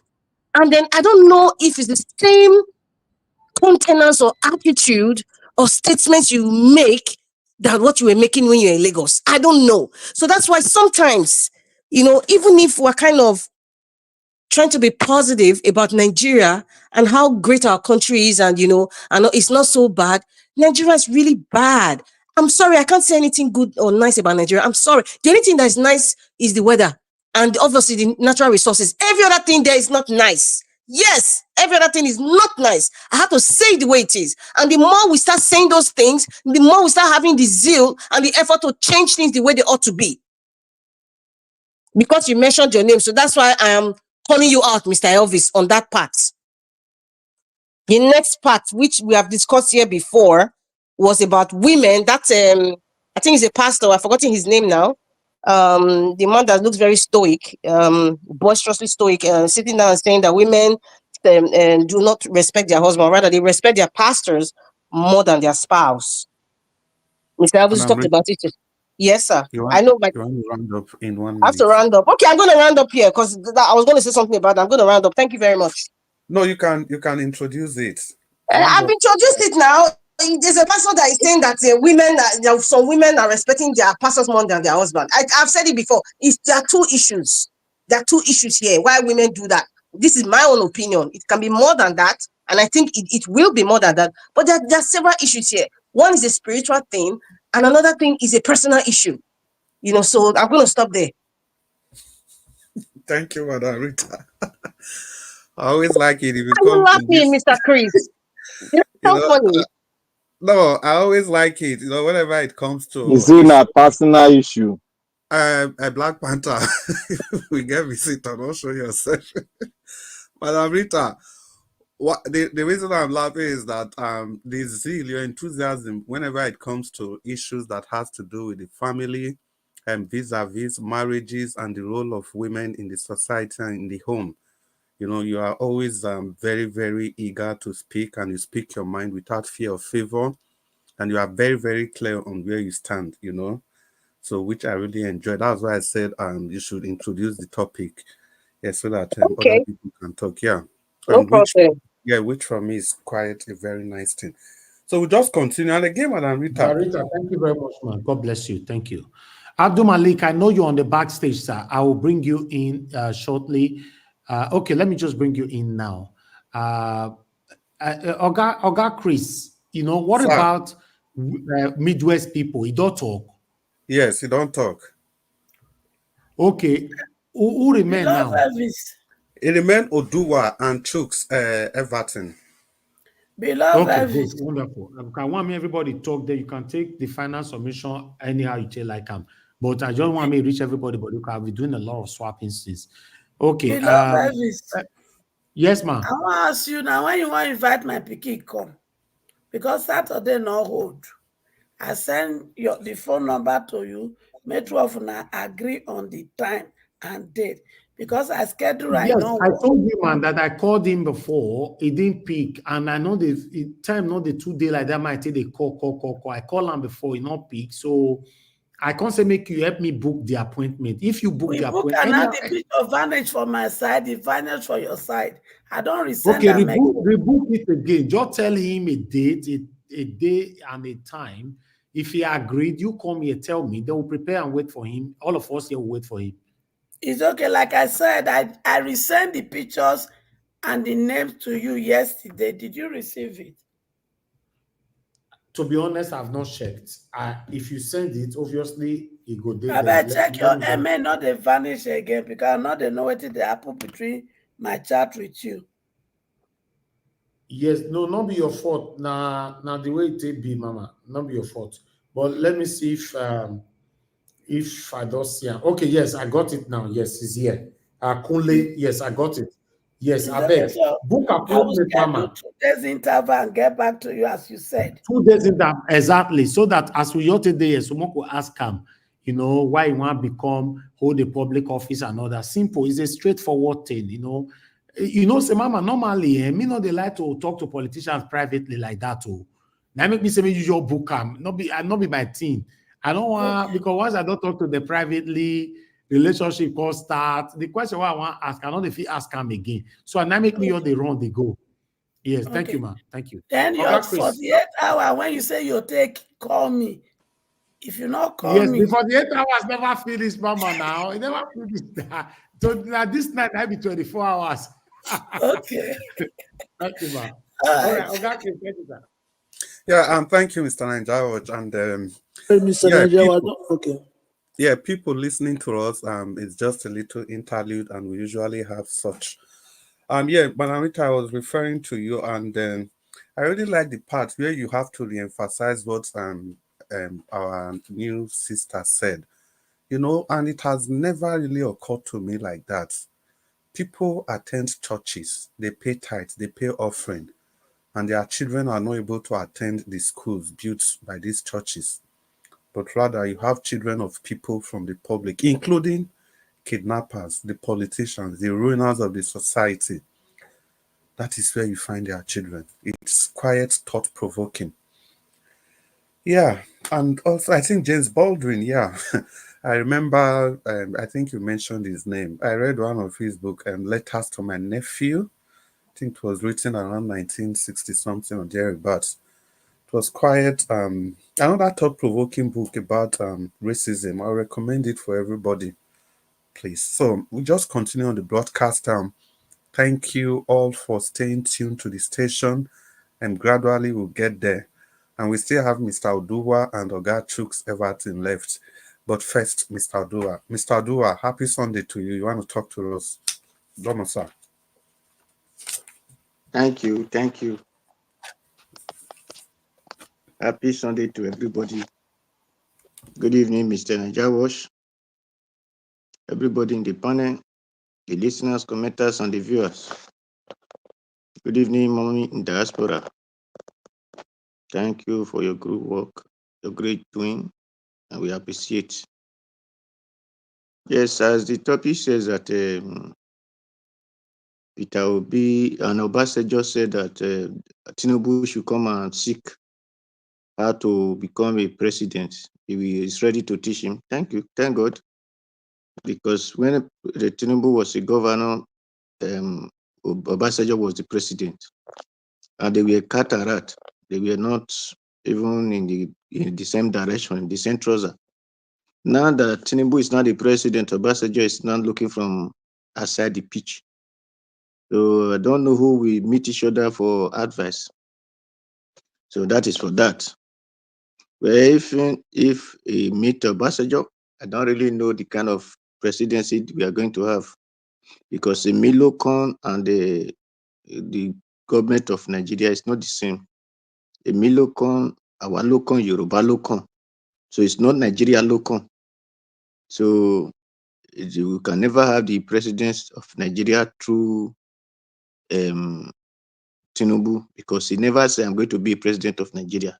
He said, it's my turn. It's a Yoruba turn. So that is why whatever he will do is for himself or through some of the Yoruba which he feel he like, or is in his team, and we do something for those one. So that is why we are shouting Mr. Buhari. Odua. Mr. Odua, it's not Sir? Yoruba. It's not Yoruba ton. It's Mr. Tinubu's ton. And that is what he said now. Yeah, No, it's not Yoruba ton. I'm Mr. Tinubu's ton. I was actually waiting in short when Mr. Dua So when Mr. Dua, when we were saying that, I was just waiting for you to get to the end of your presentation. But so I was happy you started modifying it. Tinubu is not Yoruba president, please. No, that is, I don't. When person says something, it is not all Yoruba that be. Yeah, exactly. I said when you started modifying it, so that was why I didn't bother to quickly make the correction. So at least you said it's him and his friends. So because some of Yoruba are pure Nigerians, so while some are just that Mole. I said the problem we have in this world are these so-called Mole people who believe that for them, this Mole, that is where they call Muslims. We do call them Mole. So they believe on themselves. They believe they are the owner of everywhere they enter in the world. That is why Italy today, the Bangladesh here are committing nuisance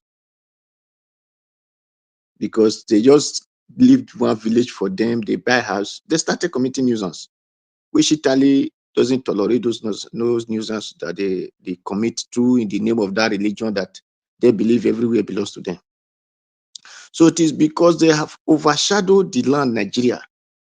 So that is why they believe that the Nigeria belongs to them. They can do anything without whatever they say stand. And that is the things that we are facing. The worst part is they know how to lie very well because their Quran told them to lie to who they feel is not in their faith. So, but when you tell them, they will say, no, their people doesn't lie. No, if you deep down their Quran, there are verses that told them, whoever that is not in your faith, lie to that person.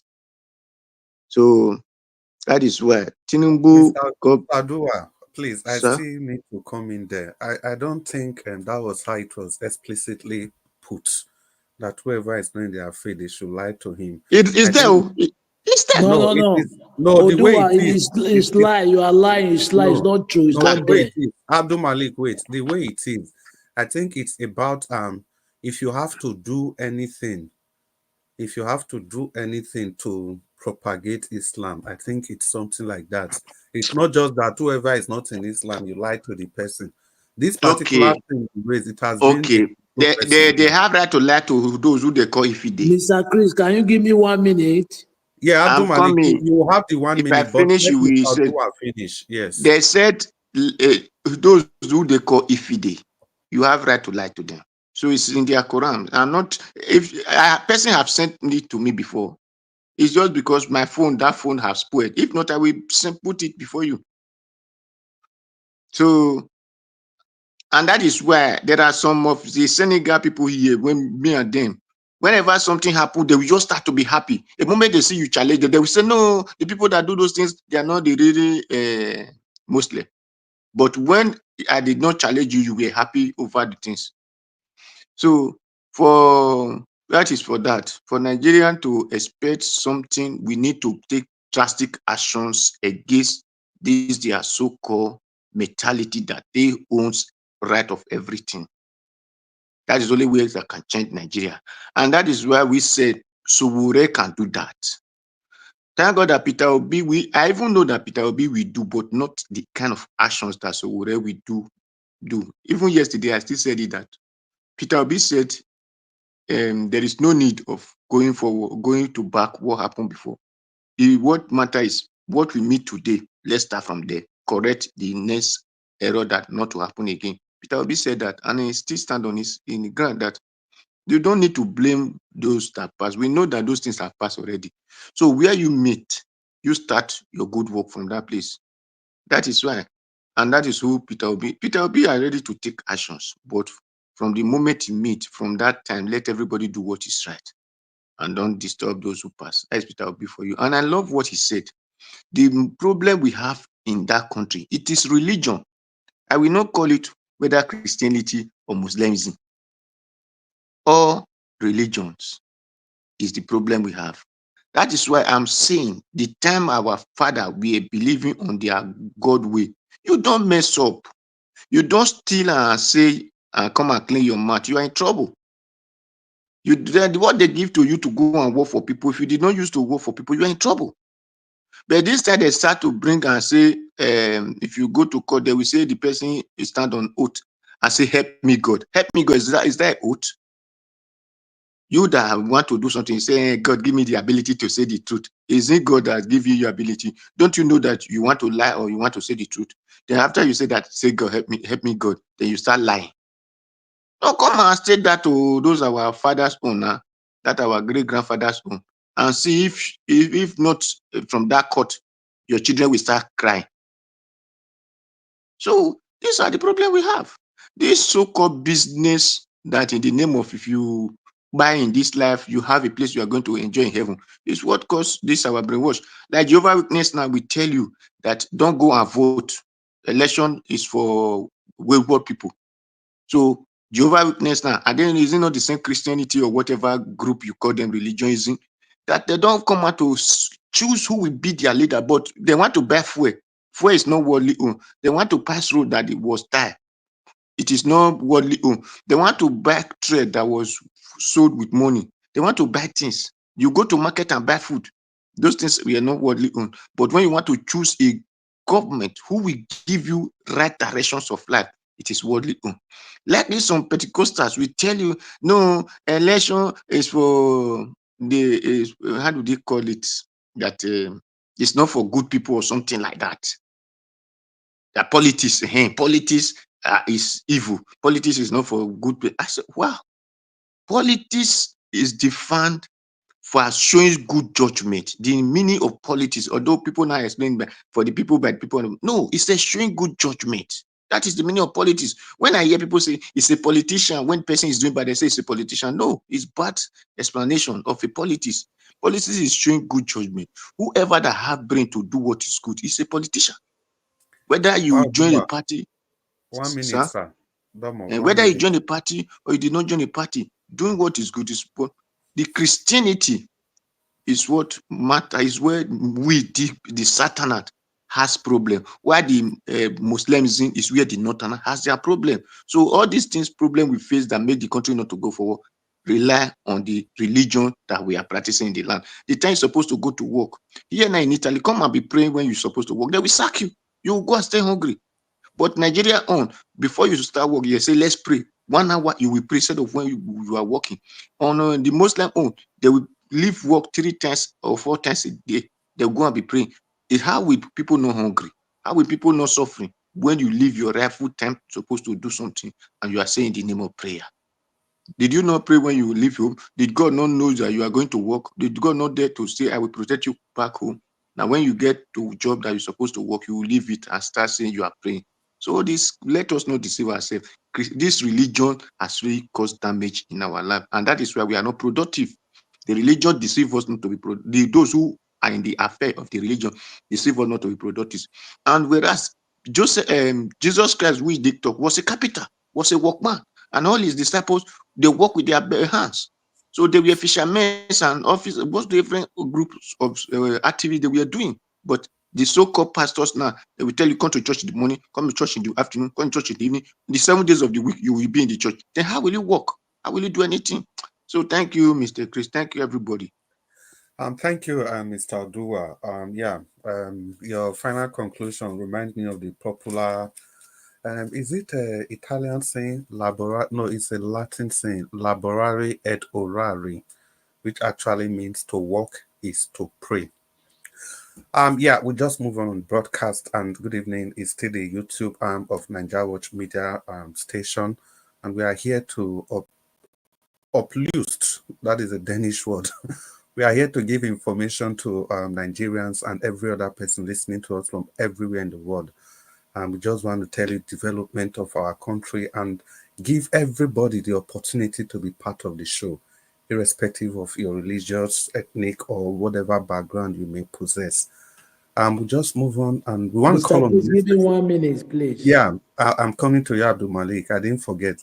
And we want to call on the next person. Oga Chooks Everton, try and be ready.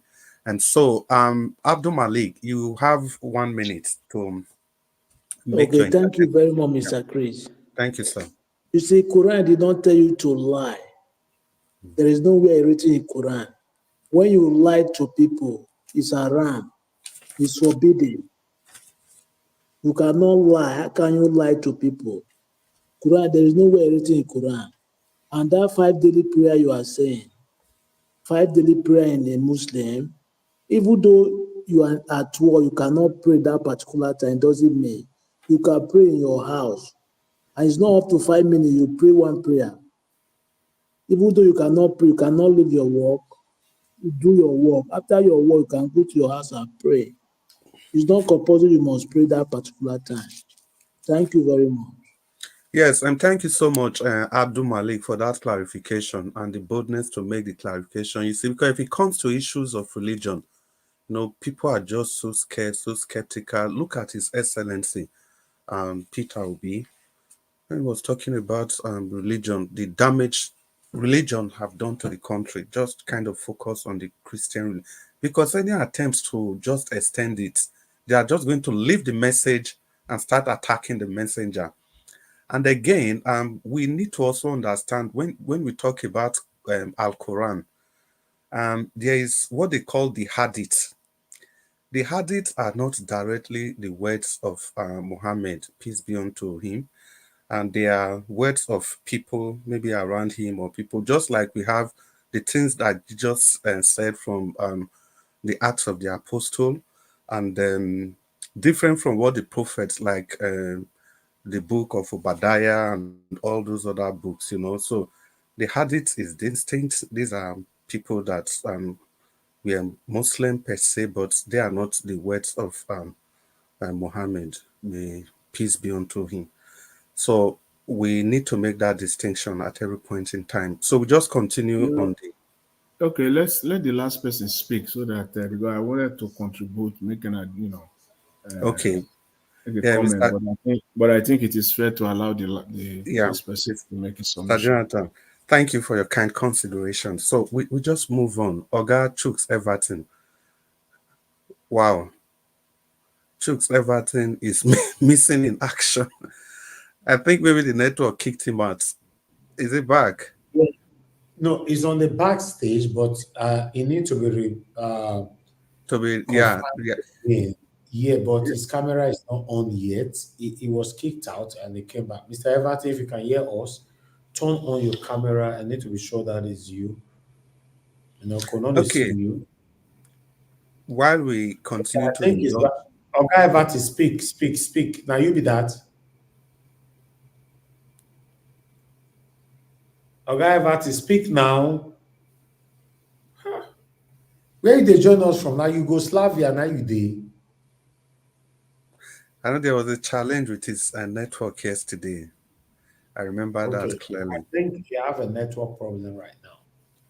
Yeah, while we try and wait for him at the flank, Mr. Jonathan, it seems that your aura is quite strong, so you have to speak.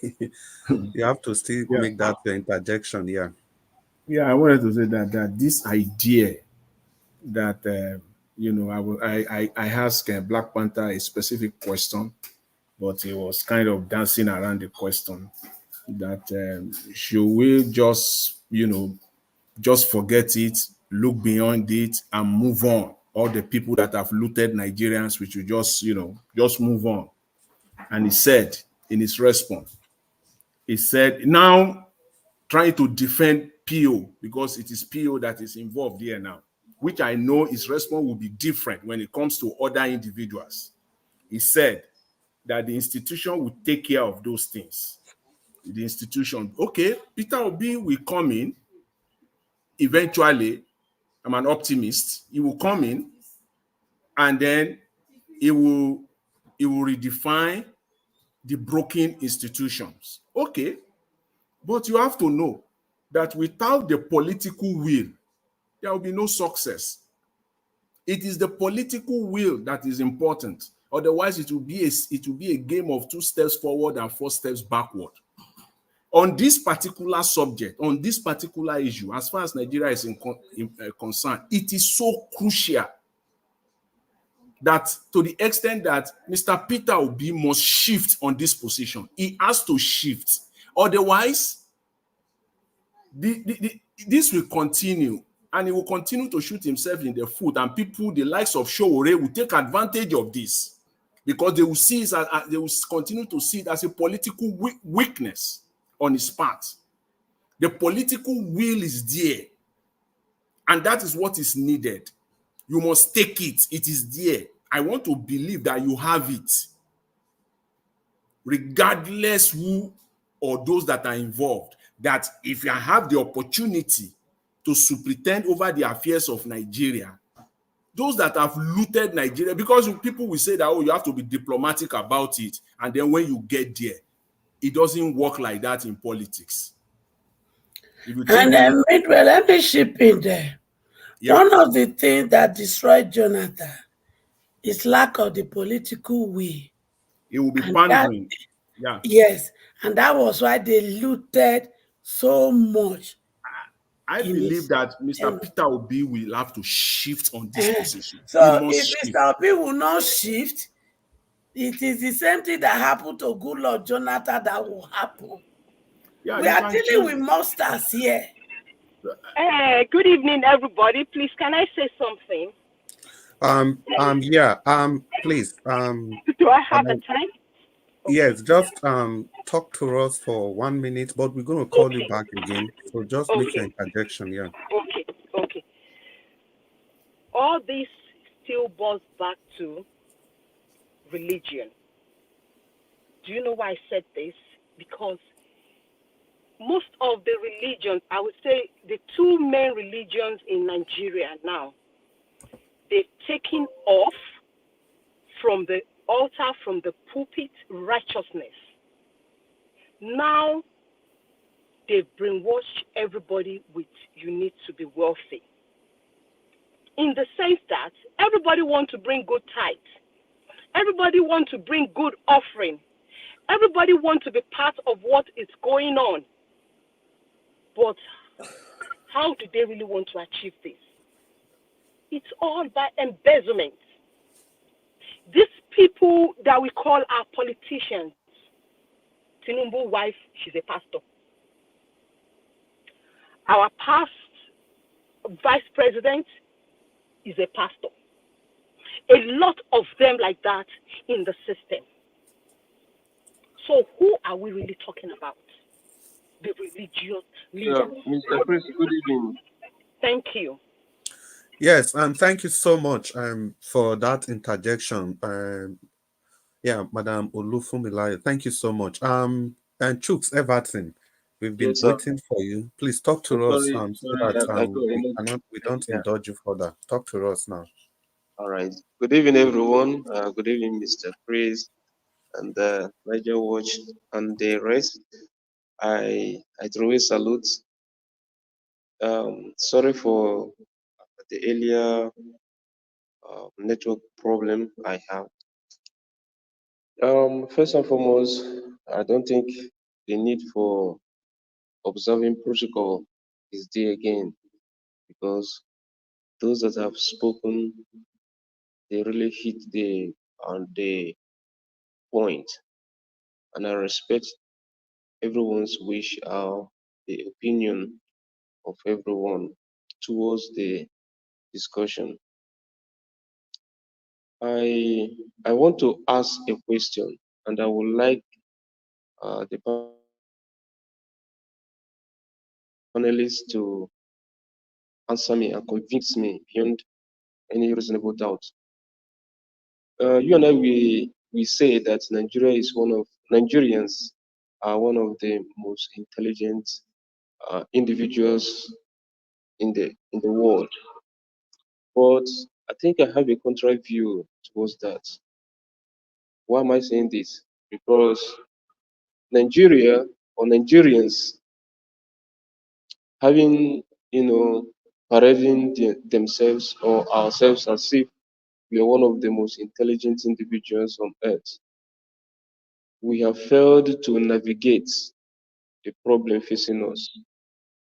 Let me just say, since independence till now, we have failed as individuals, as an entity, to navigate the problem facing us.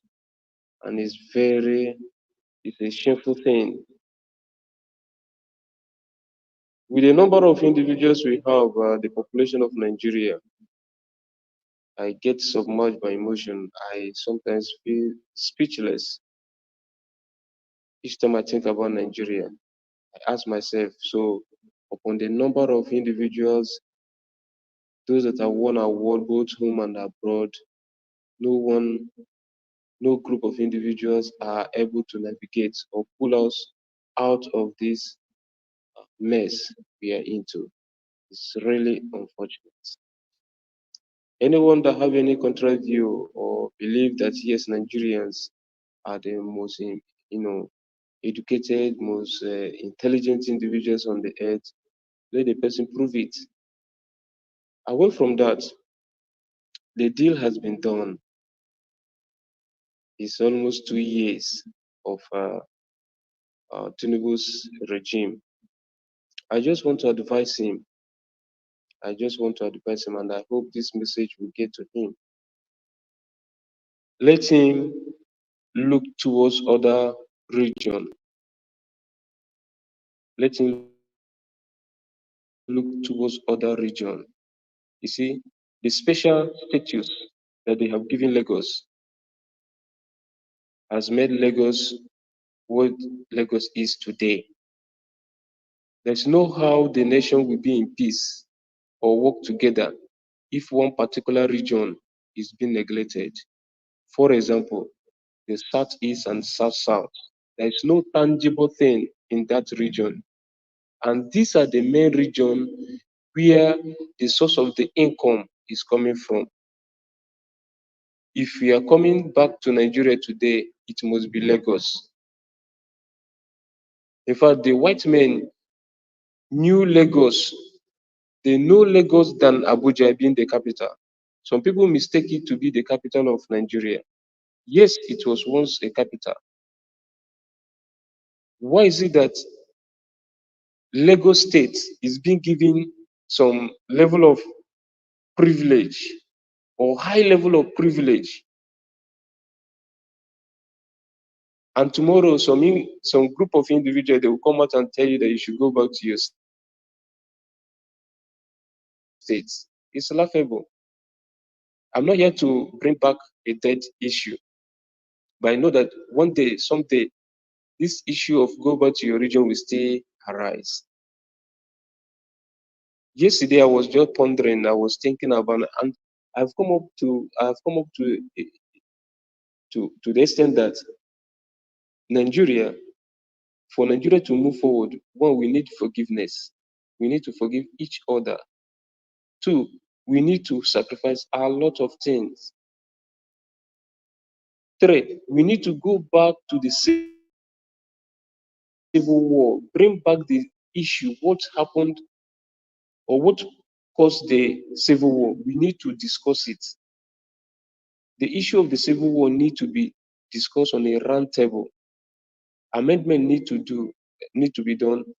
Restitution need to be done so that every region will live in peace and things will be well with Nigeria. Otherwise, I don't think, because every region thinks that they are the best. Every tribe, they think that they are the best. So there's no need flogging it. It will not work. It will not. It's just like a marriage of a husband and wife. They are still holding grudges against each other, and you're telling them, you must live together. Remember your children, things like that. Must they live together? If go no go, let them go their separate way.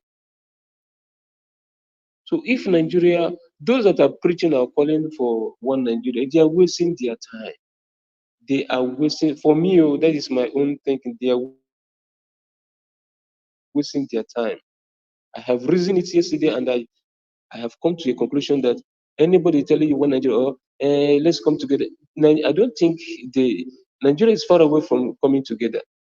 Unless they go back to the drawing board, they should discuss the Biafran war, that is the civil war, make amends, restitution, forgiveness, and agree to work together, to come together as one. Otherwise, we are just wasting our time. The Northerners, they believe power is in their hand and they can do anything.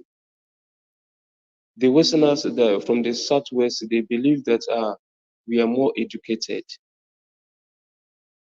Someone will wake up and tell you that an Igbo man, what does an Igbo man have? What is it not business? They should be ashamed of themselves, because without politics, they cannot live. And that is why P2B, that is why I concur to the idea of P2B. What is running in Nigeria is just politics and religion.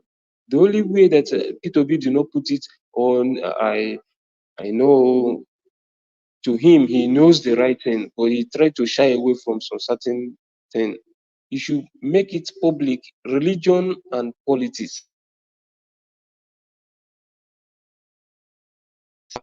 They are not doing the right thing at all. Some people say the Muslims this and that. It's lie, yo. It's lie. They are doing more than the Christians. Only that they are doing it in disguise. They are hiding covering their faces when doing that. Some of them are practicing the way Christians are practicing, doing fake miracles. I am telling you, if you go to the west, the Yoruba land, some of the malams you see there, they are fast. They are doing what even like native doctors. So these people, will I just say, in order not to, come out and say, for one to start pointing their finger and say you are a criminal, this and that, they hide under that to perpetrate all these type of evils. I'm not excluding the Christian because I'm a Christian and I know I have lived with, I'm a Catholic. I'm a Catholic. I have lived with a priest. I know in Catholic, a priest is not allowed to own any property, but in fact, 90% of the priests you see today, they have investment. They extort money. All those old women, they contribute this and that, but they use it. We all know what is going on. This is something I have experienced. I have stayed with a priest for at least 8 years. I am very close to some of the priests that I have come across. My brother, So I round know up, what sir. I'm talking about. So it's not all about they say. This is a first class information I'm giving. So we should wake up. We should wake up. Don't allow this religion to it has eaten deep on us. The people that brought this religion are not practicing it the way we are. One of the commenters, the speaker said that some of these churches, their schools, some of our children cannot, and it is true. It is true. So we should just wake up. If it is necessary we drop this religion, let's drop it. Because there are other countries that are not even religious like us, but they are progressing more than us. Thank And we you. that carry church on our head, we are backward. So thank you so much. And I hope to hear from the panelists, those that have anyone that can convince me that Nigeria are one of the smart people on the earth. Let them convince me tonight. Thank you, and God bless you all. Yeah, thank you very much, Chooks Everton. I'll allow the panelists to convince you of that. Mr. Chris. Yes, Mr. Please, Jonathan. let me respond. If you permit me, if you give me some few minutes, let me respond to Mr. Everton on Okay. that question. Can you do it 1 minute, please? Yes, very briefly. And let me tell you that Nigerians are intellectually brilliant is to a very large extent uncontestable. You want to debate that, you probably will lose that debate. Nigerians are intellectually brilliant. The issue is, how do we bring it?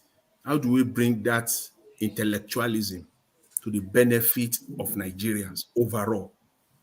See those vices that Nigerians have come to be accustomed to, things like tribalism, nepotism, all these big grammar sort of ethnicity, religionism, they are suppression.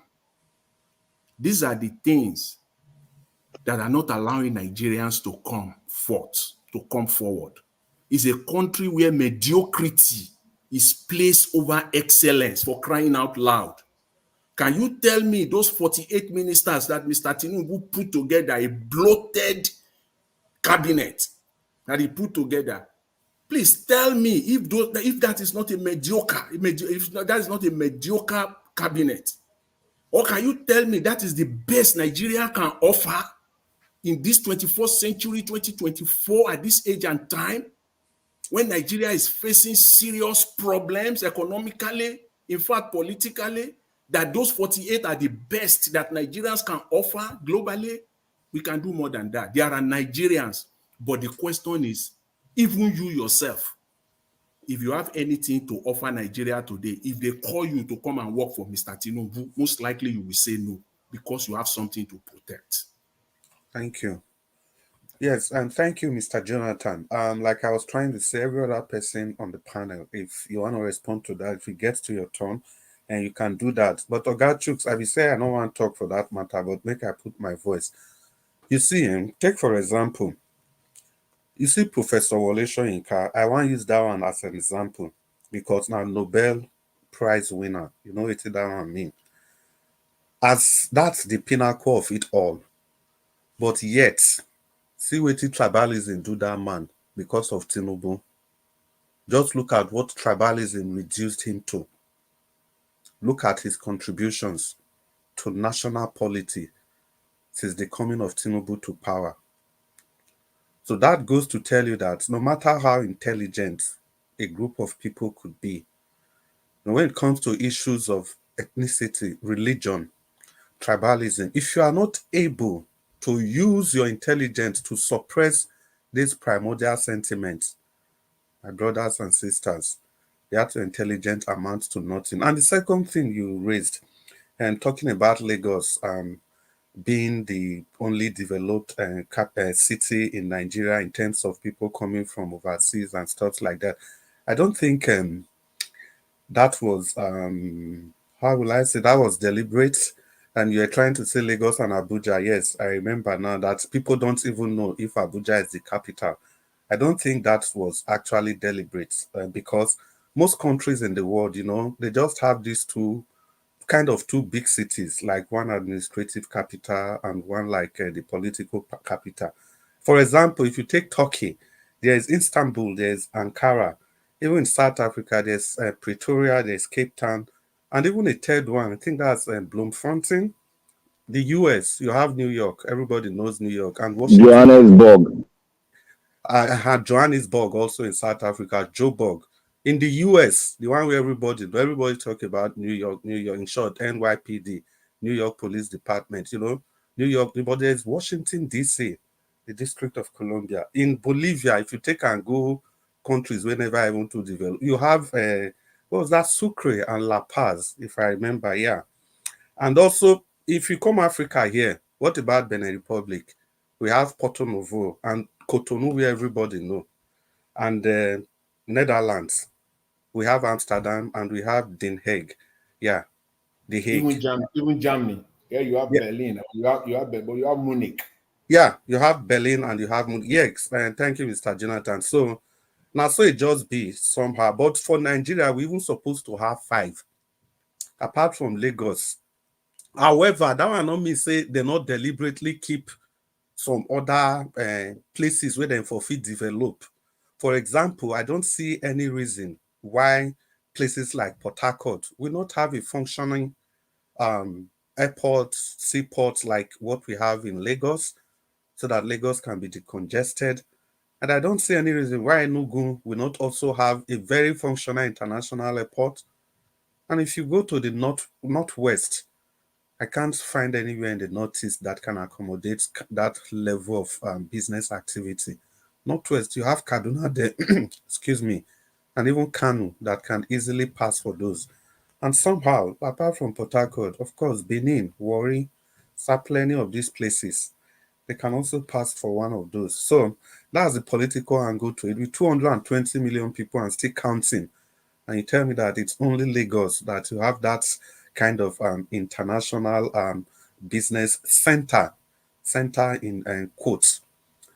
It staggers my imagination. For example, in Dublin, just 5 million people like Edo State, you have like four major landing ports working at the same, almost at the same capacity like Dublin, where you have that's like the capital, where you have the international airport, the seaport, and then you have another one in Cork.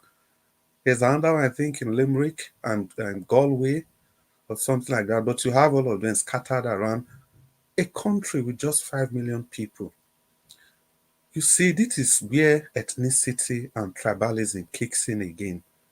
Obviously, what is stopping all those? is because of the people we have had as leaders. And who was talking earlier? Is it not Midwest people? Yeah, he was talking about that the white man didn't even leave this kind of a nation for us.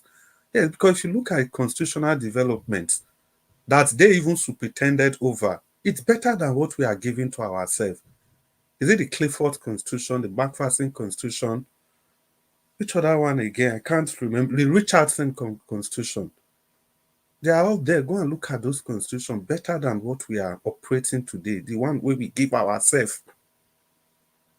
It's a shame. It's a shame. We have to move on the broadcast, and we are coming to the second round of this broadcast. And like you know, it's an opportunity to quickly give a shout out to people in the comment section. And the first on the list is Messi Omorige and Patty Solomon, Kingsley Ogeriaki, Johnson Emmanuel, Madam Peggy Modi, Michael Abba, James, Mark, Stella, Ima Semedo, Aloy Udenze, Love God is my strength, God's child, Paul Omorodion, Simple Cooking, Divine Cross. Una good evening. Una welcome to the broadcast. And you never finish, we still get Onyi Unwa, Kate Amaka Nkocha, I hope I got that right. Eva Zigberi, I hope I also got that right. And Madam Stella Affini, Didi Anthony, Madam Ame Bright, Michael Okata, Sendam, Madam Love Maduka, Madam Tusabi, Adelaja Ugumbi, Madam Origins, and Stella Affini again. And I hope I do not miss out any name. If I miss out any name, don't worry. There's always time to call and give you a shout out. But I just want to let you all know that we appreciate your time with us. And please keep using the like button, use the share button, and use the dollar sign if you can. You know, if you use the share button, in that way, you are trying to invite other people to this broadcast channel. And you can see somebody that just joined us today, Madam Lua Fumilayo. She said she saw the broadcast today and she decided to click and join in. And you don't know who you'll be inviting, and look at her contributions so far. It has been top notch. Okay, yeah, Madam Tusabi, I got that. And Tony Africa, keep it civil. Thank you so much. And Madam Ijidima, the last but not the least that I can see there, I will be Blessed Lady. So let's move on to the second segment of this broadcast. Please fasten your seatbelts. Don't you touch the dial. I'm the first person I would like to call to give his 4-minute submission will be Mr. Chris. Yes, sir. Is that for me? Is that my time? Oga Chibeze, they never. What did they stop? When you come? I never even land. You just wake up. You just begin to shout. You want to sleep himself in now. Well, ladies and gentlemen, I think we need to set this ground rules now on this second broadcast, this second segment of this broadcast. Please, I'm going to call the names the way it suits me, not necessarily how you come. First and foremost, we'd like to give priority to the lady that just joined us today, Madam Olua Fumilayo. If you are there, Madam, please, 4 minutes for your final conclusion on today's broadcast. Thank you. Thank you all. Good evening. Good evening once again, everybody. So, concerning our discussion today and how far we've taken it, I think all hands need to be on deck, in the sense that if there's a way we can save education, bring education back to the rural area, to every child in Nigeria. Because an average Nigeria in this time, their mind is so corrupt to the level that even a 5-6 years old child, the only thought in their mind is how to make money. The only thing is how to make money, and not even to make money in a legit way, in an intelligent way. To make money in a way that breaks real parents' hearts. Not the kind of parents that we are even seeing on social media these days. You know, the only way out is if you are here on this platform, if you are a pastor or you are an imam, please take back the word of salvation. People need what they need to hear that will tell them in their heart that if I'm in an office, I should be the light and not the key to embezzlement. If I own a company, I should be the leader the people supposed to see and their heart will be gladdened, and not the leader that even people will be praying. I'm sorry for speaking Yoruba, because in every offices, people want to embezzle. Such person, when they get to the governance, that is the same thing they want to do, because they don't have the fear of God in them. Because the real word of salvation have been taken off from every religion.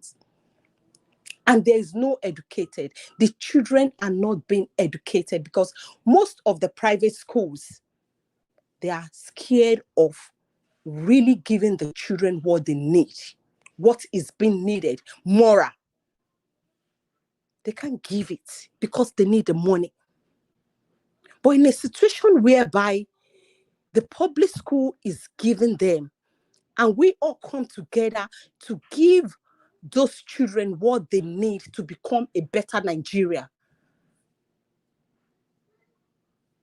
As we are growing, I pray that this panel will continue. When the younger ones are coming, they will be glad that a group of people came up to save the nation. And the only way out is bring back education.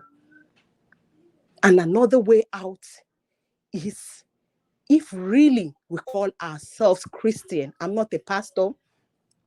If you're a pastor and you are here, please go back to your Bible. Be a Christ-like, and not pastor that want to come and flaunt a jet, a new house. I'm saying this because not up to 3 months that me and my husband got to America, our pastor called us.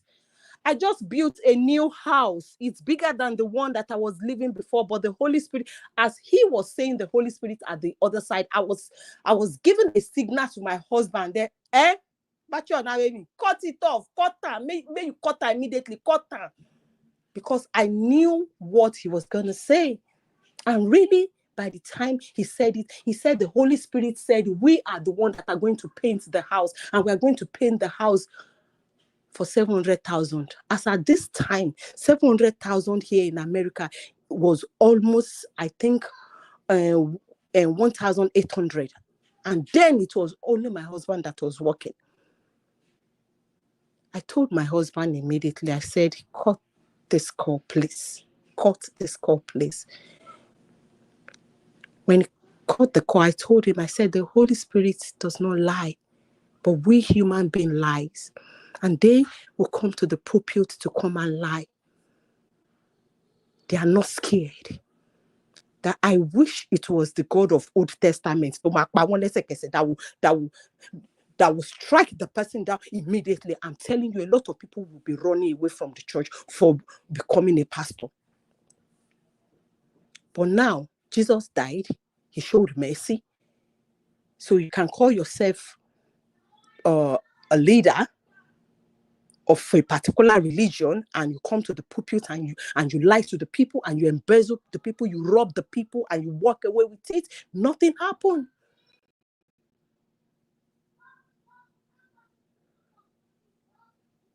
I thank God for this platform.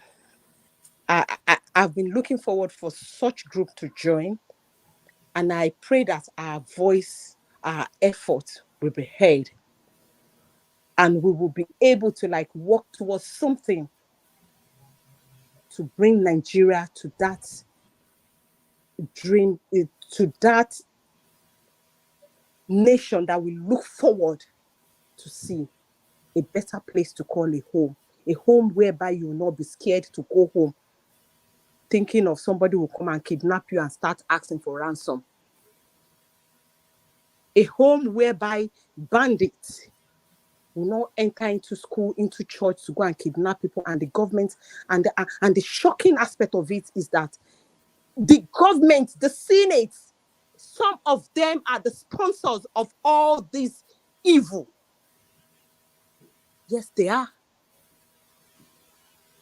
We heard so many things on internet, online. They are the sponsor. They are the ones sponsoring these bandits, these S-men, that people cannot go to farm, people cannot travel, people cannot walk. When you send your child to school, you'll be scared. You'll be praying that they should come back home safely.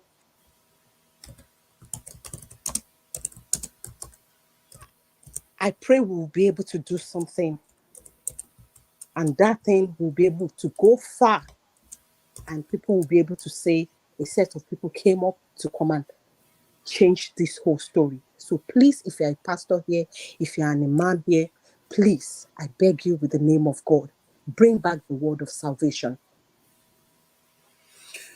Thank you. Yeah, and thank you so much for this thought-provoking concluding thoughts today. You raised quite some points that I would like to quickly just touch on so that we can move on. And first of all, concerning the education, is it that's still the problem? Jonathan hates him or love him. You know, he built 10,000 of this school, over 10,000 for Alimanjiris to clear them off the streets. And that is exactly what the politicians in the north used in campaigning against him. That is exactly their campaign point. And after the election, a certain Rabbi Kwankwaso Musa said that they used the Alimanjiris to vote out Jonathan from power. They used the Alimanjiri to stone him during his campaign time. Imagine if that 10,000, the presidents that came after him, if they have done something in that direction, if they have continued in that trajectory, maybe they could be having over 30,000 of those schools. Imagine you have 30,000 of Alimanjiri schools scattered all over the north. I'm sure that over these 20 million children, out of school children, over 20 million and still counting, would have been taken care of. But of course, everything has to be religion, religion, religion. And for we the Christians, we mustn't forget this thing we keep calling Christians. The name Christian was given to you by pagan. I hope you all know about that. Now, pagan, I give us that name, Christian. Because they were first called Christian in Antioch in Pisidia, somewhere in modern day Turkey. That was where they were first called Christians. And the people that called them Christians were like, who are these people? They are behaving like Christ. They are like Christ. So the people that coined the name Christians, they were pagans. We have to get that clear because serving God is a thing of the heart, your mind, and your soul. Yeah, we'll just continue. And like you said, my sister, we wish it's the days of the Old Testament, the days of Ananias and Sapphira, that if you lie in the church, the Lord will take you immediately. But before we continue, we need to appreciate the people that have put their money where their mouth is. Madam Blessed Lady, thank you so much for this wonderful gift. Michael Oganomaru, we really appreciate you. Johnson Emmanuel, may the good Lord continue to bless you and continue to enrich all your endeavors. Thank you so much. I really appreciate this special gift. Love, God is my strength. Thank you for always being there for us. And may the good Lord continue to be your strength financially and in every aspect of your life's desire. Madam Peggy Modi, your support is always top notch. Thank you. Messi Omorigi, thank you so much. And God's Child, thank you. We appreciate your contribution to this broadcast station. In that connection, Mama Hitcher, I can see your camera is on. Do you want a question or you want any interjection? I wanted to beg the next person, let me talk so that I will go and rest. Okay, and the next person, fortunately, I have not called the name of the next person. So you don't have any person to beg. Mama Hitcher, talk to us. 4 minutes, please. Yeah, First of all, Niger Watch, Kule Ajayi said it's going to be available on Thursday, November 7th by 8 p.m. Nigeria time. So I think that gives you enough time to prepare your thumbnails and we'll get the music dancing. My beloved sister, Oluwafumilayo, from your talk, I can see that all these pastors and so-called father in the Lord, they've dealt with you and your family, and you are speaking from the point of pain. And I can tell you they are not Christian, they are the gothic Christian. Because sometimes when we want to classify them as Christian, we must differentiate them. Because it is only when you differentiate them, then you'll be able to have that peace in your heart. And all these people, they are not Christian. They are the one that call God. That is why their stomach infrastructure is what they labor for every day. And they've turned those who genuinely believe in God, thinking that these people believe in God, they've turned them to ATM machine and their own Yahoo plus. So if you know you belong to the sheep Christian, run away from goatee Christian place of worship. Because that beauty is not the church, that denomination is not the church. You are the church, I am the church. We that are sheep Christian are the churches. So all this money, that is not the Bible. And when they begin to talk about tithe and offering, they don't tell you what the Bible say they should use tithe and offering for. And if you look in the book of Deuteronomy, it did spell out what they should use tithe and offering for. And one of the things I came to read there, they even specify it should even be used to drink beer. And yet they say beer is a sin. So you see, and one of my classmates who was once a pastor in Redeem, he traveled to Jerusalem, he traveled to Israel, and when he came back, he said the way we carry church for head like gele, even the people in Jerusalem, even the people in Israel, they don't even do it so. And he's even telling me that less than 2% of the population of Israel that are Christian, the rest are Judaism. And we all know that when we trace us to Abraham, Abraham gave birth to Ishmael. And they said the Ishmael, that is the root of the Muslim. So the so-called Christian in title and the Judaism and the Muslim, they came from one person, Abraham. So why are we fighting ourselves? And those who they call Christian, they are supposed to live a life of Christ-like. The Bible says when Jesus finished teaching them, he discovered that they were hungry. He said, no. I cannot send these people to go home like that. I need to feed them. And the Bible says he found a lap with 2 fishes and 5 loaves of bread. How many times una pastor don't feed una? Even in this your hardship, the most painful thing, because working with the younger ones, the younger generation, I've seen a lot of harm they have done to this young one, and it hurt deeply. I remember when one of my child reached out to me, she is in school, and then I was going through some financial challenge, and I said, you know what, I can't be of help right now. Can you go and see your priest? And he said, no. I said, why? He said, Mommy, there was a time I was in need and I went to see him and he was asking me to sleep with him. So because of that, I am not going.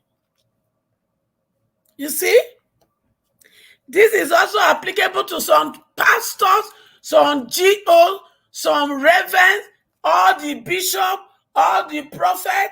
These are all the things you've done to daughters of Zion. And you are there jumping up and down. You are nothing but a goat Christian. And if you don't repent and also look for those people and apologize to them, because your action has led many of them out of faith. Out of faith. And this also applicable to some women pastor, women GO. You also do it to some of my son that comes to you for counseling. And because God is so merciful, like one of us said in the panel, he said, I wish we go back to the old religion. Even in the New Testament, is it not just lie?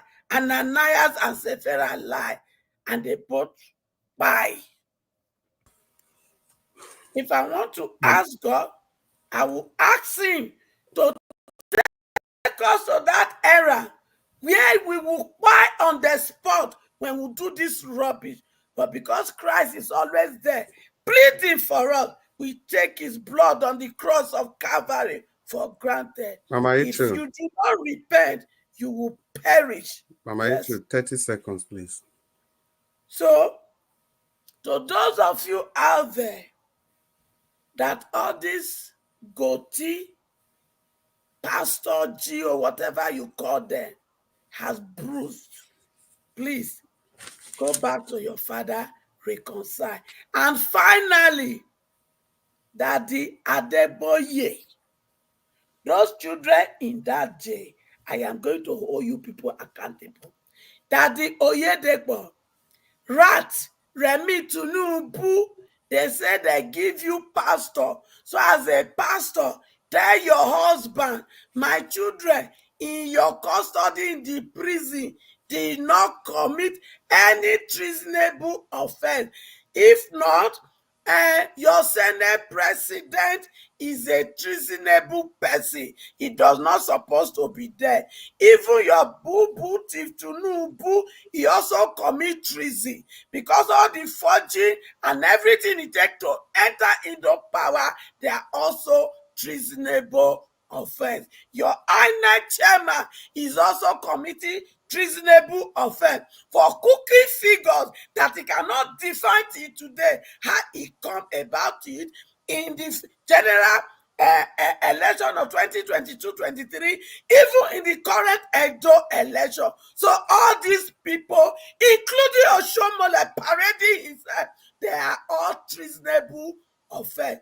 If anything happen to these children, you will see me. Your soup is still on the fire. We will serve it very soon.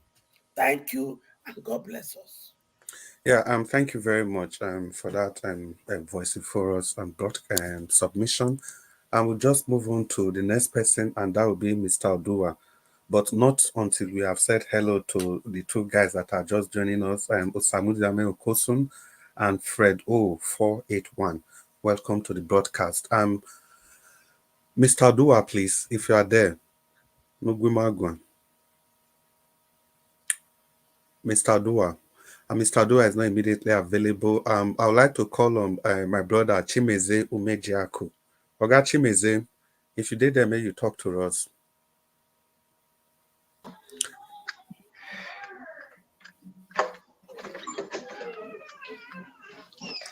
Oga Chimeze, you don't ready?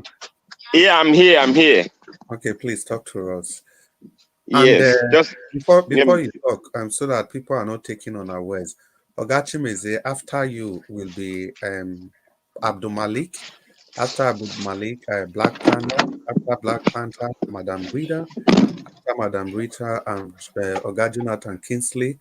And if Mr. Dua comes in at any time, he will just take the next available spot. So Oga Chimeze, Abdul Malik, Black Panther, Madam Rita, and Oga Jonathan. So know your place and get ready. Thank you so much. Talk to us. Yes, my brother. Thank you. Thank you, Mr. Chris. Thank you. Thank you, everybody. Thank you, Niger Watch. We will keep talking because talking is good. When we talk, people will hear us. Yeah. I wanna thank our sister that joined us today first time. I think Niger Watch is growing every day by day. Getting more people, new people. Yeah. Let me talk about this issue of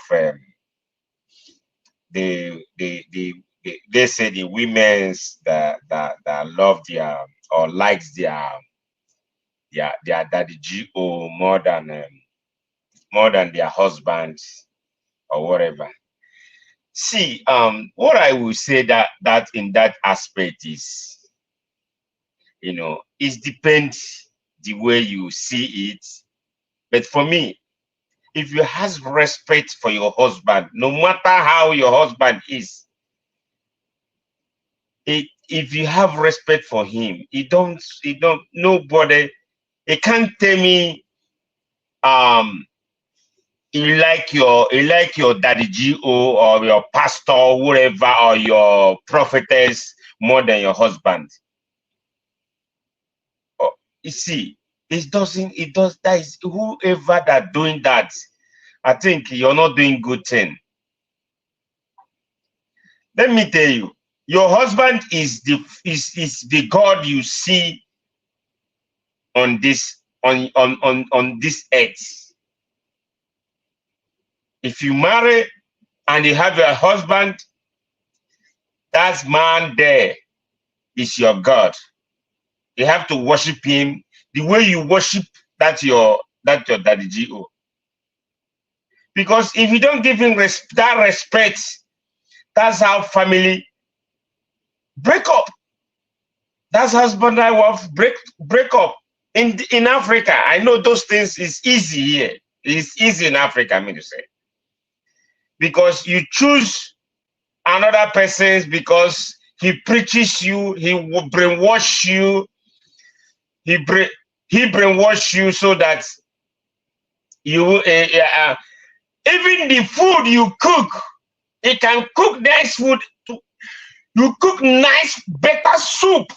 Then you take to your prophetess or your pastor or your daddy GO.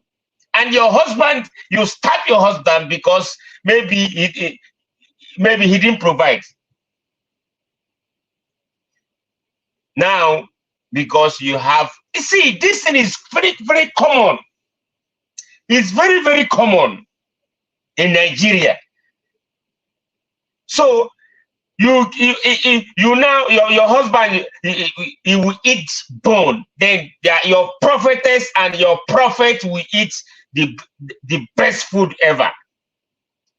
If you're doing this thing, hearing my voice, or you're gonna watch this platform later on, you have to change your ways because that thing is not good. You have to you have to give your husband respect. I don't tell you, you shouldn't respect your pastor or your daddy GO or your prophetess, whoever. But the man or the woman you and her live at home, you have to care. Don't because of he want to tell you, oh, you will ride a highest car, a latest Jeep tomorrow. Eh? Do you work to get that Jeep, or do you work to get the latest car?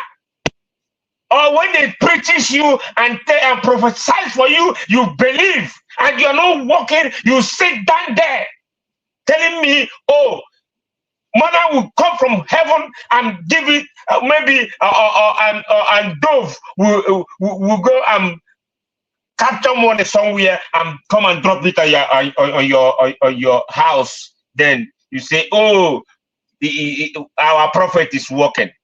My friend, work. You see, work without, if you are telling, if you work, if you don't work, no, nothing will come for you. You work, you pray. That's it. Not you depend on that GO, your prophetess will help you. Instead, he will reap what you have. He will to continue mimicking you. Like our new sister said here. We know that they will build, you will build your money, you contribute to build, follow to build a church or a school, mainly school. Your son, your daughter will not go to that school. The rich people they will attend the school, but your daughter, because maybe you can afford to pay for the school fees, then you out of the way. You're looking for a place to take your child or to go to school. So it doesn't work that way. People need to rethink. Let us not put our that GO and those people in front first. Your family first. Your family. You have to take care of your family first. Then those people where you are going to church is secondary. Your family first. Thank you. Make you round up, sir. My troops always say America first. Okay? Please, my Chris, please give me like 1 more minute, please. Okay, 1 minute. Okay. Now, another thing is what Peter Obi said. I want to go back there again. The reason why I want to go back there is, see, if you want to punish somebody, first of all, do it within yourself. You know what? Peter Obi yes, he's a Christian. That's why he talk about Christian. He never talk about Muslims, because he's a Christian. He want to start from Christian where he practice. That's what I understand. He can't be telling me, we know how Muslim are. We know how they are. The northern Muslim, we know how they are. So he can join two of them together. That's what I understand there. And what he said, yes, anybody that say, oh, Peter Obi he didn't get it right. He get it right. If you don't like it, that means you don't want Nigeria to work. You don't want to tell yourself the truth.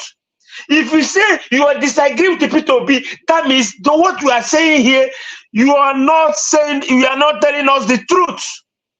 That's it. That thing there. Tell ourselves the truth. Start from your house. Punish whoever you want to punish. Deal with whoever you want to deal with it.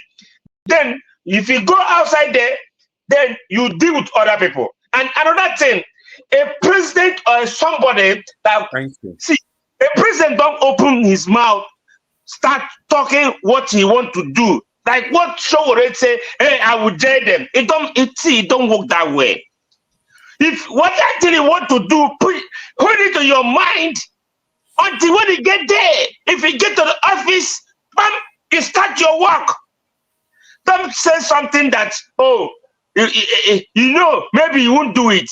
Hold it to your mind. When you go to office, then you do it. Thank you, my brother. I wish everyone a new beginning of week. Thank you so much. Yeah, thank you, my brother. Oga Chimeze Umejiaku. Thanks for that submission. Yeah, I will just move on the broadcast. And Abdul Malik, that will be you if you are there. So you talk to us, please. Yeah, good evening once again, Mr. Chris. Thank you, Abdul Malik. It's good to have you. Yeah, thank you for the opportunity. Thank you, sir. You see, if you see any woman that respects anybody above his husband, there is something behind there. Yes. We are not kids, understand? Nobody is a kid. Any woman that respects anybody above a husband, there is something behind there. Yes, your husband that care for you, care for the family, and you share common thing with your husband. How can you respect another man than your husband? It's not possible now. You understand? There is something behind there. I don't want to talk. I don't want to talk about this. You see, I come to this seaport. I hear somebody says it. Early 2000, when I was in Port Harcourt, they have two seaports, one Eleme and one Abuluma. It's not that this seaport, they are not functioning. They are functioning, but the problem is this. Before ship will go to there and bash, the ship must branch in Lagos first. It's like it must do clearance in Lagos before we go to Port Harcourt, Warri. That is the problem. It cannot go direct from overseas to Port Harcourt. No. It must branch in Lagos to do some clearance before you go to Port Harcourt or Warri. It can't go direct. That is the problem they was having there. But I don't know for now. It's not that the ship are barging there. They are ship operating there. They are coming there, but they don't go direct. They don't come direct from abroad. You must branch in Lagos, from Lagos to Port Harcourt, from Port Harcourt to Warri, something like that. And those are the systems they need to change. Even Calabar Airport, like they have seaport too, but there is no ship that go direct there. It's somehow, how can a country like Nigeria, 230 something million currently population in Nigeria, but only one particular place, you understand, they are just benefiting some kind of thing. I don't really understand. And those people, this South, they have many things, but nothing is happening there. Even Port Harcourt, they have two refineries, petrochemical and another refinery too, LMA refinery. But nothing is happening. The thing so they need to change that system. Look at now, sef. Even the court, Federal High Court now, stop the CBN to allocate money to Port Harcourt. And those people, they are the ones that have that revenue that sustain Nigeria. Almost 45% of revenue that Nigeria are getting today is from Port Harcourt. But when you go there, there is nothing much in that. There's nothing much happening there. And that place is supposed to be like London because it's not big city, it's small. We need to change those things. The country is not normal, it's not functioning well. Look at the federal road now. The federal road in Nigeria is not good. There's no water. What the citizens benefiting from you? Nothing. Just to steal their money to go and keep one place. Even your family, they are not living there. Why can't you invest in a country so that other country will come to school in your place the way your kids are schooling abroad? It's not that you don't have the money, you have the money to do it, but you will not do it just because of your self-interest. We have a long way to go. We need to, according to Peter Obi, they need to dismantle those things before the country will be moved forward, or else it will not move forward. Because everybody wants to be oga. You want people to serve you. Why people, they are not behaving like that. Their mentality is not like that. That is the problem we have in Africa. People, the same family, the same mother, the same father, they want their, like the senior one want their junior one to be calling him brother, brother, brother. We have a long way to go. Everybody, only one person want to have everything. My brother Anderson. Yeah, it's not good. We need to change those things. Thank you very much, Mr. Chris. Yes, Abdul Malik, thank you so much. And gradually, we are coming to the end of the broadcast. Thank you all for indulging us. And we promise that we're not going to make you indulge us further as we progress to a Black Panel. Black Panel, please talk to us if you are there. Thank you, Mebu, and eloquent moderator. God bless you. Black Panther. Our goals will never depart from your back. Amen. Same to everybody. Thank you, sir. You see, I don't know what Mr. Jonathan wants me to say. I don't know what he wants Mr. Obi to say. You cannot ask a question about Christianity and want me to go and talk about Islam. You all said religion is personal thing. We asked, what is it that you people did nobody understand when I quote the scripture here? What is it that we don't understand? Jesus did what Obi is doing today, and we are doing. So what is there that we don't understand? Are you going to play? Is Mr. Peter Obi playing politics as it is now? No. He's saying the truth. If it comes to Islam, he will still say the same thing. I don't know you see what we are doing here. We did it during Edo State election. Everything those people will just jump. Pia. When we say Obasaki mess up the state, people will just jump. Pia. We will not like to hear what we are saying, whether it is a lie or whether it's true. I brought a video here of the roads. I brought a video here of a state that we all have accused the governor of doing a lot of things. Look how the governor is performing excellently well to Nigerian standard. And we keep on, we just keep silence. Let me tell every one of us here. Now, like what our brother just said here.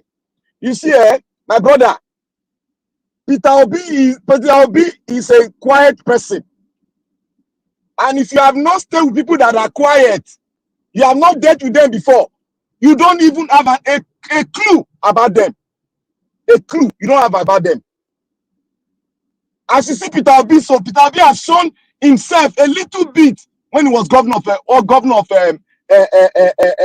Anambra State.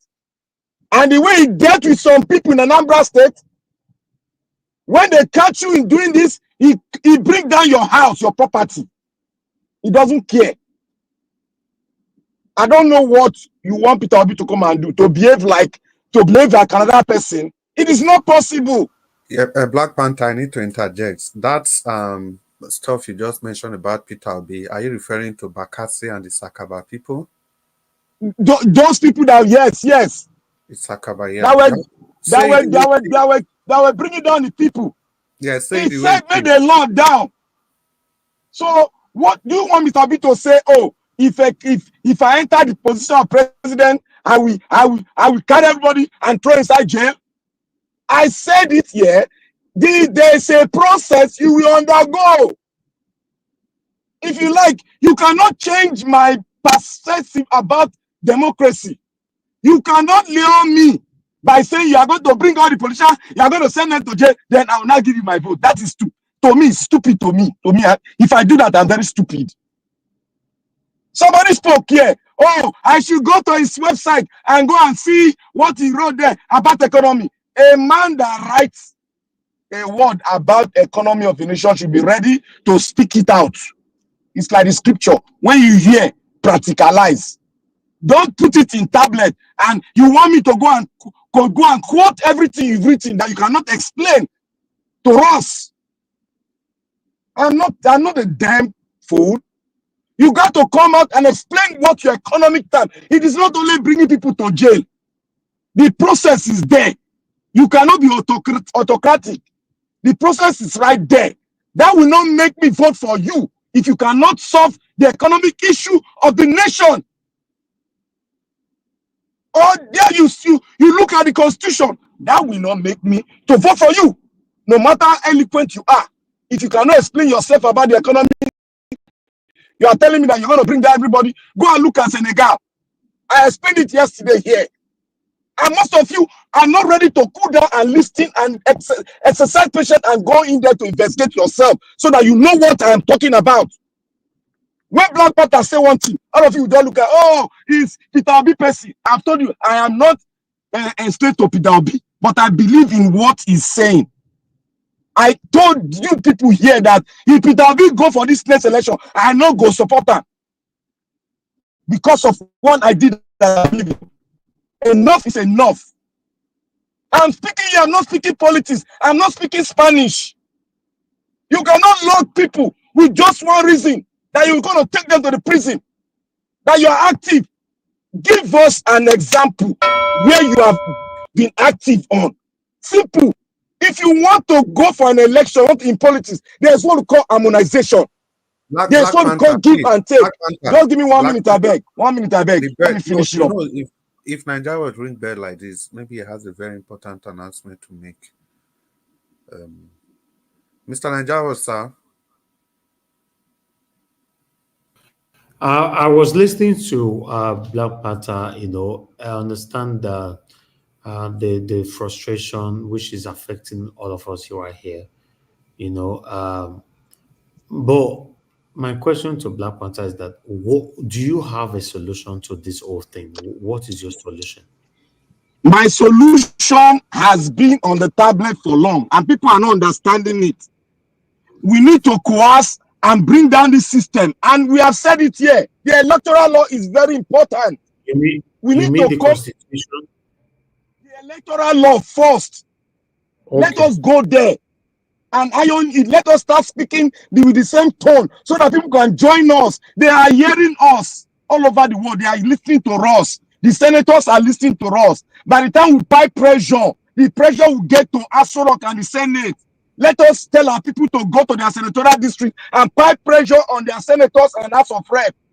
That is what we need to be doing here. Okay. Not when I speak about Peter Obi, people be saying, oh, I'm Peter Obi person. Am I a slave to him? I believe in his ideal as a person. He's a responsible man, diligent to whatever he's doing. And we should not be saying Peter Obi should speak like other person. It's not possible. Okay. Thank you, my brother. Thank you. That's all I wanted to confirm. Oga Chris, thank you, sir. You guys are still here, or you are already giving final submission? It's final submission. We just have Madam Rita and Oga Jonathan to go. Okay, just two of them. So are we rounding up after then? We ought to, but we might take 1 minute if people have final thoughts, just anything to say. Okay, that's fine. I'm listening. Yeah. Thank you, sir. Domo, sir. Black Panther, so because of the numerous interjection, you want to round up in 1 minute exactly, please.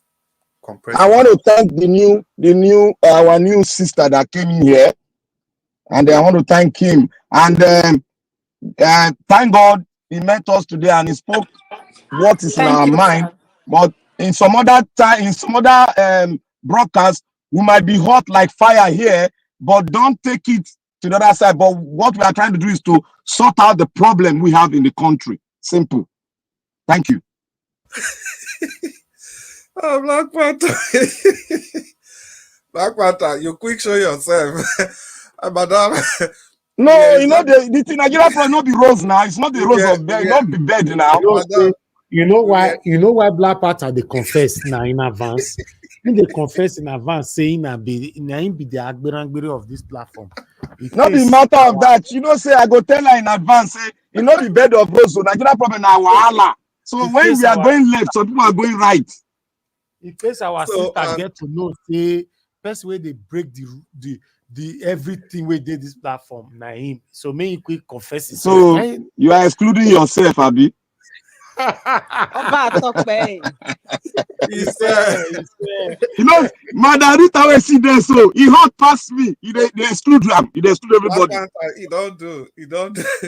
Yeah, Madam Olufemilaya, thank you so much. We are reserving that, so maybe they call it saving the best for the last. But yeah, we wanted to let you know that at the end of this broadcast, that today's broadcast, the way you see it, is one of the most how will I say it? One of the most peaceful. I don't want to use that word peaceful because the rest are not violent. You know, today's broadcast is one of the calmest broadcasts that we've ever had in this broadcast station. It can be very tough, and if you follow from the beginning, you recover. You might still be wrong, oh. That is true. Anyway, that is true. But Mr. Jonathan, na fire too. just know that today it's calm with this standard. Today, the standard you see today, it's calm. Aha. So yeah, I was going to say that. Yeah, what I was trying to say is that if you recall at the beginning when I was just coming in, I tendered an apology to all the listeners because of yesterday, because it was very hot yesterday. So we just continue. It's always a friendly banter. It's not personal. It's just the polity. And the good thing is that we drop everything here right on the YouTube channel before we leave, because we always keep talking to ourselves. On that note, permit me to call on Madam Rita. Please don't touch the dial. Remain with us. Madam Rita, please. Thank you, Mr. Chris. Thank you, ma'am. Yeah, Black Panther, I seriously, in your submission, I didn't understand why you were sounding very upset. I just couldn't, I was kind of thrown off. I wasn't really getting where you were coordinating, or who you were. I think Mr. Jonathan's criticism of what you were saying. Well, I just didn't understand why you were upset about it. But moving along, the topic of why women respect their pastors more than their spouse, like I said earlier on, there are two aspects. There could be more, but I will touch on two. One is physical, and the other one is spiritual. Now, the spiritual aspect is, I think, in everybody's lives, as at some point, also, let me use the word indoctrination now. Everybody was raised differently. What your parents indoctrinated in you about religion and how you look up to or how you revere, the holy man in cloth, or the one who serves God, or who preaches to you. Let me use the word who preaches to you. There's a certain way in which you respect them. And some people were raised like that. So when they get married, or when they're with a partner, and the partner is not raised in that way, so they wouldn't understand what the subservience is, and it might seem like they're serving that person more than them, especially if it's a man that has a very low self-esteem. That's a totally different issue. Now, the second part is the physical. The physical has some subtopics under them. Some women who do these things respect their pastors more. There's a deficit somewhere. There's a deficit from where she's coming from, as in her matrimonial home. She's probably not getting the attention. She's not being appreciated. I keep preaching every day to all the men who care to listen. One of the main things that a woman desires is appreciation. And it's not expensive. And so when a woman does not feel appreciated over time, she's not looked like she's seen or heard over time, because it's not an automatic thing. It's something that progresses. And then she goes to this fellowship, and then there's a pastor over there who understands the dynamics of a woman, and it starts to show it, not just to her, possibly, innocently, it's showing it to all women. And this woman, all of a sudden, she feels that, okay, this is the only man that makes me feel seen or understands where I'm coming from. And then, so that's why anytime that if the pastor calls her, it's like it's Father Christmas that's calling, because she said, oh my God, there's a man out there who is not my husband, who ought to appreciate me and show that he cares, and I feel seen. Another man is doing it, although he's my pastor, but hey, that's a safe place. And then you have another kind of woman now who has daddy issues. Yes, a lot of women have daddy issues. And probably they have the deficit of having a fatherly love or fatherly attention. Let me use the word attention here. And then they don't get that from their husbands or their partner. And then all of a sudden, you see, there's a pastor. And I think that is where this word daddy Gio came from.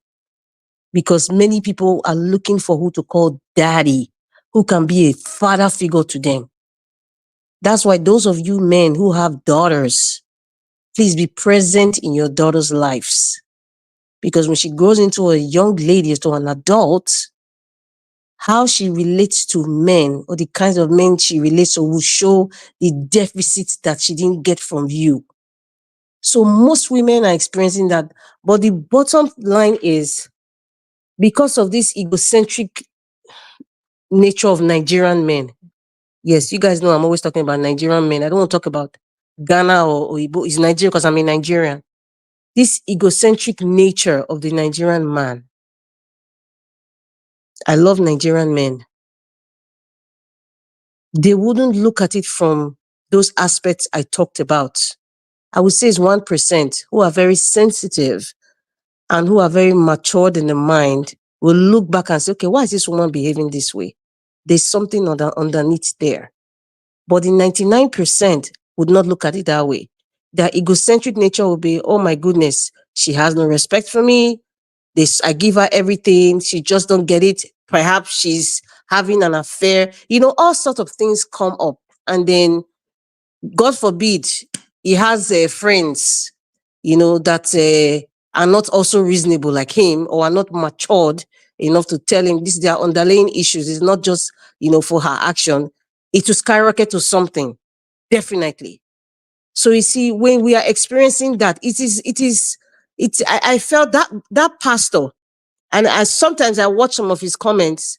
I'm sorry, I'm trying to remember his name, but when he brings out these topics with so much passion, I always look for him to say, okay, these things happen. These things occur on a day. This is our reality. However, men, these are the things to look for, to look out for. Sit down, ask certain questions, try to understand. It's not just about you or about your ego or about what your expectations are from her.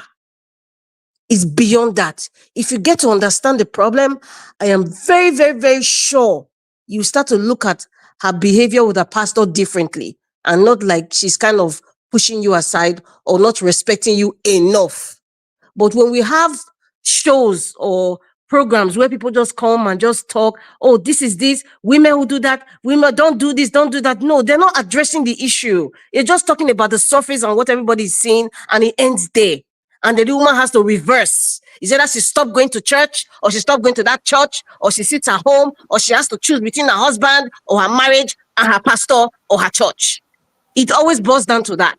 But it's actually more than that. Because at the end of the day, when these doors are closed, your pastor's matrimonial door is closed. You don't know what's going on there. Your door is closed.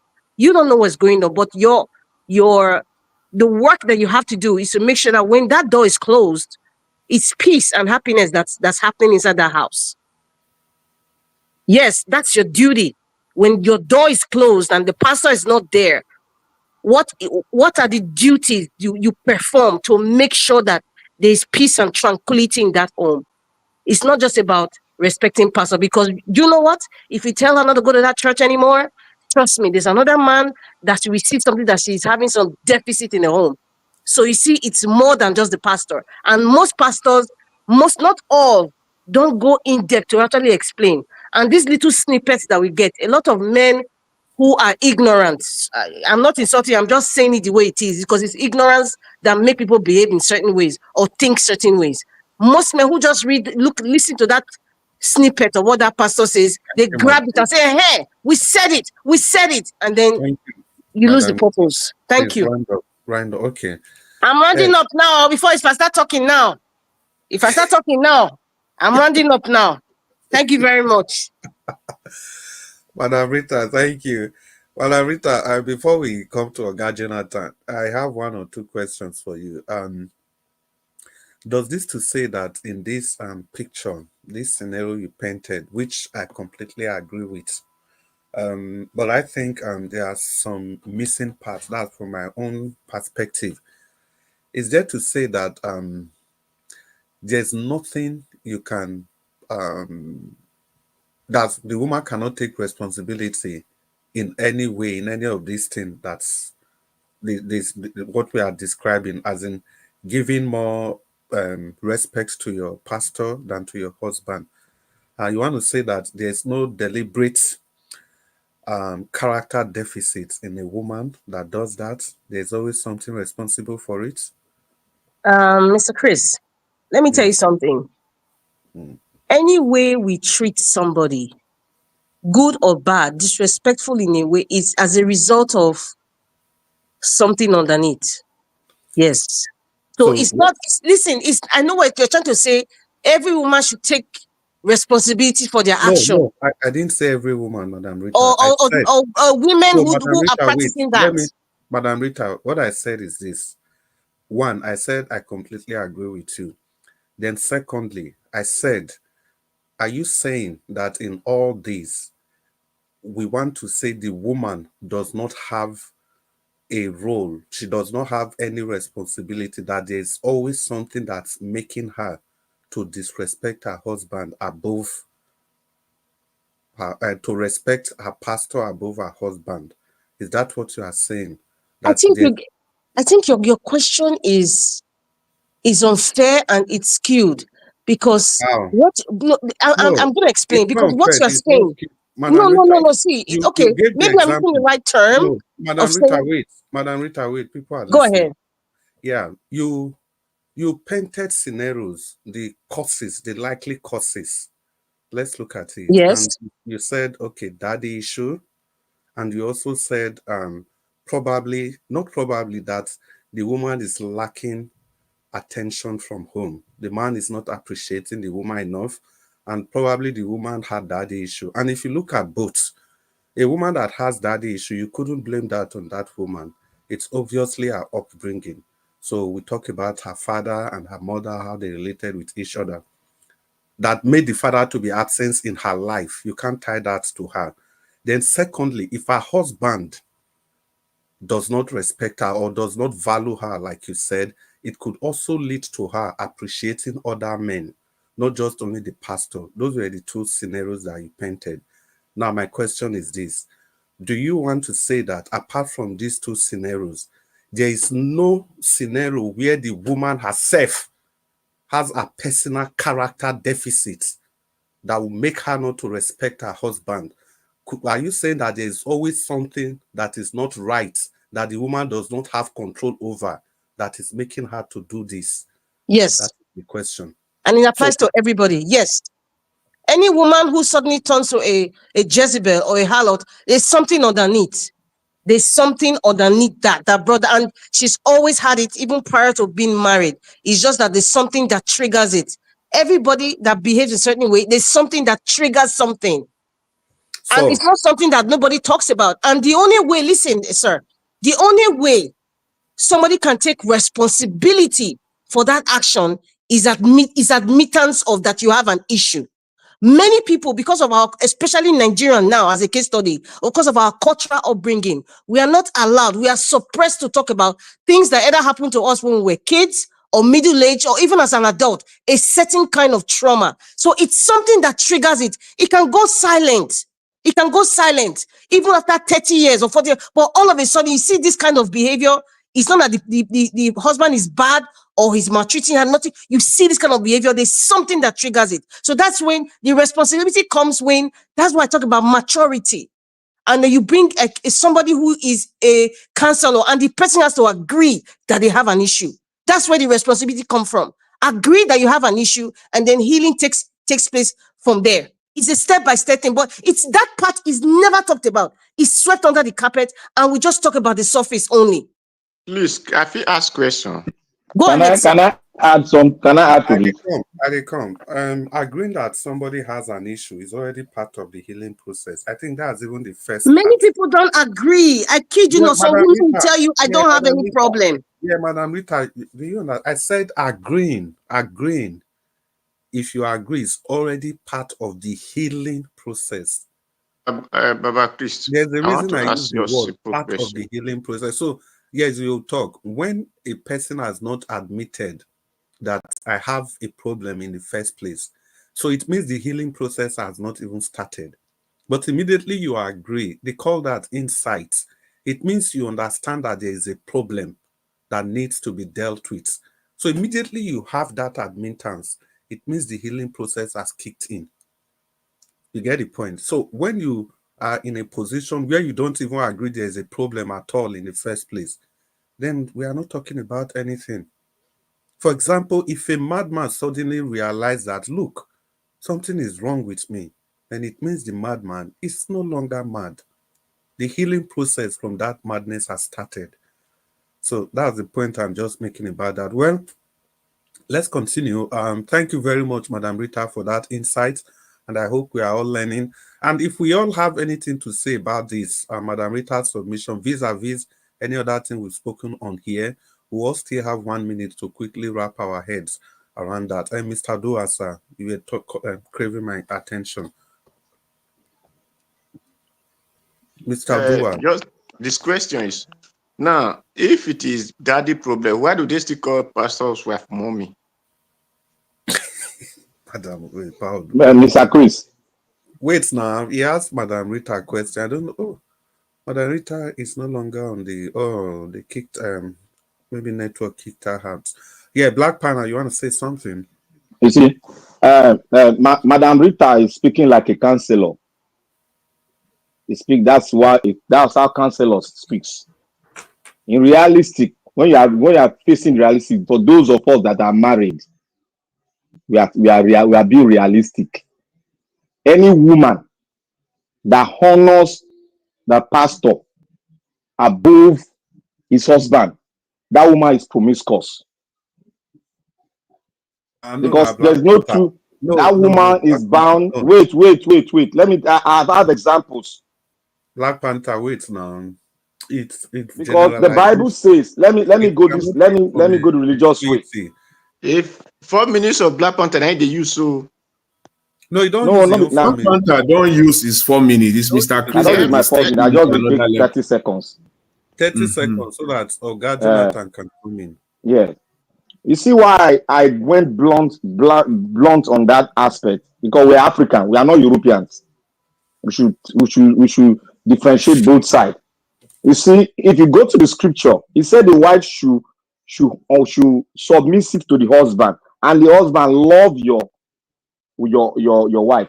There are some cases where the man, I have experienced it with somebody.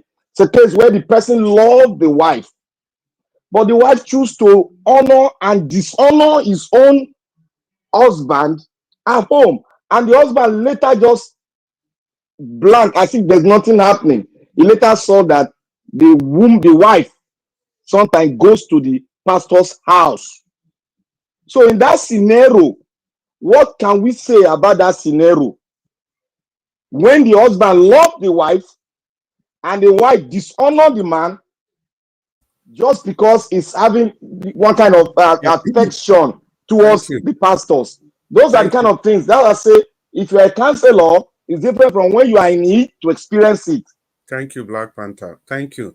I think that's also the question I was asking, that could it not be character deficit from the part of the woman? Is there a percentage for that? Is it just all about daddy issues or the man not behaving well? And well, Nigeria was please, Madam Rita is at the backstage. She was kicked out. Mr. Jonathan, please, and talk to us, sir. Yeah. Let me quickly round up on this, and then I will try to leave the issue of religion because of time. I will just dwell on the Nigerian issue.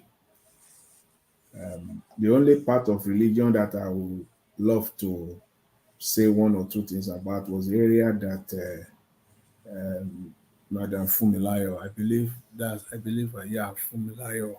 One area is when she was talking about churches that are building schools, and even the children of those that contributed cannot even dare.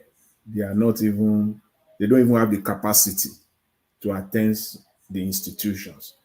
And the one that Madam H.O. also raised about taxes, that's the only area that I think is, for me, worth talking about. And we still have to put the blames on the marriage of convenience between the political class and the churches. Because I don't see any need today why churches have gone capitalistic, because the idea of not allowing them or giving them the exemption of not paying taxes is because the country or the state believes that they are relieving the government of major services like education, like healthcare, community services, things like that. So they give them that. But now the church or churches have gone capitalistic. So even the children of those that even contributed cannot even be part of it. They are not relieving government of anything. The idea is that they are doing this so that they will relieve government. But there is nothing of such. Nothing of such. So that is the marriage of convenience between the state. So they are all colluding together, the political class and the churches, and that's something that has to be dealt with. But again, you need the political will to deal with that. And that will bring me to the issue of, I want to talk about Labour Party in Abia State, because that's one of the videos, or it was part of the presentation earlier today. We can see the trend as it's unfolding before our eyes. We are all seeing it. You can, to a very large degree, argue that electorally today Labour Party is dead. They can't, if an election is conducted today, even at ward level, Labour Party can't win. Labour Party can't even win a councillorship election in Nigeria today, any part of Nigeria, anywhere, careless, wherever. They can't. The party has been effectively punctured to a point where it has no electoral value as we speak. To buttress Mr. Jonathan. Yes. 30 seconds, sorry. Do you know that in Abia State, local government election, Zenith Labour Party won 50 local government. Labour Party as it stands. So Labour Party is gone. Did not even win one. One is gone. It's gone. Did not even win one. So there is no the party has lost its relevance again because of the issue at the national level. Because you can't do anything without the national. It is not possible. That's the way the Nigerian political system is structured, and how political parties are structured in Nigeria. So, and that brings me again to Mr. Peter Obi's comment that Black Panther was talking about earlier.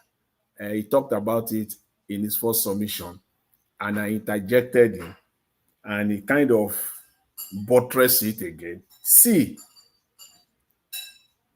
nobody is saying that, a politician should go and put everybody in jail without due process, because you must apply the rule of law in the first place.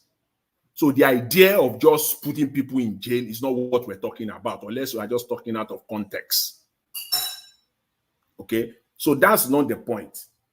The point here is that we cannot say with one mouth condemning the likes of Yaya Bello today, condemning the likes of Malami, condemning the likes of Auditor General that swallow over 100 billion naira, and nothing is happening today.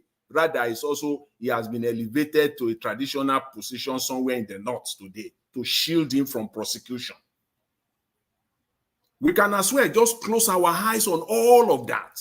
Forget about Yaya Bello. Don't talk about Yaya Bello today, henceforth.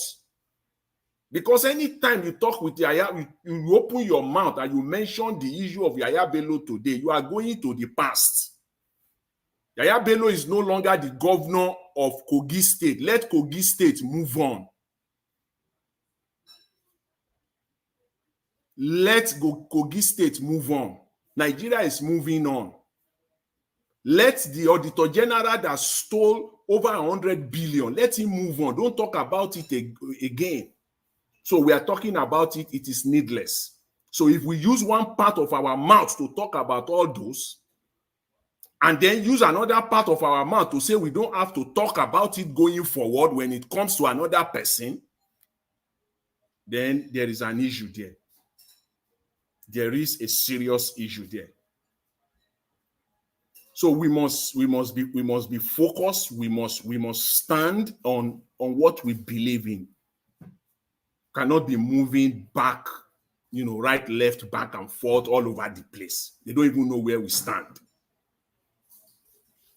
If we have the issue of corruption, whether somebody stole 2 years ago or 3 years, it does not matter. The due process will be followed. The due process, I want to believe, might be a costly assumption. I want to assume that what you are referring to is the rule of law. The rule of law will be followed. Nobody is saying that someone will get there today and then he will just go and start, in a Gestapo way, just go and start ransacking people and dumping them in jail. No. It is the political will that will allow the rule of law to play. That you see that process that you are talking about, that due process that you are emphasizing on, without political will, it will not happen. That due process will not happen. The political will must be there. And that is what I always say, even during this last Edo State election, for me as a person. And I know there are Nigerians who know this for a fact, that before you elect anybody, you must know who the person is. You must know who and who will work for that person or will work with him. It is not after, it is before. Election have consequences. Once the person is there, you are now crying. Go and do your crying. You are on your own. The people who are crying about power now, we are hungry now, all across Nigeria. Who cares about them now? They were told before the election. They were told. So now you have to bear you bear it, you are on your own. They will bear it for that 4 years. God help them if it is not even 8. So when you want somebody to come in, you must know this is what I will do. These are the people that I will work with. If just take for example, before Mr. Tinubu came on, if Mr. Tinubu had told Nigerians that Wale Edu will be his finance minister, do you not know that people will have been able to go deeper into it and tell Nigeria, cry out that would destroy Nigerian economy. But he didn't. Now we have Wale Edu, who opened his mouth every day to lie. The way we saw the prosecutor lying in front of national TV, not even Nigerian TV now, the whole world is seeing him lying about children. This is the same way the finance minister comes out every day and lie. I mean, this man lie with no regard. Mr. Jonathan, round up, sir. So what I'm saying is just that, we must be consistent. We must be consistent. And I understand politics, trying to play politics, not to offend some people and whatever. But see, as you are trying to not to offend some people, you are also losing some. You are also losing some. So you got to have the balance. You got to create the balance. You must create the balance. So for me, I believe there must be a shift on this position, even if it is not, bluntly, but there must be a shift. We cannot just say, okay, as I said earlier, let's forget about Yaya Bello going forward. Yaya Bello has stolen, he has stolen. Forget about him. Anytime you see Yaya Bello here, forget about him. Let the institution handle it. Just leave it for the institution without the political will. What do you think is happening with EFCC today? It is the political will. EFCC can round up any of these people before you and I wake up tomorrow, by God's grace. Before we wake up tomorrow, EFCC have the capacity to round all of them up and mount them in front of a judge within 24 hours. But the political will is not there. That is what I'm talking about. So somebody that we want to entrust it to, we must know that he has the political will, and he must display that he has the political will. Thank you, Mr. Jonathan. To do it. Thank you very much. I'll leave it there. I appreciate it. Yeah, Mr. Jonathan, thank you so much. I just had to allow you to express yourself completely because you've really waited for a very long time. Thank you so much. Mr. Odua, are you still there now? Do you want to talk to us? Thank you. God bless you. Yeah, Ipa Odua, we called you before, but you have your 4 minutes now so that we can round up. Thank you, sir. Okay, thank you very much. Well, I will have not want to say things, but because of what Madam Rita said, that the men that doesn't have respect, what love their wife, whatever, and he use some words on them anyway. Let me say the fact that the women, you see, women, I did not really know how I would describe their heart. So where's there we say something fragile. So women are too fragile when they hear anything about spirit. They don't take time to read it deep. The moment they feel that you are in authority, that is Nigeria women or Africa women. I can say the Africa women. The moment that you feel that you are in authority because of that mindset of men dominate or respect your elders, then you see all these lie pastors who did not even know their right from their left, just want to make business in the name of God. Then they start threatening people. That is why they can tell you, don't judge. That shall not be judged. God said, they will be quoting Matthew 7. Then they be quoting Romans, just do your own and leave the rest for God. Because they will be putting fear on people mind. So because women are so fragile, they quick adopt to it.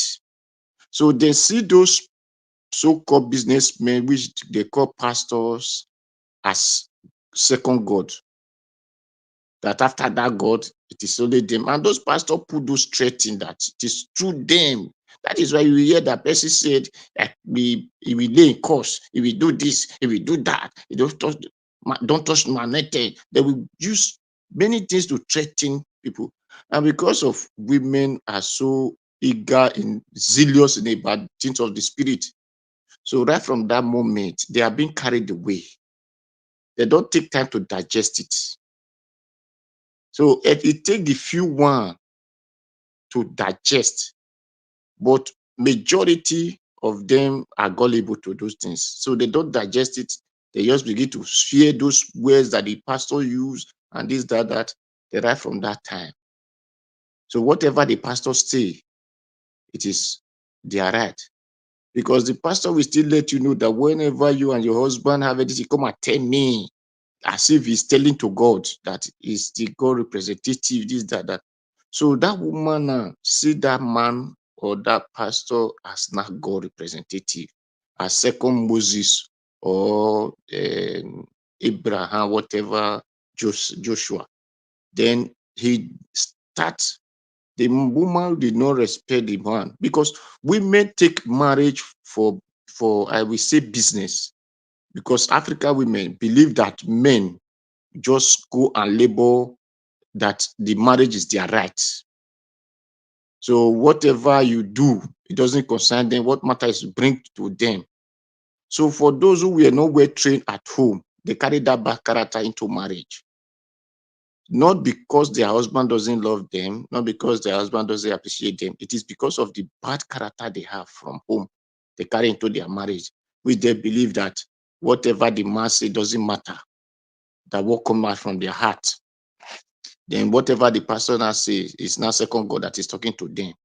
So with this reason, they respect that pastor. They think they are saying the Spirit of God in him. Whatever he's doing, the pastor doing. That is why you can see pastor can easily lure them to bring whatever the man have. They will be bringing it to them. Some it's not because they lure them into bed. It is just because of that threatening of Spirit of God in them, this, that. But while some, they cannot lure them into bed. And when many women, when they are lured into bed, instead of them to come and open up their mouth, they start afraid. They don't want their nyash to open, because they don't want their nyash to open. Whatever condition you give to them, they start abiding with it. That is the main reason that you see women are respecting pastors or whatever position they believe on spirit. Not even pastors. That is why they still do. Those who still go to native doctor still do the same thing. So they believe that those spirit men are not the Alpha and Omega. So their own husband is just a laborer. Go and labor and bring money for me to live on. Go and labor and do all these things. So they don't believe that you have any right over that. They believe the moment they enter that marriage, they believe that we are not equal. Especially this Christianity, you now say man and woman are one, are the same. So man live in mother, father live in mother, they are now equal. So they all believe that they are equal. So, but they don't believe equal sharing of suffering. No, but equal that I have right over all your property. They are equal like that, but they are not equal to go and work morning and bring to come and take care of the children, to advise the children together, to labor together. No, they are not equal of those Thank things. you, Mr. Adua. So just only your property. So those are the reasons. Thank you. Thank everybody. Thank you, Mr. Adua, for your perspective. If it comes to these issues, we all come from different angles. Now everybody has spoken. So if you need 1 minute just before we bring the broadcast to a final conclusion, just let us know. Abdul Malik, do you need 1 minute? I need 1 minute. Okay, Black Panther, if you need 1 minute, talk to us. Yeah. 1 minute. I just want to thank Mr. Our elder Udua. Yeah. God will be with you forever. God will bless you. You see, there's one key thing that you have mentioned that all of us we used to forget it. Look, this book that the white people have written about marriage, and it is working against them now. If you got to see that, Martin, it's working against them. Everything about we human, it starts from our home. How you are brought up. We are brought up to respect human being, irrespective of where you come from or your level. We are trained to respect. And when you get married, you know how to honor your husband. In our days, do we have this kind of problem? Our mama days, do we have all this problem? It is because we did not focus on our own tradition. We are focusing on the tradition of the white people, of the Western world. That is what is causing the problem. People sit down as counselor, they'll be telling you what they are not practicing. It is not easy. But if you talk about the home is the bone, is the main thing. And that is why the devil himself is attacking the home. The home is the foundation. Go and look at the guests we have nowadays. They don't even have good home training. They don't even respect their elders. They don't even know how to do things, to cook at home. That is what we are getting to now in Nigeria. They don't know how to cook. My mother trained my sister how to cook and train all the boys how to cook. But what do we have now? Let us go back to the home, as Paul Dua just said. That is the main thing. Go back to the home. That's how we Africans train our children, our daughters. That is where they were trained. That is where they can't even go into. Now Google They can't even go into promiscution then. Now we have all these girls. Look at them. Nobody's talking about it. For this 1 second. 1 second. Wait, You I see just all want to add this. to what you dey say now. Say Okay, now okay, okay. Google and YouTube. Now Google and YouTube that they used to cook now. Abi? Okay, all these ladies now that are wearing clothes anyhow. Was it like this in the 80s? But if the home was standing its ground, we won't have all this thing we are having. But what our counselors know, they'll go and read book. They'll be talking about the book. They forgot the African way of training our girls and our boys from home. How they can sit, they don't, when you are, our father will say, sit down, don't talk while you are eating. Now go and look at them. They are eating bread, they'll be talking. You see, no manners, no table manners, nothing. And you want that one to go to a marriage and perform excellently well. How? Tell me how. Thank you, Black Panther. Thank you. Thank you, my brother. You do well, sir. Mr. Jonathan, do you need 1 minute? No, I don't. It's okay. Thank you very much, Mr. Chris. God bless you. Thank you, sir. Mr. Dua, you need 1 minute. No, don't worry. Don't. Thank you. Madam Olufumilayo, do you need 1 minute for your final conclusion? If there's anything you want to say, anything else? Good evening, everybody. Good evening. Welcome once again. Yeah. Like my people do say that charity begins at home. We should all try to fix our home and fix the children. Like my brother just said now a lot of them cook from Google and from YouTube. Even their mother self cannot even cook. So we should all try to fix our home so that we can bring up good children out there. And another thing is that our men should just try to take it easy with their wives as well. Because women, they are fragile things. And men, it is well. They should just try to fix their home as well. Thank you. Yes, thank you very much for that submission. I cannot agree less with you. I completely agree with you. Women are fragile and men should learn to fix their homes. I think that just encapsulates everything we've been talking about. Because in relating ourselves, we need to understand our strengths and weaknesses. It's crucial. Well, having said that, I think we've come to the end of this broadcast today. I want to thank everybody on the panel for being with us today. I want to thank Oga Jonathan, Mr. Odua, Black Pana, Abdul Malik, and Madam Olufumilayo that's just joining us today. Today is her debut. Thank you so much for being a part of this broadcast. And we want to see more of you. We want to see you every day. We want you to suggest this broadcast station to your friends. Well wishes, everybody on your friends list, on your contact, on your social media handle. Please share the link to them. Tell them about this good news. Thank you so much. And the people in the comment section, once again, let me see this opportunity to say thank you all for everything that you've done, your contributions today. It really means so much to us. And most especially, thank you for keeping the contributions very, very civil. We really appreciate that. And we hope you continue doing that. Who else again? The people that have left the panel, Madam Rita, Ogachi Meze, who again that has left? Abdul Malik is still here. And if I can't remember your name, please just know that we've not forgotten you. And Prince Collins, I can see you on the comment section. It's good to have you on the broadcast. And for our listeners, Madam Lufimlaya said something during our broadcast and she spoke Ishan. I think I should just kind of interpret what she said. When the pastor told them about the 700,000 thing, and she said, what's this about? She spoke Ishan. What she literally means is that, what do they call this? What is this? As in, it's an expression of surprise. So that is it. We try as much as possible to interpret anything any person says if we understand, and just to keep everybody carry everybody along.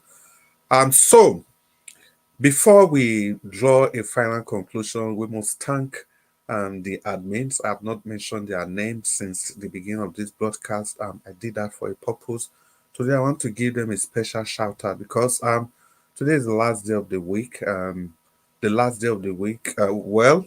The last day of the weekend. Sunday is supposed to be the first day of the week, while Monday is the first work day of the week. I want to say special thank you to all of you on the admin team. Really appreciate all of you for all you do because you are there before the beginning of this program and you are always there at the end of this program. You ensure that things are coordinated. In this regard, permit me to mention the names of Abuazi.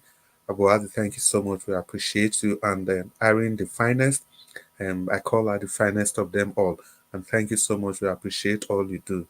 And having said that, I want to thank Mr. Nanjawas for giving us this opportunity to remain on this broadcast station to continue doing the work while he's just by the side watching all of us. And if I must say this, during the broadcast, I was kicked out, and before you knew it, I came back again. But most of you will not know because these are the kind of things Mr. Nanjawatch do at the background. I was kicked out, but nobody realized. And before I could say Jack Robinson, I was back again. So he follows the broadcast even if he's not on the panel.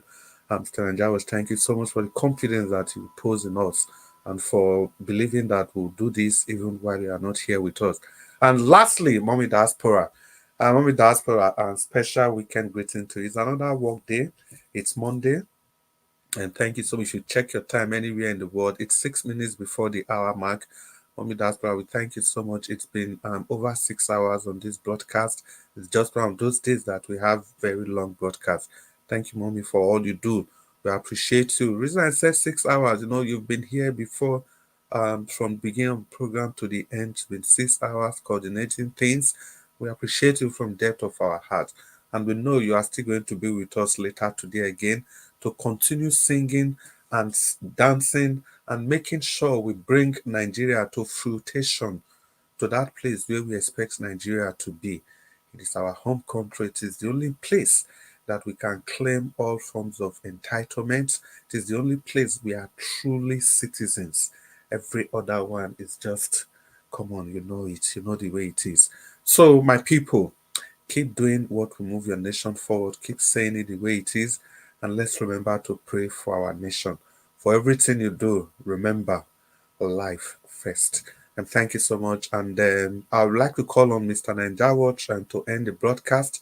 But if he's not immediately available to end the broadcast, with this, I want to officially say we've brought this broadcast to an end. I want to say good night to everybody. Good night and sleep well. Bye. Good night, everybody. And stay blessed. Yeah, good night, madam. I hope we see you soon. Thank you so much.